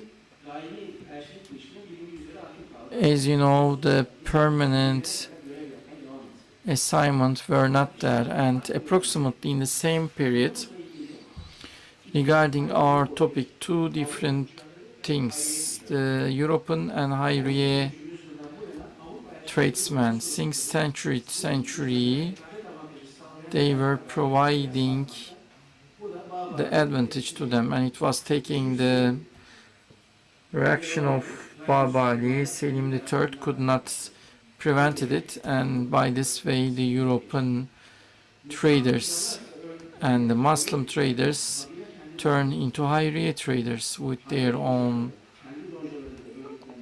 when they are called Şehbender, and in time, Muslim or non-Muslim, all the Ottoman people were called Şehbender. Firstly, it was among the non-Muslim, and according to one study, by the end of 1860s, 85% of them are non-Muslim. The Ottoman consulate network was peak in 18, so they were more than 20 cities. it was still 80 or 60%. The Muslims or bureaucrats having the superiority and majority by the end of the empire, and the Boston assignments are accordingly the first corporation, first consulate in 1840 to London, and 5 years later London in US. What pushed them to show existence in America? The fastest question is Izmir. President Jefferson opened the first American consulate because most of the Ottoman American trade was with this city, as Wright mentioned. What bring American to Izmir was afyon, which is opium. They could sell $10 to China. However, between Balbali and America, there is no yet an agreement. This agreement for capitulations was a priority for Americans. And the Ottomans, who are not sure, took slow, and European powers to support Greeks, and Navarin defeat has been a turning point. And in America there is the ship technologies and wooden. So the first agreement were signed in 1830, and then Baba Ali could send Shehbenders to, and as we will see in the, it made the agreement. When it comes to 1840, they were trading with US, but they were saying that they wanted consulates to be assigned, and Abraham Zapçoğlu they have offered for this. It is found okay, and this was ordered, but they didn't mention Boston. They say that Shehbender assignment to America, the city to be assigned for the first time. American mission chief in the assigned person is said to be residing in Boston, and Ottomans picked the second city as New York and brought Hotspur Smith. He was also he was not an Ottoman, and he was previously an American consulate, and then he assigned an Ottoman consulate in Istanbul. Very interestingly, he worked for Ottomans and US, is special to that. And then in 1850, in one city, he was represented, and the American consulates in 5 different cities, and also in Istanbul they were representing. And Russia, France, Europe, or Prussia, or these kind of states was having a wide consulate, and the diplomatic and consular network of Ottomans. And in 1900 there was in 4 different points there is the consulate, and it was a very wide range: passport, health certificates, and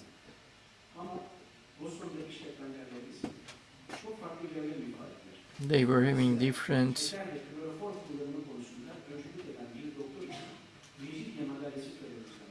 it was the Mecidiye medal, and they wrote with regarding selling from rifles or to make advertisement, and which we will see the many different works. Actually these works are 1852. It's very fitting with that. And now the story of this Shehbender, let's look at them very shortly.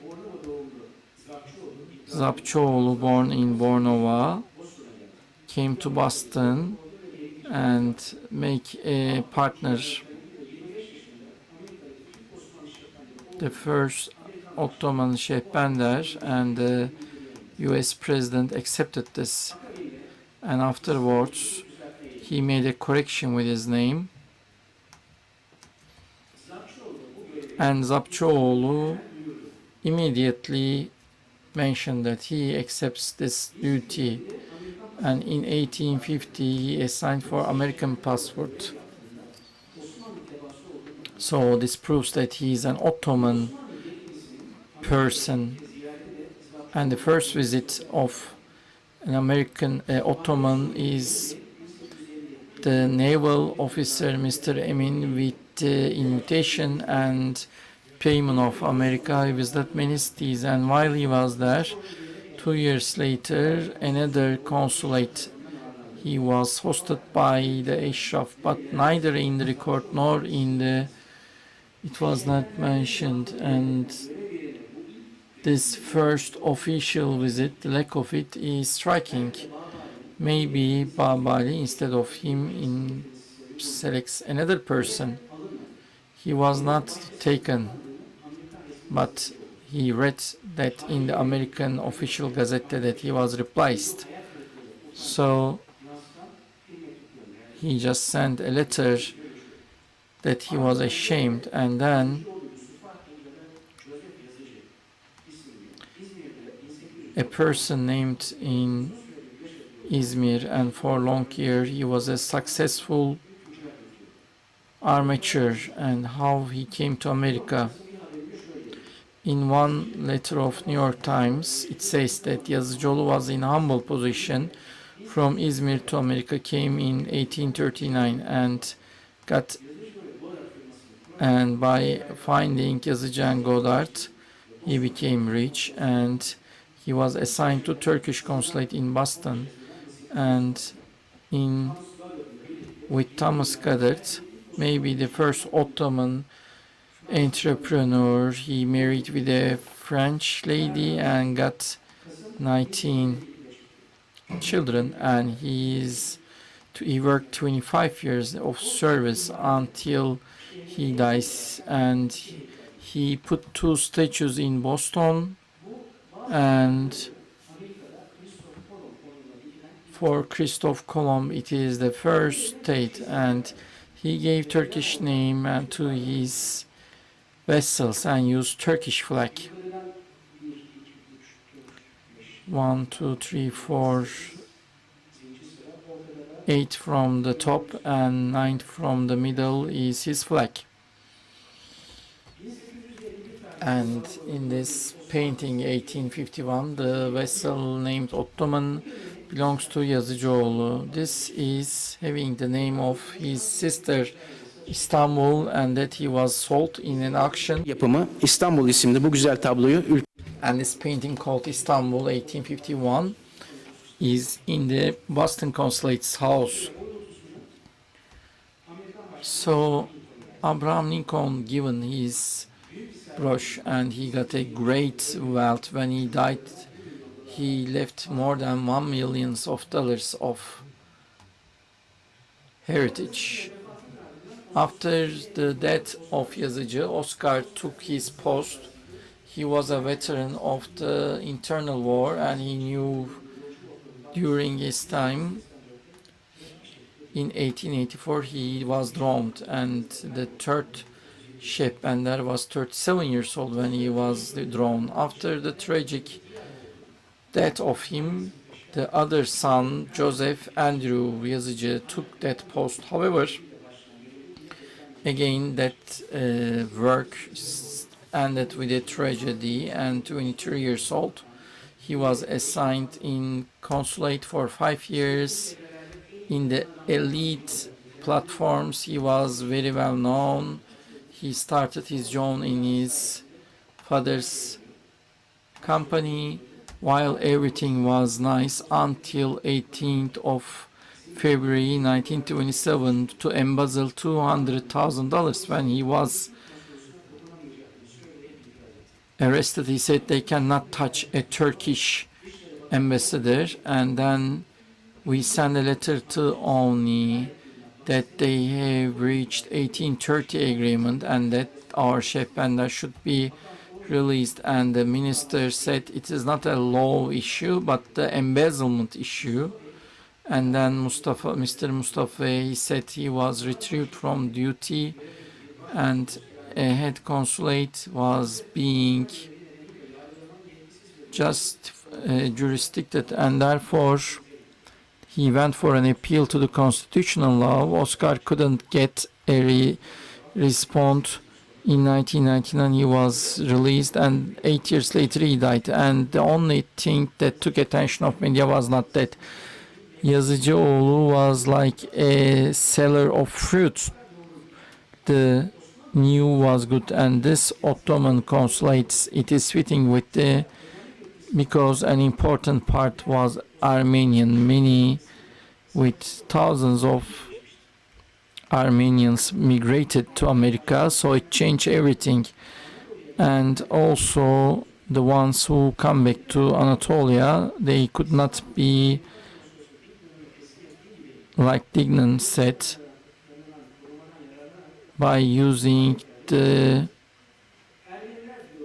he said, Armenians force other Christians to migrate, get Armenian citizenship, and then to return to get political activities. And regarding these activities, we got to get an Ottoman embassy in Washington take serious efforts. The Hınçak newspapers publication, and regarding the Armenian activities, they got many times those activities, and they get Bosnian Armenians were getting cash help, and they have assigned Yazıcı to find some intels inside them. And in July 1998, another consulate, Frank Macomb, were assigned as Şehbender. When it comes to 19, the trade importance of New York was shadowing all others. In a news in 1981, it says that Turkish head consulate Frank Macomber is a American-born person and assigned 4 or 5 years ago, and most of the Turkish in Boston was Syrians and Armenians. So with this port and trade, Turkey, so their work is not heavy. However, the things would have changed. In Boston, our final Şehbender in 1857 in Sofya'da, Avram Fahri, and he started office in 20 years in translation office. In 1898, he was assigned as a translator and is assigned the first career diplomat. He has this 34 years of experience public servant. The Boston group announced him. The elite Turk is now in Boston. Avram Fahri Efendi is that consulate for 60,000 in New England, and his salary is paid by Turkey.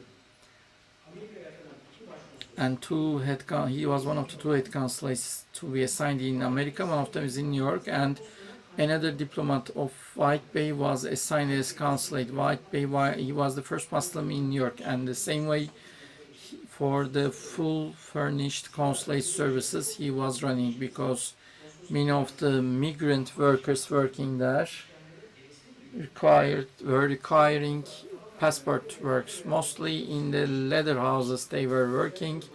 Their needs and their fights with Greeks were making them, for example, with the contribution of Avram Fahri, they got a huge effort, and they sent money. Only a few decades after, they get returned to their countries. And Avram Fahri stayed in New Hampshire, then he died in 1874. And our consulate went to sleep for 100 years. Dear guests, the consulates are the organs of diplomacy. They have important duties. However, they don't get the attention they deserve. Like Neyman says, consulates are generally before them, or much before them.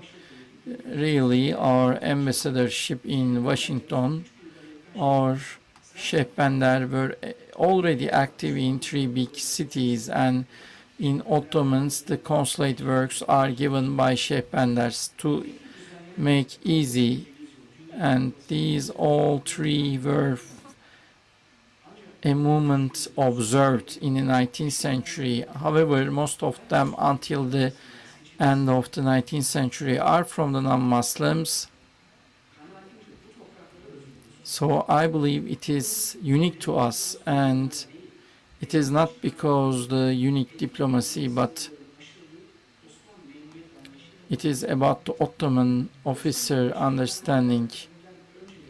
Before Boston, while they were asked to make the trade easy in time, according to that regulation, they were asked to make, I believe, for other cities, this is also. So as a result, one of the main pillars of our foreign affairs, Şehbenderlik, should be looked for much more practice. It will be helpful for our corporate history. As a practicer, I want young academicians. I hope that they will see these are humble steps for this purpose. Thank you for your patience, really. If it was possible to check all the consulates, it would be great contribution. Hundreds of reports giving Shehbanders, trade attaches. I hope the journals provided great contribution, and for using them as a source, they are very important. I want to say the wave question, but we are out of time.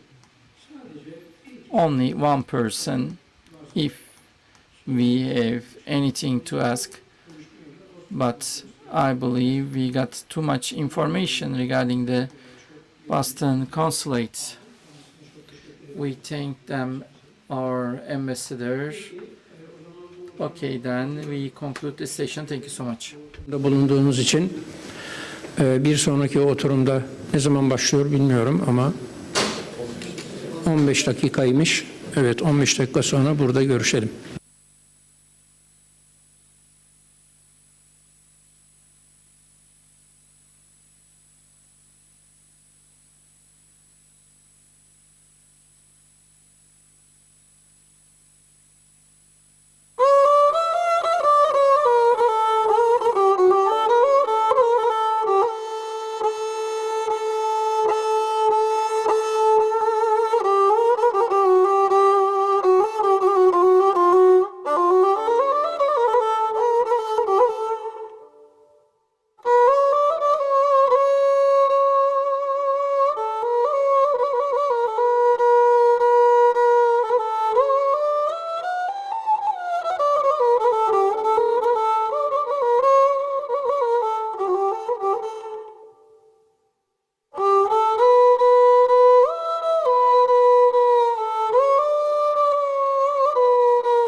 İki dakikalığına Zurab Hoca'yı bekliyorum da şimdi geliyorlar.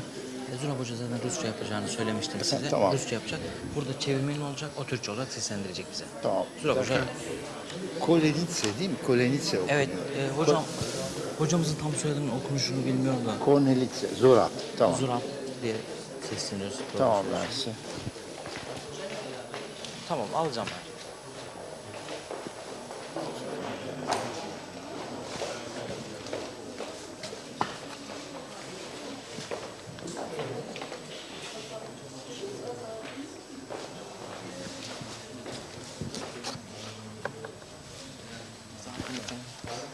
Sizden sonra... Bitiyor artık. Yok, sizin konuşmanızdan sonra Benafri hocamız var. Evet. Ondan sonra Zurab hocamız var. Atlıyoruz, Dant hocaya geçiyoruz ve soru cevabımız var. Evet.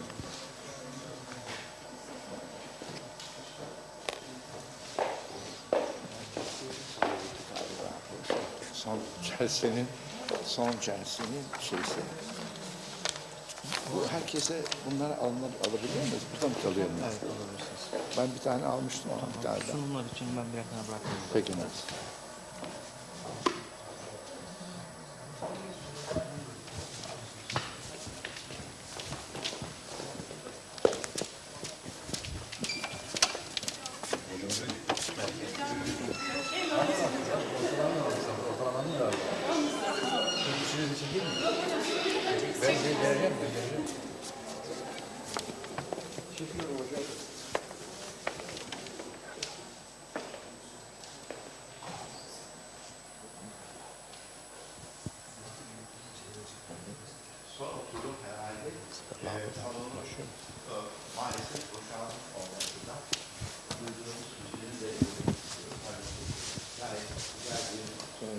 Değil mi hocam? Hepimiz şey yok mu?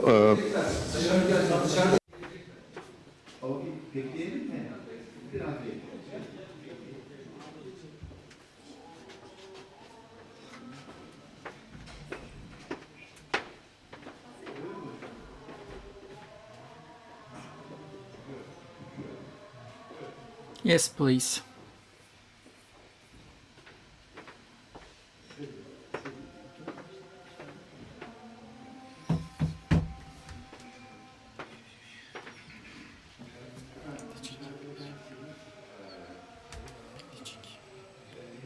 If you allow me, I would like to welcome you and in our fourth session under the name of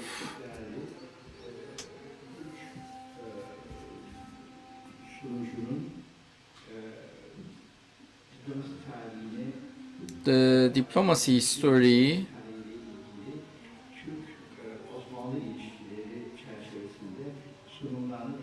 We will hear their presentations and Professor Feroz Yasemin will attend. Unfortunately, due to AIDS, he won't be able to attend this conference, and her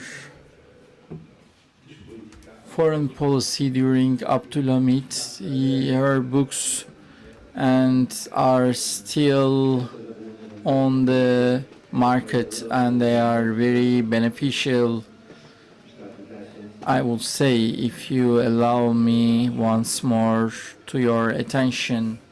And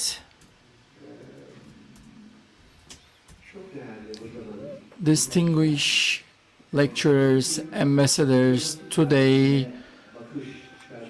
under the framework of looking at the diplomacy story. However, if you allow me, I would like to pay your attention to international relations discipline. Also covers the diplomacy works starting from 1996. This department is a sub-department of the international relations. That's how it attended, and the diplomacy research is a unique elaboration of the international relations, especially of the diplomacy's unchanging principles, which are negotiation and afterwards representation, and then communication, and afterwards a real diplomacy, the main authors, which is realistism and knowing the very well the historical infrastructure, intimidation, and in relation with that the historical aspects, and along with that an issue is discussed with all aspects. Today is a sub-discipline of the international relations. It's an important topic for research. And in a historical manner, when we look at the issues, the international relations, this sub-field, and in our country, the works are being made. I believe it will be very fruitful, and I believe these negotiations and diplomatic entrepreneurships and these kind of events under the diplomacy, they should be, it will bring a new parts to our history. And by this way, the diplomacy, both historical infrastructure and with international relations, with all its aspects, it's discussed. And then the Turkish foreign policy's assessment, there will be new angles it will provide, as I believe. And now, after this introduction, in this session, the first word will be Professor Shakir Benafi, and Shakir Benafi from Algeria, and he's a well-known historian among Turkology, and to us in 19th and 18th century during Ottomans, the Western guilds and its practicality. He will make a presentation, and he will make it in Turkish. I would like to give the floor to Benafi now. Please, distinguished lecturer. Thank you so much, distinguished president. Hello everyone, distinguished guests. First of all, I would like to thank preparation of this important symposium, that of Turkish and Istanbul University Rector Mr. Mahmut, and also I would like to thank our distinguished friends who gave great effort. And actually, with the general picture, I would like to give you this. As you know, in Northern Africa, the Ottoman states, there was an important region. I wonder the Ottoman diplomacy, what kind of look they have, and what kind of, for example, Algerian, Tunisians, these, do they send consuls, or other questions are rising? Because as you know, a state's existence and sovereignty, it is about accepting or recognition of other countries, and so this person coming into the government, or such person using a flag, these are all about the governance symbols, we can say. And regarding this, actually, without going into that, we need to mention this for diplomacy in order to understand, first of all, what we call these Western guilds, under which status were they within Ottoman Empire? This is very important. Otherwise, we wouldn't understand it. And the situation of Western guilds. And as you know, this Western guilds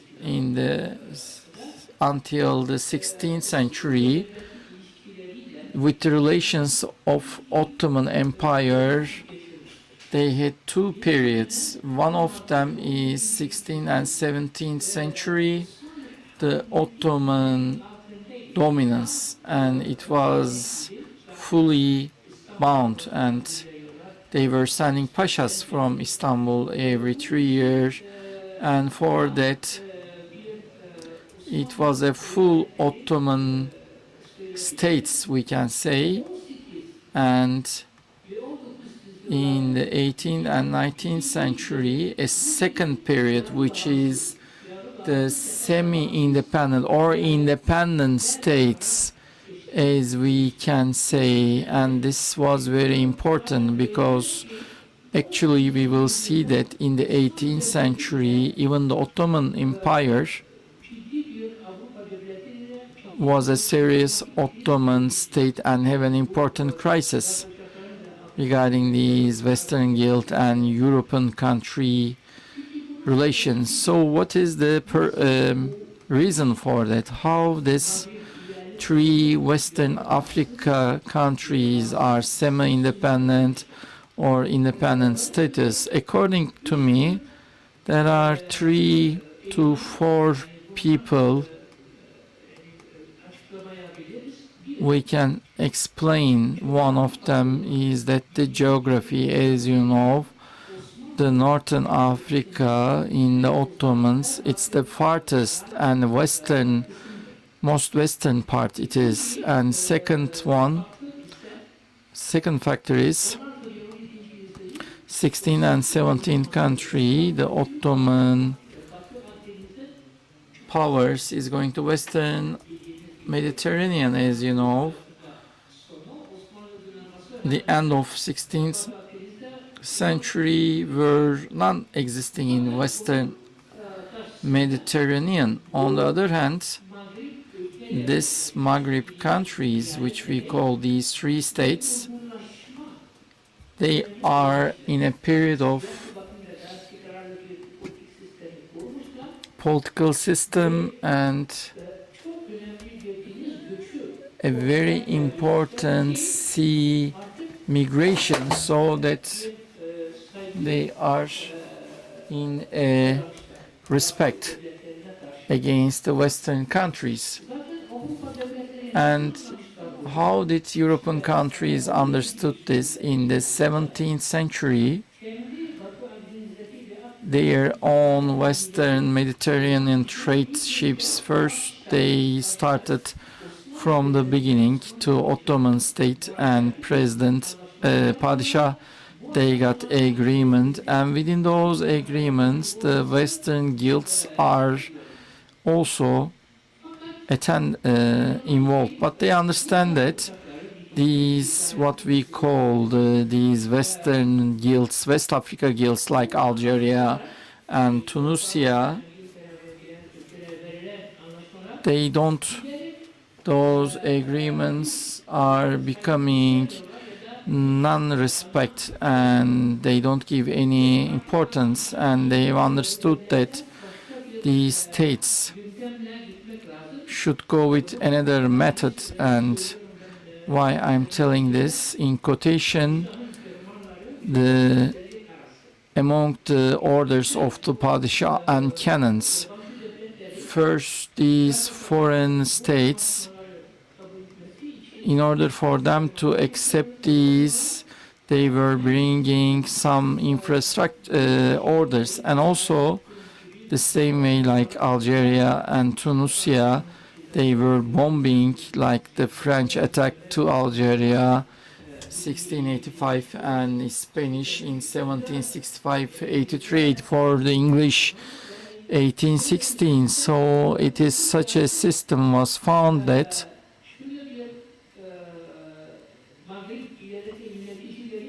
the Western African countries' managers are looking for a message. The agreements were not being signed in Topkapı Palace, but in Tunisia, Algeria, and Libya.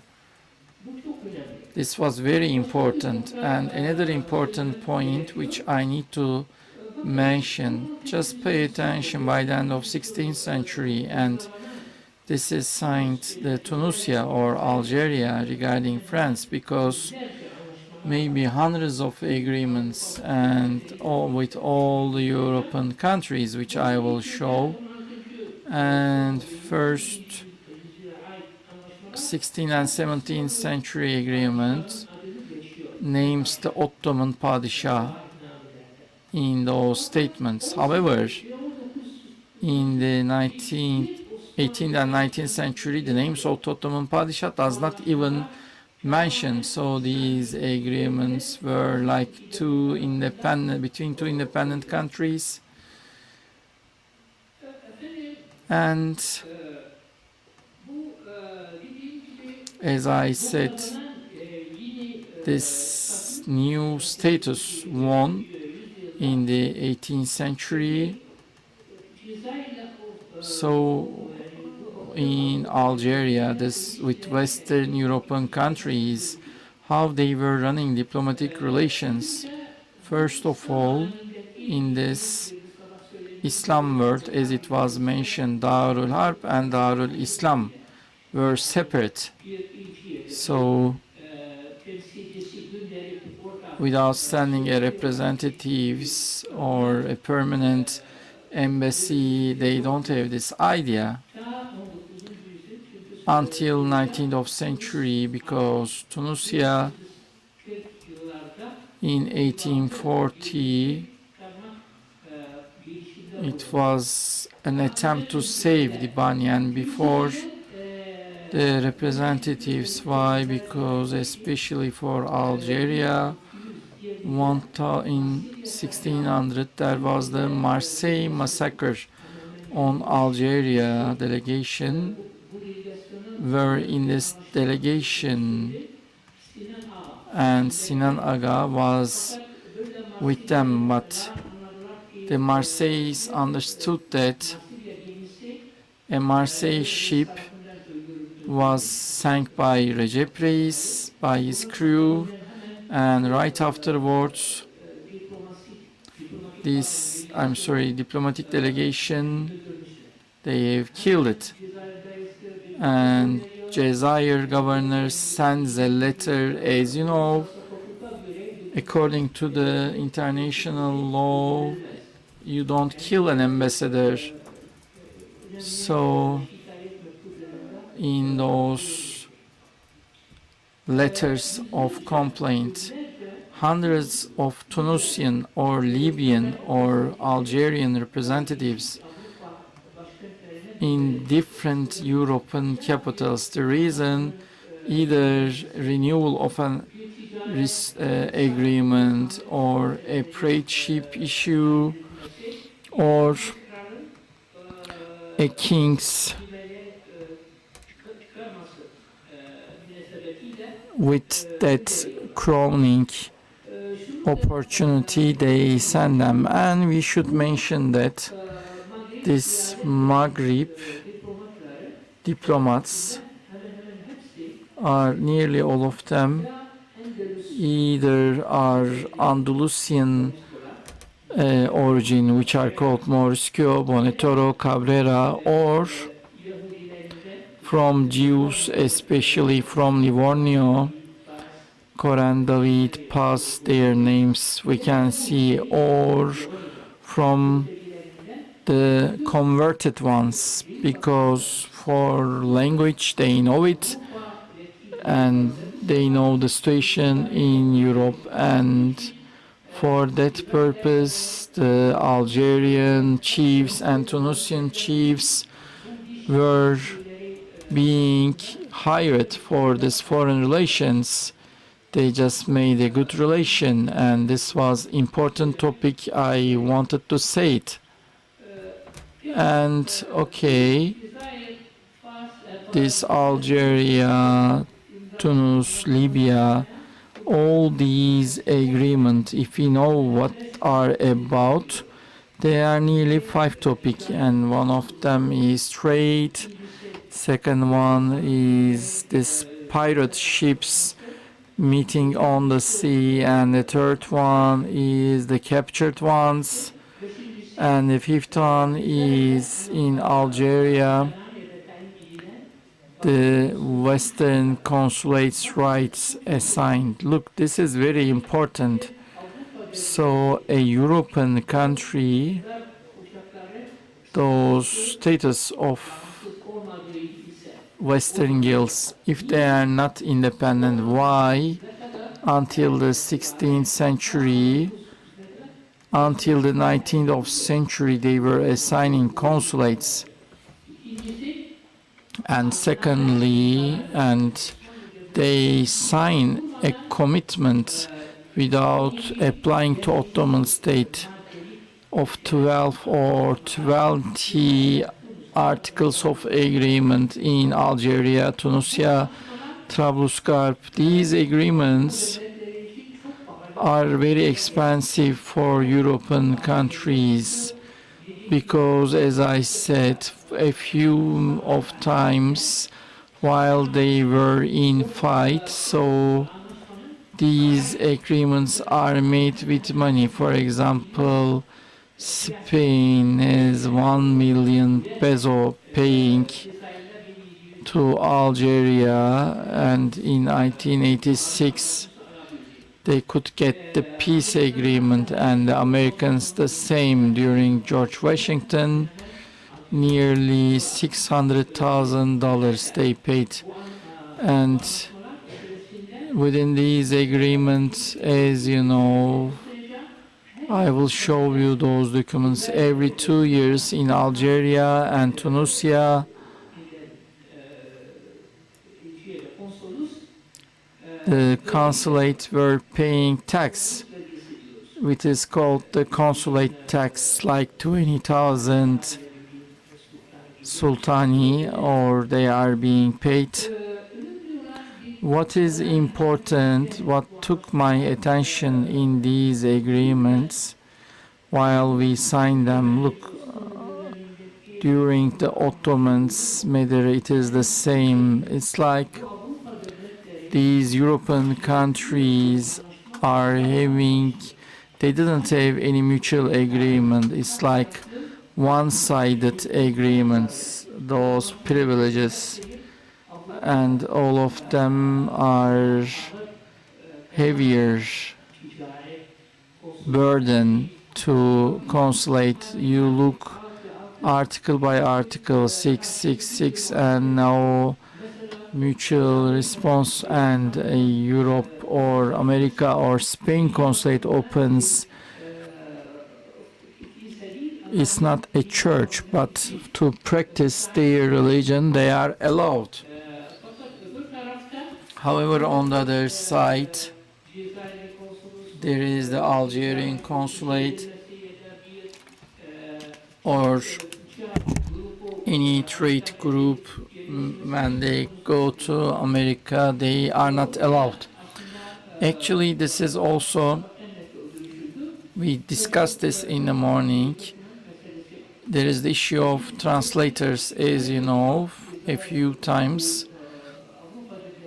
Algeria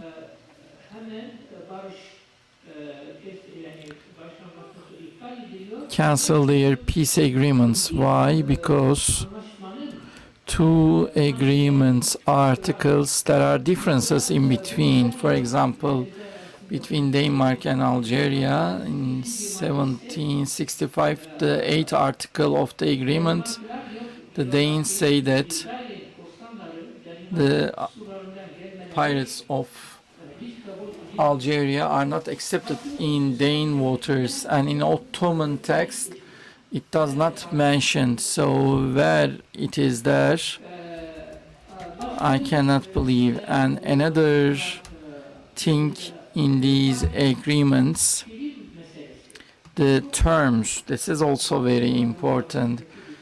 In the diplomatical terms between East and West, for instance, Denmark, Algeria, while they sign agreement, Republic de Arkel, they say, the Algeria Republic, because they know that it's not the king and there is another one will come afterwards. So they say Republic, they write it. However,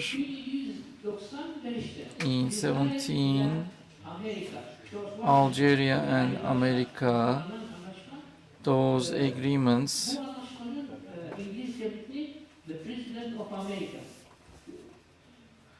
the text is the President of America. Algeria is the America King, it's written.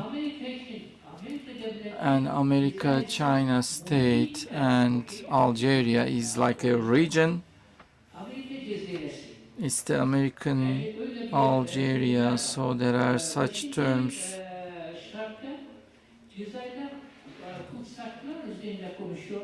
Over the, they are called slave. So a very nice research can be made in the East and West terms.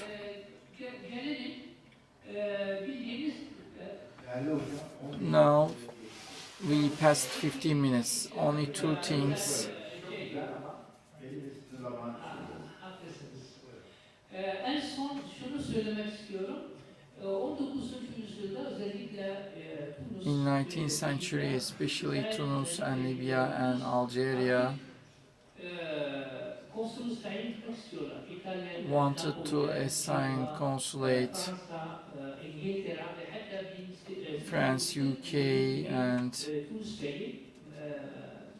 the Tunisian chief Mohammed went to France and there sıkıntı bir diplomatik durumda kaldılar. Niye? Çünkü diyorlar ki siz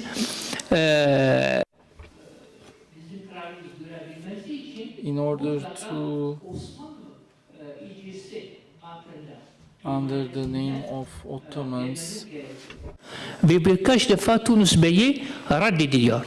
Yani Victoria ile görüşmek, Londra'ya gitmek istiyorlar ama demişler tamam gelebilirsiniz, kraliçe ile anlaşabilirsiniz ama and the Ottoman with their permanent representatives ait, buna bağlı olduğu için.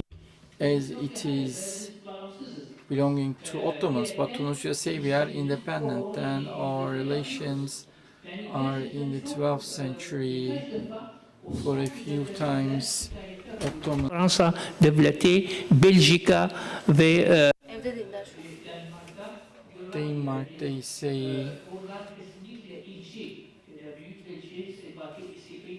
they don't have the capacity of ambassador, they should not be assigned. And finally, I want to say for Western Europe, it is good for them because Tunisia being independent after the invasion of Algeria, they were taken under tutelage 1881. Imagine Tunis, if it was under Ottomans, they would remain uninvaded. If you allow me, I would like to show something. This Denmark, as I said, Algeria, in order to force them to agreements, they were attacking. This is 1883 by Spanish fleet to force Algeria to an agreement, and Charles V. And this is the famous passports. The biggest problem with Western Europe and these Maghreb are the sea passports.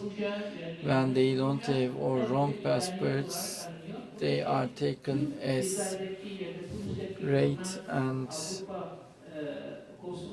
all the consulates in Algeria, so they give this kind of passport so that they want to be in the friendly relations. These are different types of passports they have, and this is Holland, and this is also very important. I forgot. Previously 16th or 17th century, these agreements, what they were finding, and governors, the scholars were there as well, so NGO representatives and military representatives, and they removed it. None of the civilian institution can make sign or stamp, only military could do it. This is three signs: Janissary, chief, governor, and this is also for language. This is very important, with which language these agreements are signed or written. Ottoman, Arabic, especially for Western Mediterranean.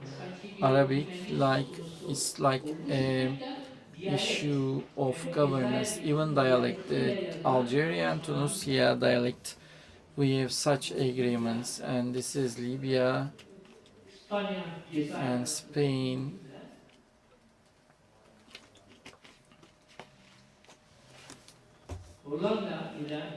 This is Dutch Algeria agreements. This is, as I said, after signing the agreements, all these regarding the weapons and ammunition given to Algeria. This is one of the most famous Algeria books. It is called the Shifa book. As you said, every state in every 2 years, these are the taxes and consulates at which date they are given, and it says that the Denmark and Spanish consulates, all of them are registered. This is Tunisia, Denmark agreements.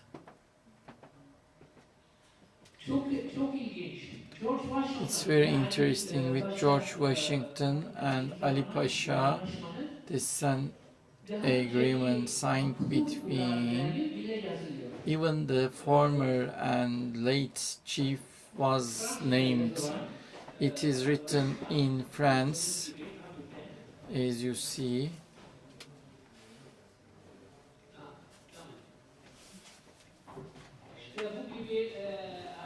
And this kind of, and finally, my final thing,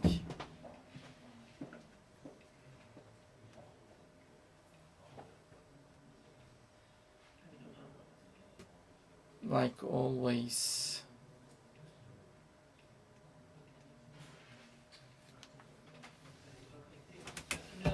actually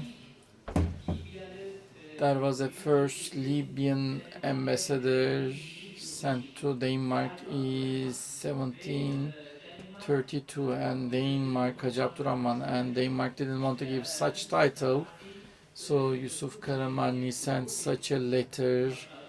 This is an ambassador with that title. I'm sending him and asks him to be accepted. So thank you for your patience.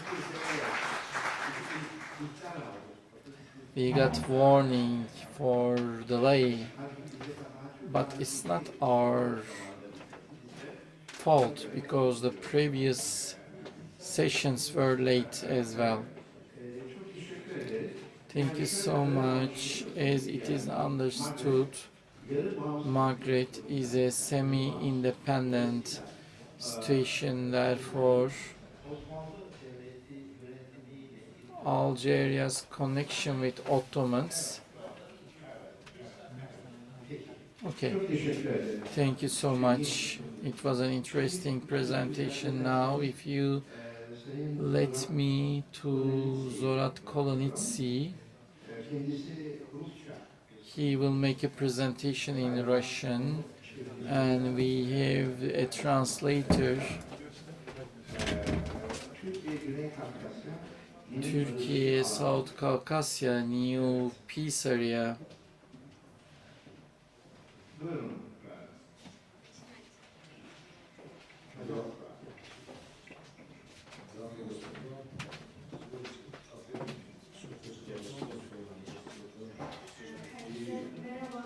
Hello everyone, today here from Georgia Sunum State University on behalf of here.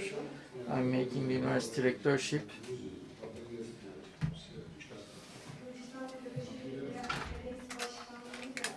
And also I'm the head of Georgia Academy head.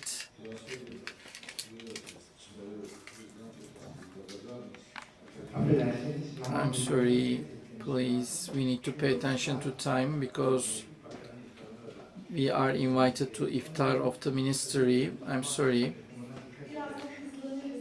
Okay, we will be faster. Okay, we were warned because please pay attention.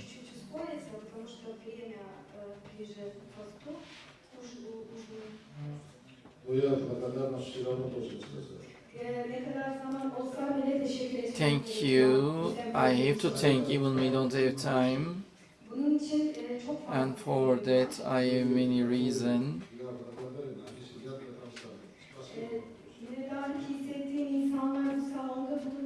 There are people whom I am on to.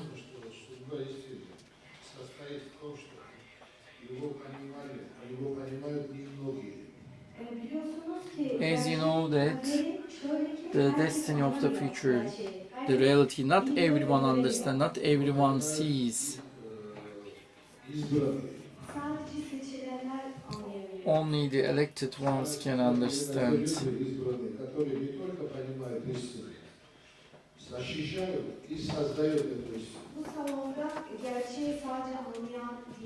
It's not only who understand the reality and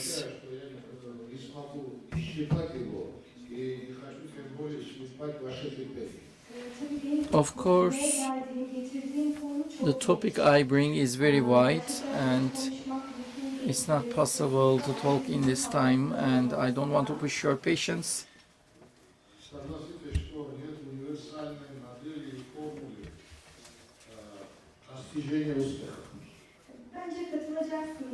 I believe you will. The general success, there is no formula for general success. However, there are conditions we need to observe. And what are these conditions?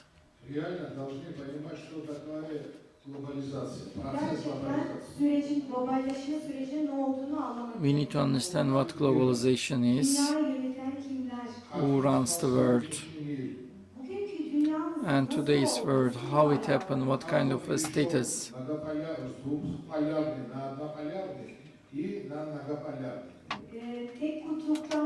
From a single pole to multipolarization, how it's shaped like that. Who has what kind of interest?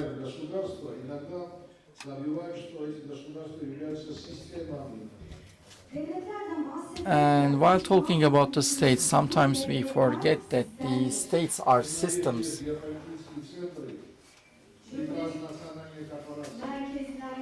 There are geopolitical centers, there are multinational companies, there are games and their rules, and there is the world order.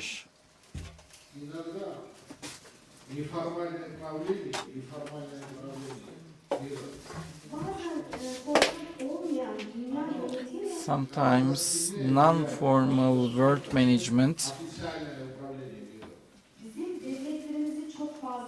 it can affect our states much more than our official governments. What I mention here,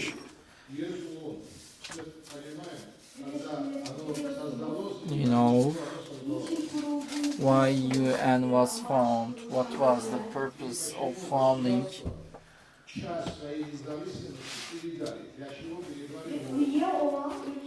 and the member countries actually transferred some of their independence to these institutions. Why they did this? As you know, UN runs the world now.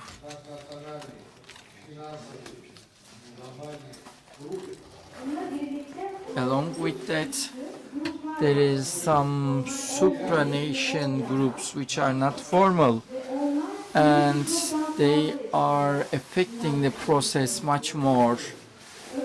For instance, I want to give an example.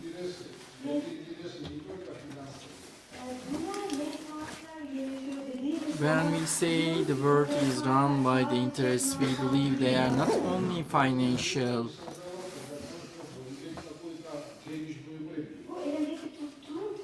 This cell phone I am holding is not for profit-based developed.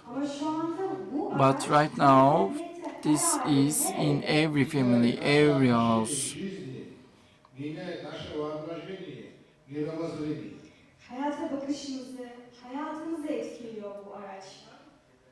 It affects our point of view for life, and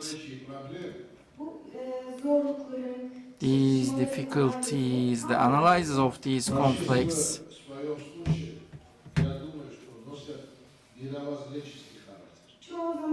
most of the time it is because of how they look to the world, and we believe that there is a philosophical changes need. Much more deep strategical thinking is needed, and it should be supported by healthy intellectual opinions. I believe this is the highest level approach.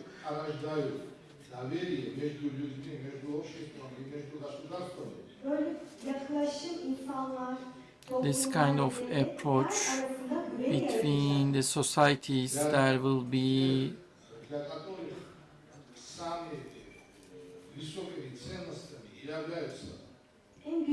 and the biggest values for them.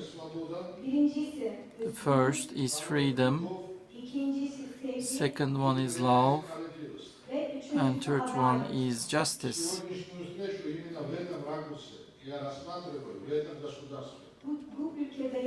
So this event in this country, I'm evaluating over these three values.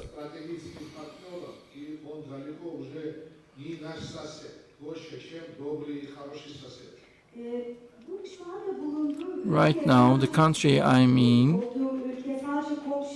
is not only a neighbor or a strategical partner, is much more.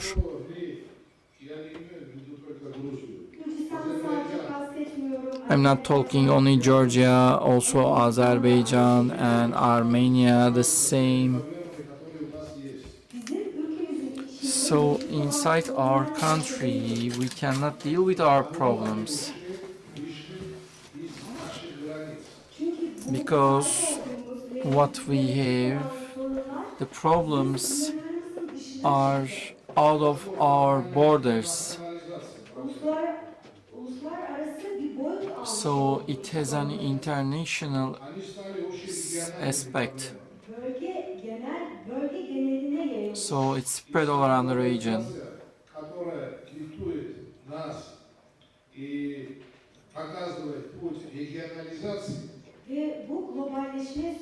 And this globalization process is something which forces us and which makes us have this. We need to understand our role well, all of us. The topic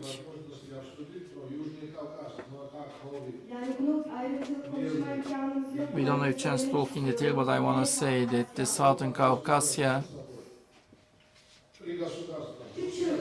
three countries, Southern Caucasus, while we talk about three countries. There is the Karabakh problem. It's a huge problem today, and we hope that this is the problem our country couldn't deal. And we know this very well that in the region with our neighbors, we cannot solve, even though it's our internal problem, without help we can solve it.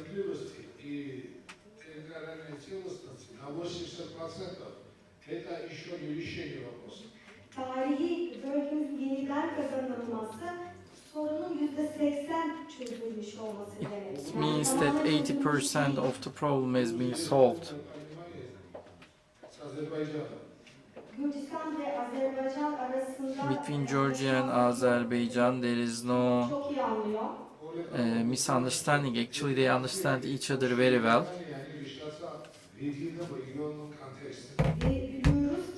And we know that these conflicts are region-based, can be solved.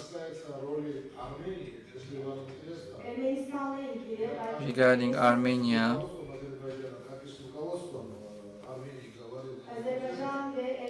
Azerbaijan and Armenia, we were talking with the authorities, not only with the academicians.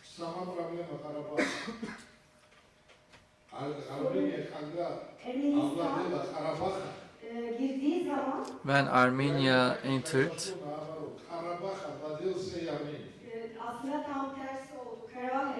it's the vice versa. Karabakh owned Armenia. Statistically,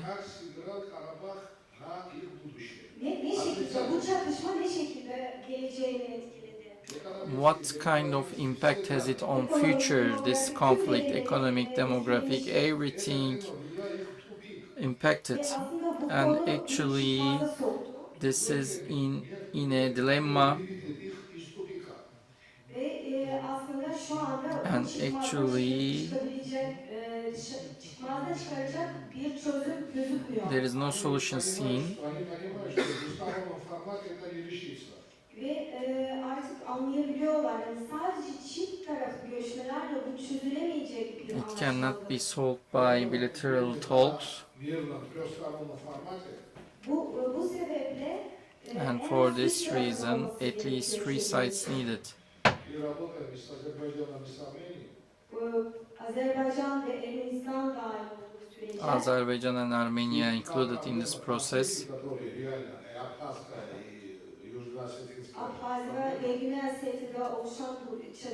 And this conflict in Abkhazia,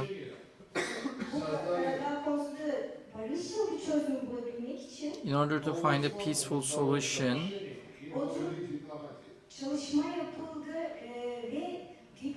they made a work on that, and a new model developed in diplomacy, and the name was the university diplomacy. If you have 2 more minutes, I want to tell about it.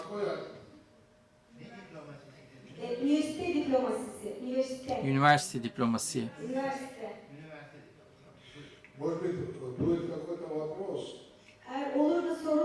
If you have question, if you want to ask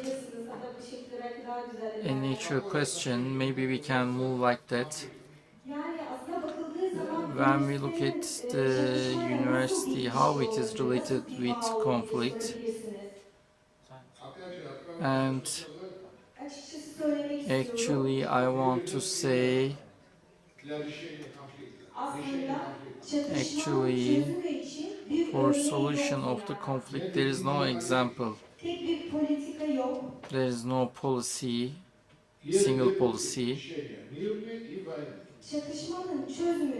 In solution of the conflict there is only 2 ways, one of them peaceful, second way is the war.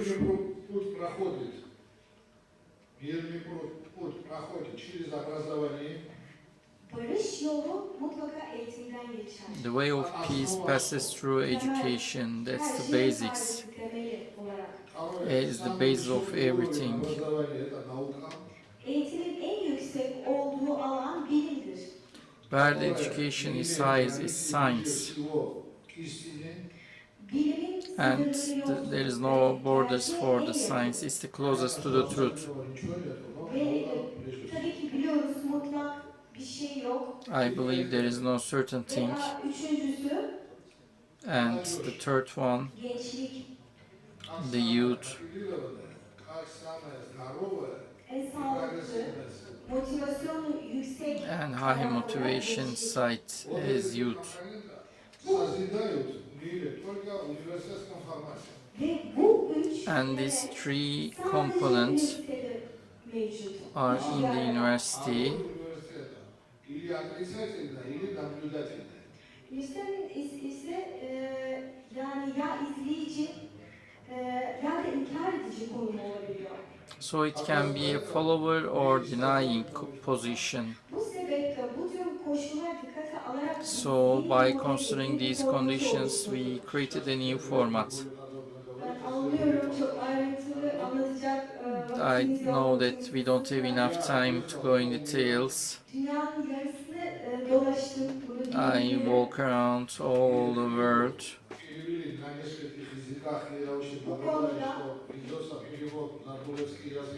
Bu konuda yazdığım kitabım birçok dilde tercüme edildi. So my book was translated in many languages and now being translated into Turkish. Gerekirse sunumu da yapabilirim. I can make a presentation as well. Şunu söylemek istiyorum. I want to say that nothing remains in this world. Ve şu anda And right now, yaşadığımız sorunlar o the var. problems we face, they won't be forever. Yani doğru şekilde And if we act correctly, mevcut olan sorunlar the gelecek current ve conditions will be the steps of the future success. Teşekkür ederim. Thank you.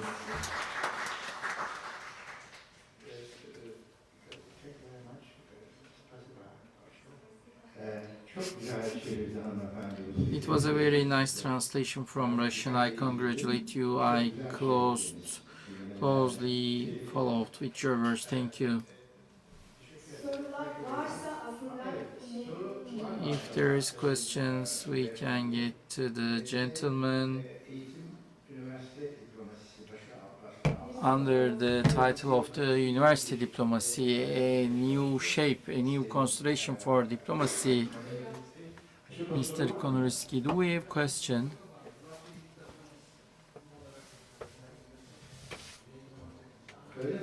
As institution, we will publish his book in Turkish. The title of the book was...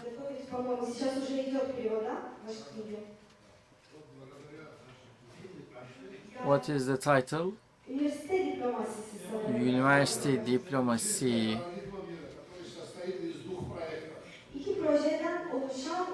It's like the Imagine Georgian paradigm compromise of two sentences.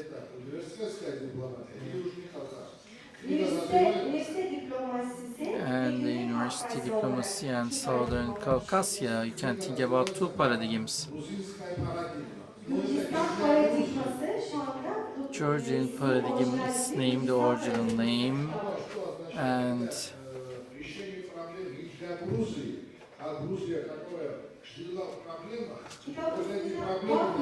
don't look at the title's name, but what is being chased is not the solution of Georgia, is that we are looking for solution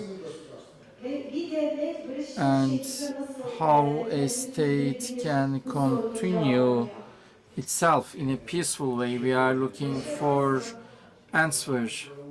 Do we have any other questions? If not,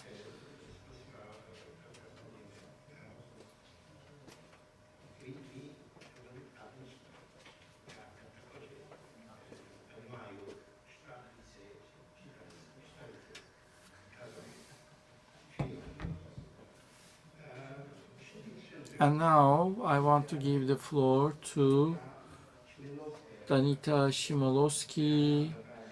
Distinguished lady is a famous Turkologist, and also she represents Poland as the ambassador in the beginning of 20th century, the functioning procedure of Turkish and Polish diplomacy.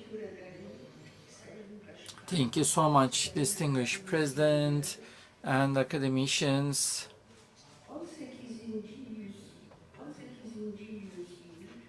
18th century Poland with the old name for Leistan, and Prussia, Russia, and Austria, and Poland lands were invaded by those countries, and our country were wiped out of the map of Europe. And this only country who didn't accept this was the Ottoman Empire, and Poland's do not forget this, and always remember it in the conferences or in their papers. And Leistan, which is Poland, when it was officially removed, despite that,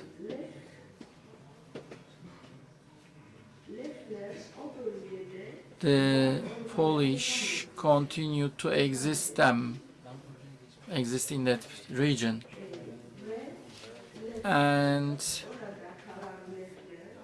those Polish people did not accept it, and against Russians they made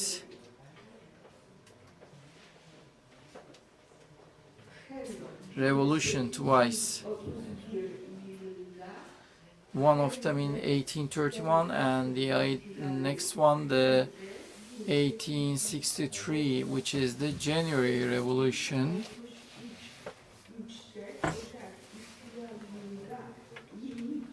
As they failed, most of them had to migrate abroad.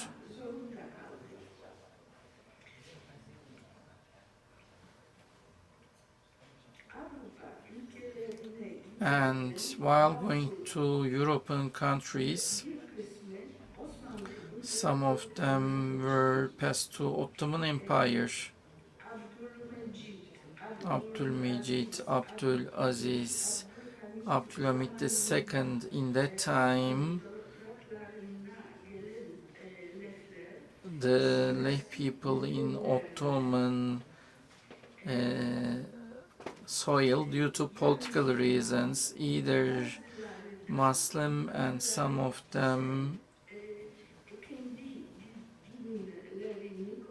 protected their own language, and who comes, most of them were intelligentsia and who were highly educated. Therefore, it has important contribution to Ottoman economy, especially the engineers, soldiers, doctors. Starting from the moment they went to Ottoman army, they had great role.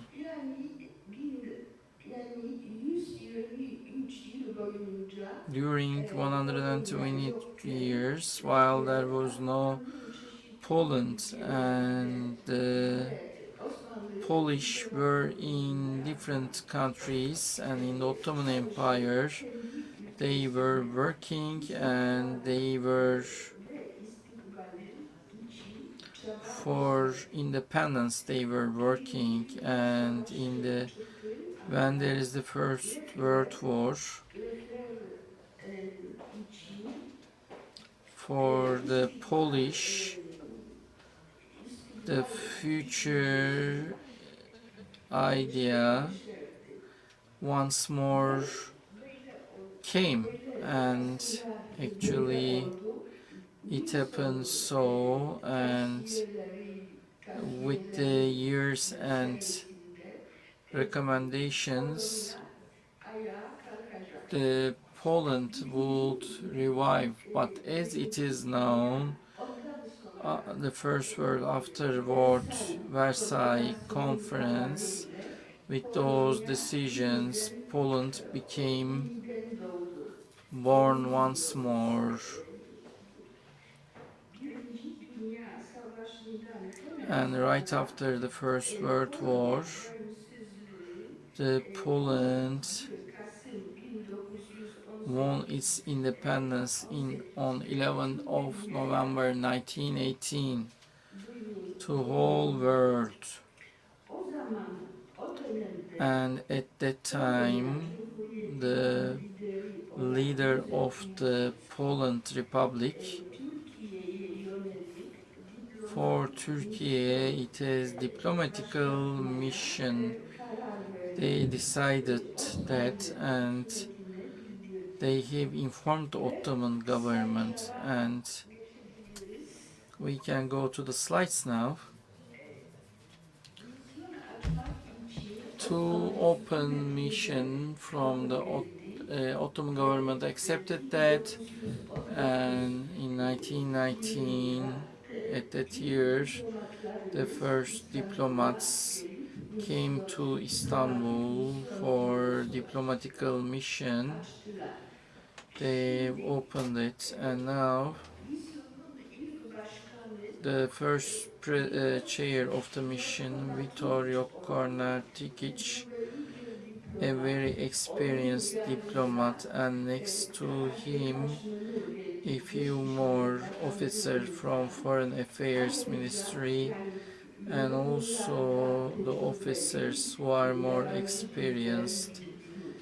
They know foreign languages. However, no one knew Turkish, and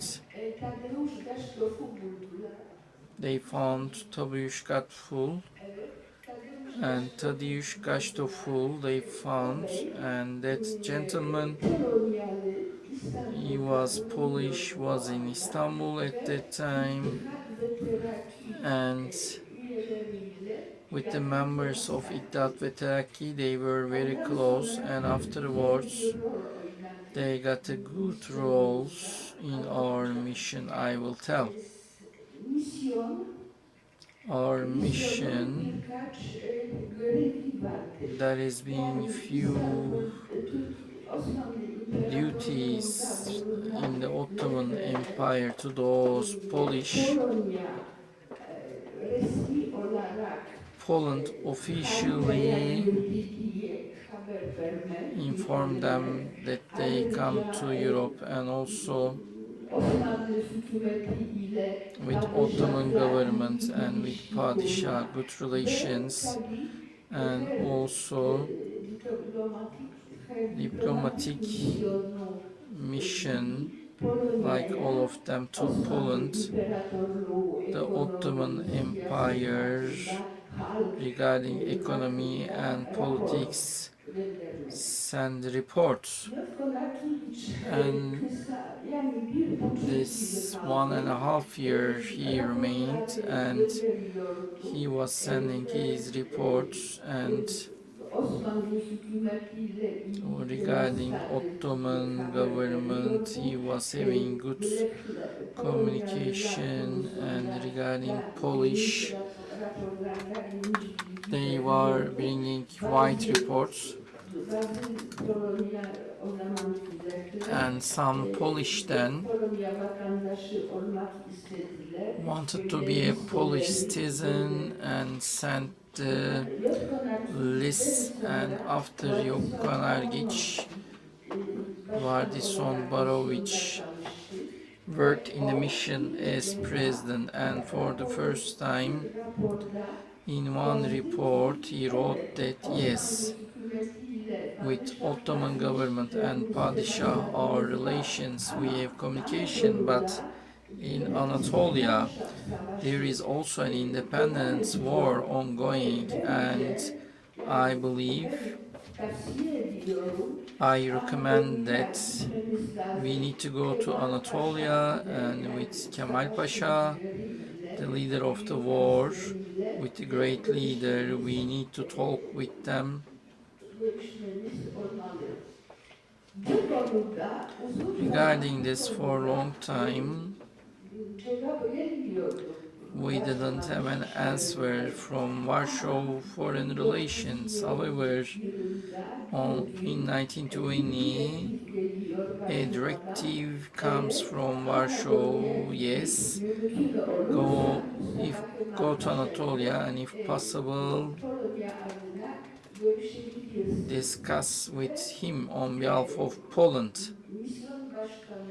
And the head of the mission, who does he send Tadeusz Kaftosh to, because Tadeusz Kaftosh knows Turkish and also with the help of his friend he can talk with Mustafa Kemal Pasha, so they would meet him and we worked a lot of time our mission, but at the end in 1920 with Mustafa Kemal Pasha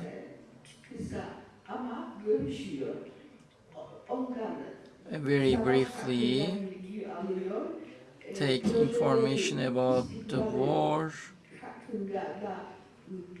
So another few information, Mustafa Kemal Pasha, and when Poland reborn and became success, and then he informed Mr. Kemal Pasha and he comes back from Anatolia, a very long report from the mission to Poland. It goes, and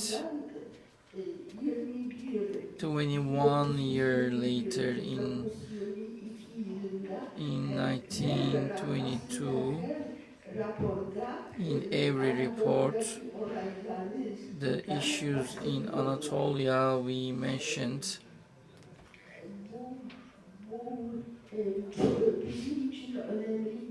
This is an important issue for us because regarding the independence war in Anatolia, they got information from the French agency, and that information, those articles were not correct at all, so information within that was not positive at all. However, ours were directly in Turkey instead of the reports of the Ottomans. They were preferring this, and now there is the victory and the Lausanne Convention is held, and the Polish and our leader Piłsudski once more, Józef Piłsudski, first leader of the new Poland. He is the grand leader, grand general, was admiring Mustafa Kemal. Both soldiers and Mustafa Kemal is also a soldier, so he admires. And to Lausanne, a non-official delegation he sends, and in Lausanne the team would both observe the convention and be in contact with the team, and it's really so. The Poland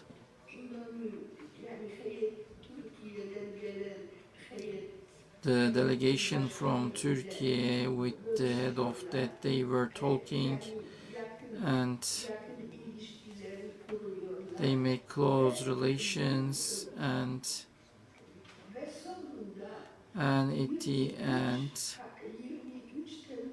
23rd of July 1923 in Lausanne, Poland and Turkey, between the new Turkey, there is a friendship agreement was signed.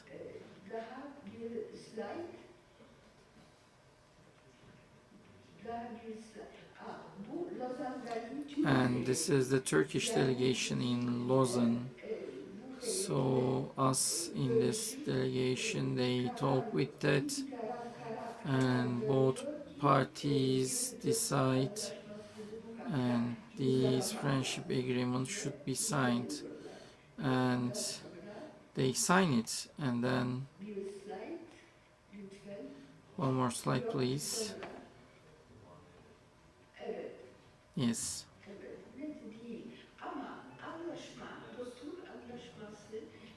The friendship agreement is short and 4 articles, but it is strong and fruitful agreement.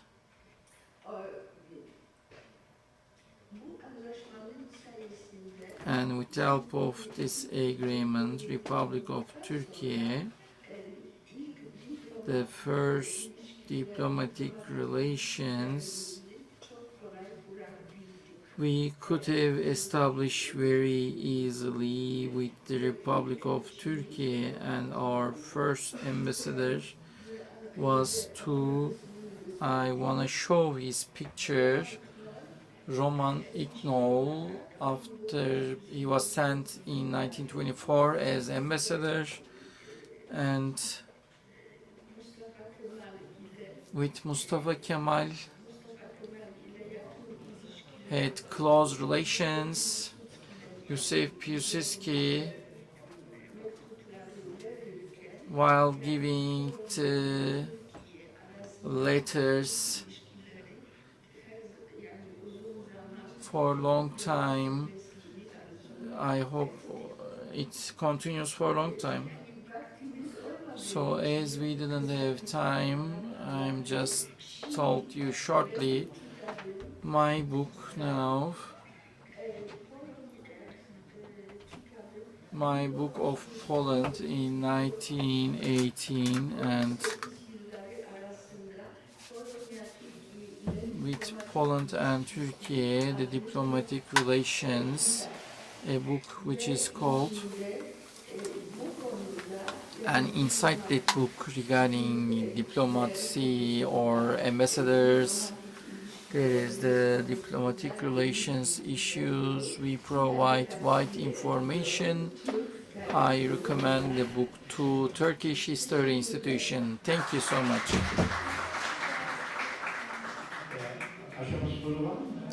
Is there any question?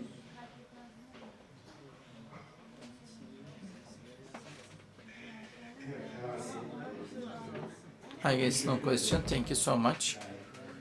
It was a very interesting meeting for your contributions. Thank you. I believe this were waited with patience to end. Thank you once more.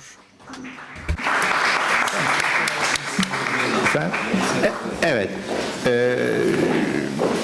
Öne geçmemiz lazım. Şuraya gel. Evet. Şöyle şu tarafa iniyoruz.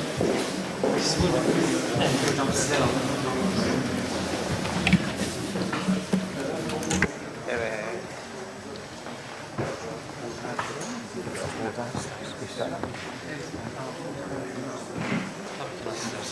Hocam şöyle buyurun, şu tarafa alacağım sizi. Evet hocam.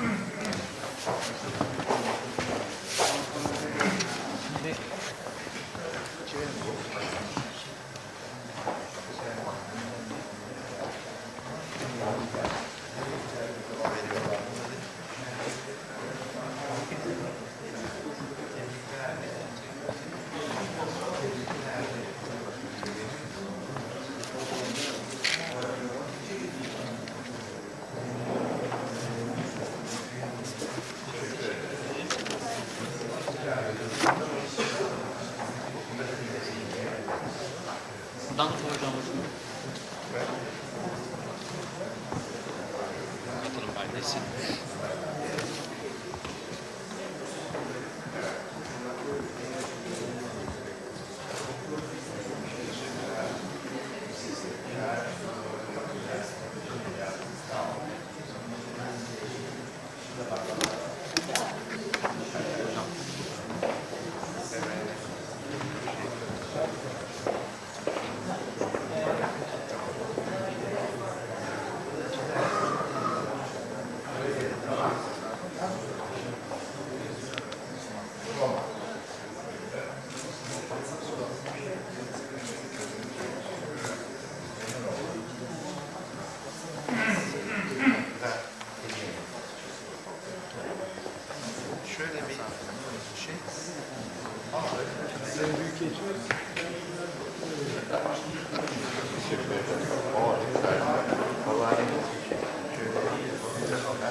Anons geçeceğiz. Mikrofon açık mı? Açık.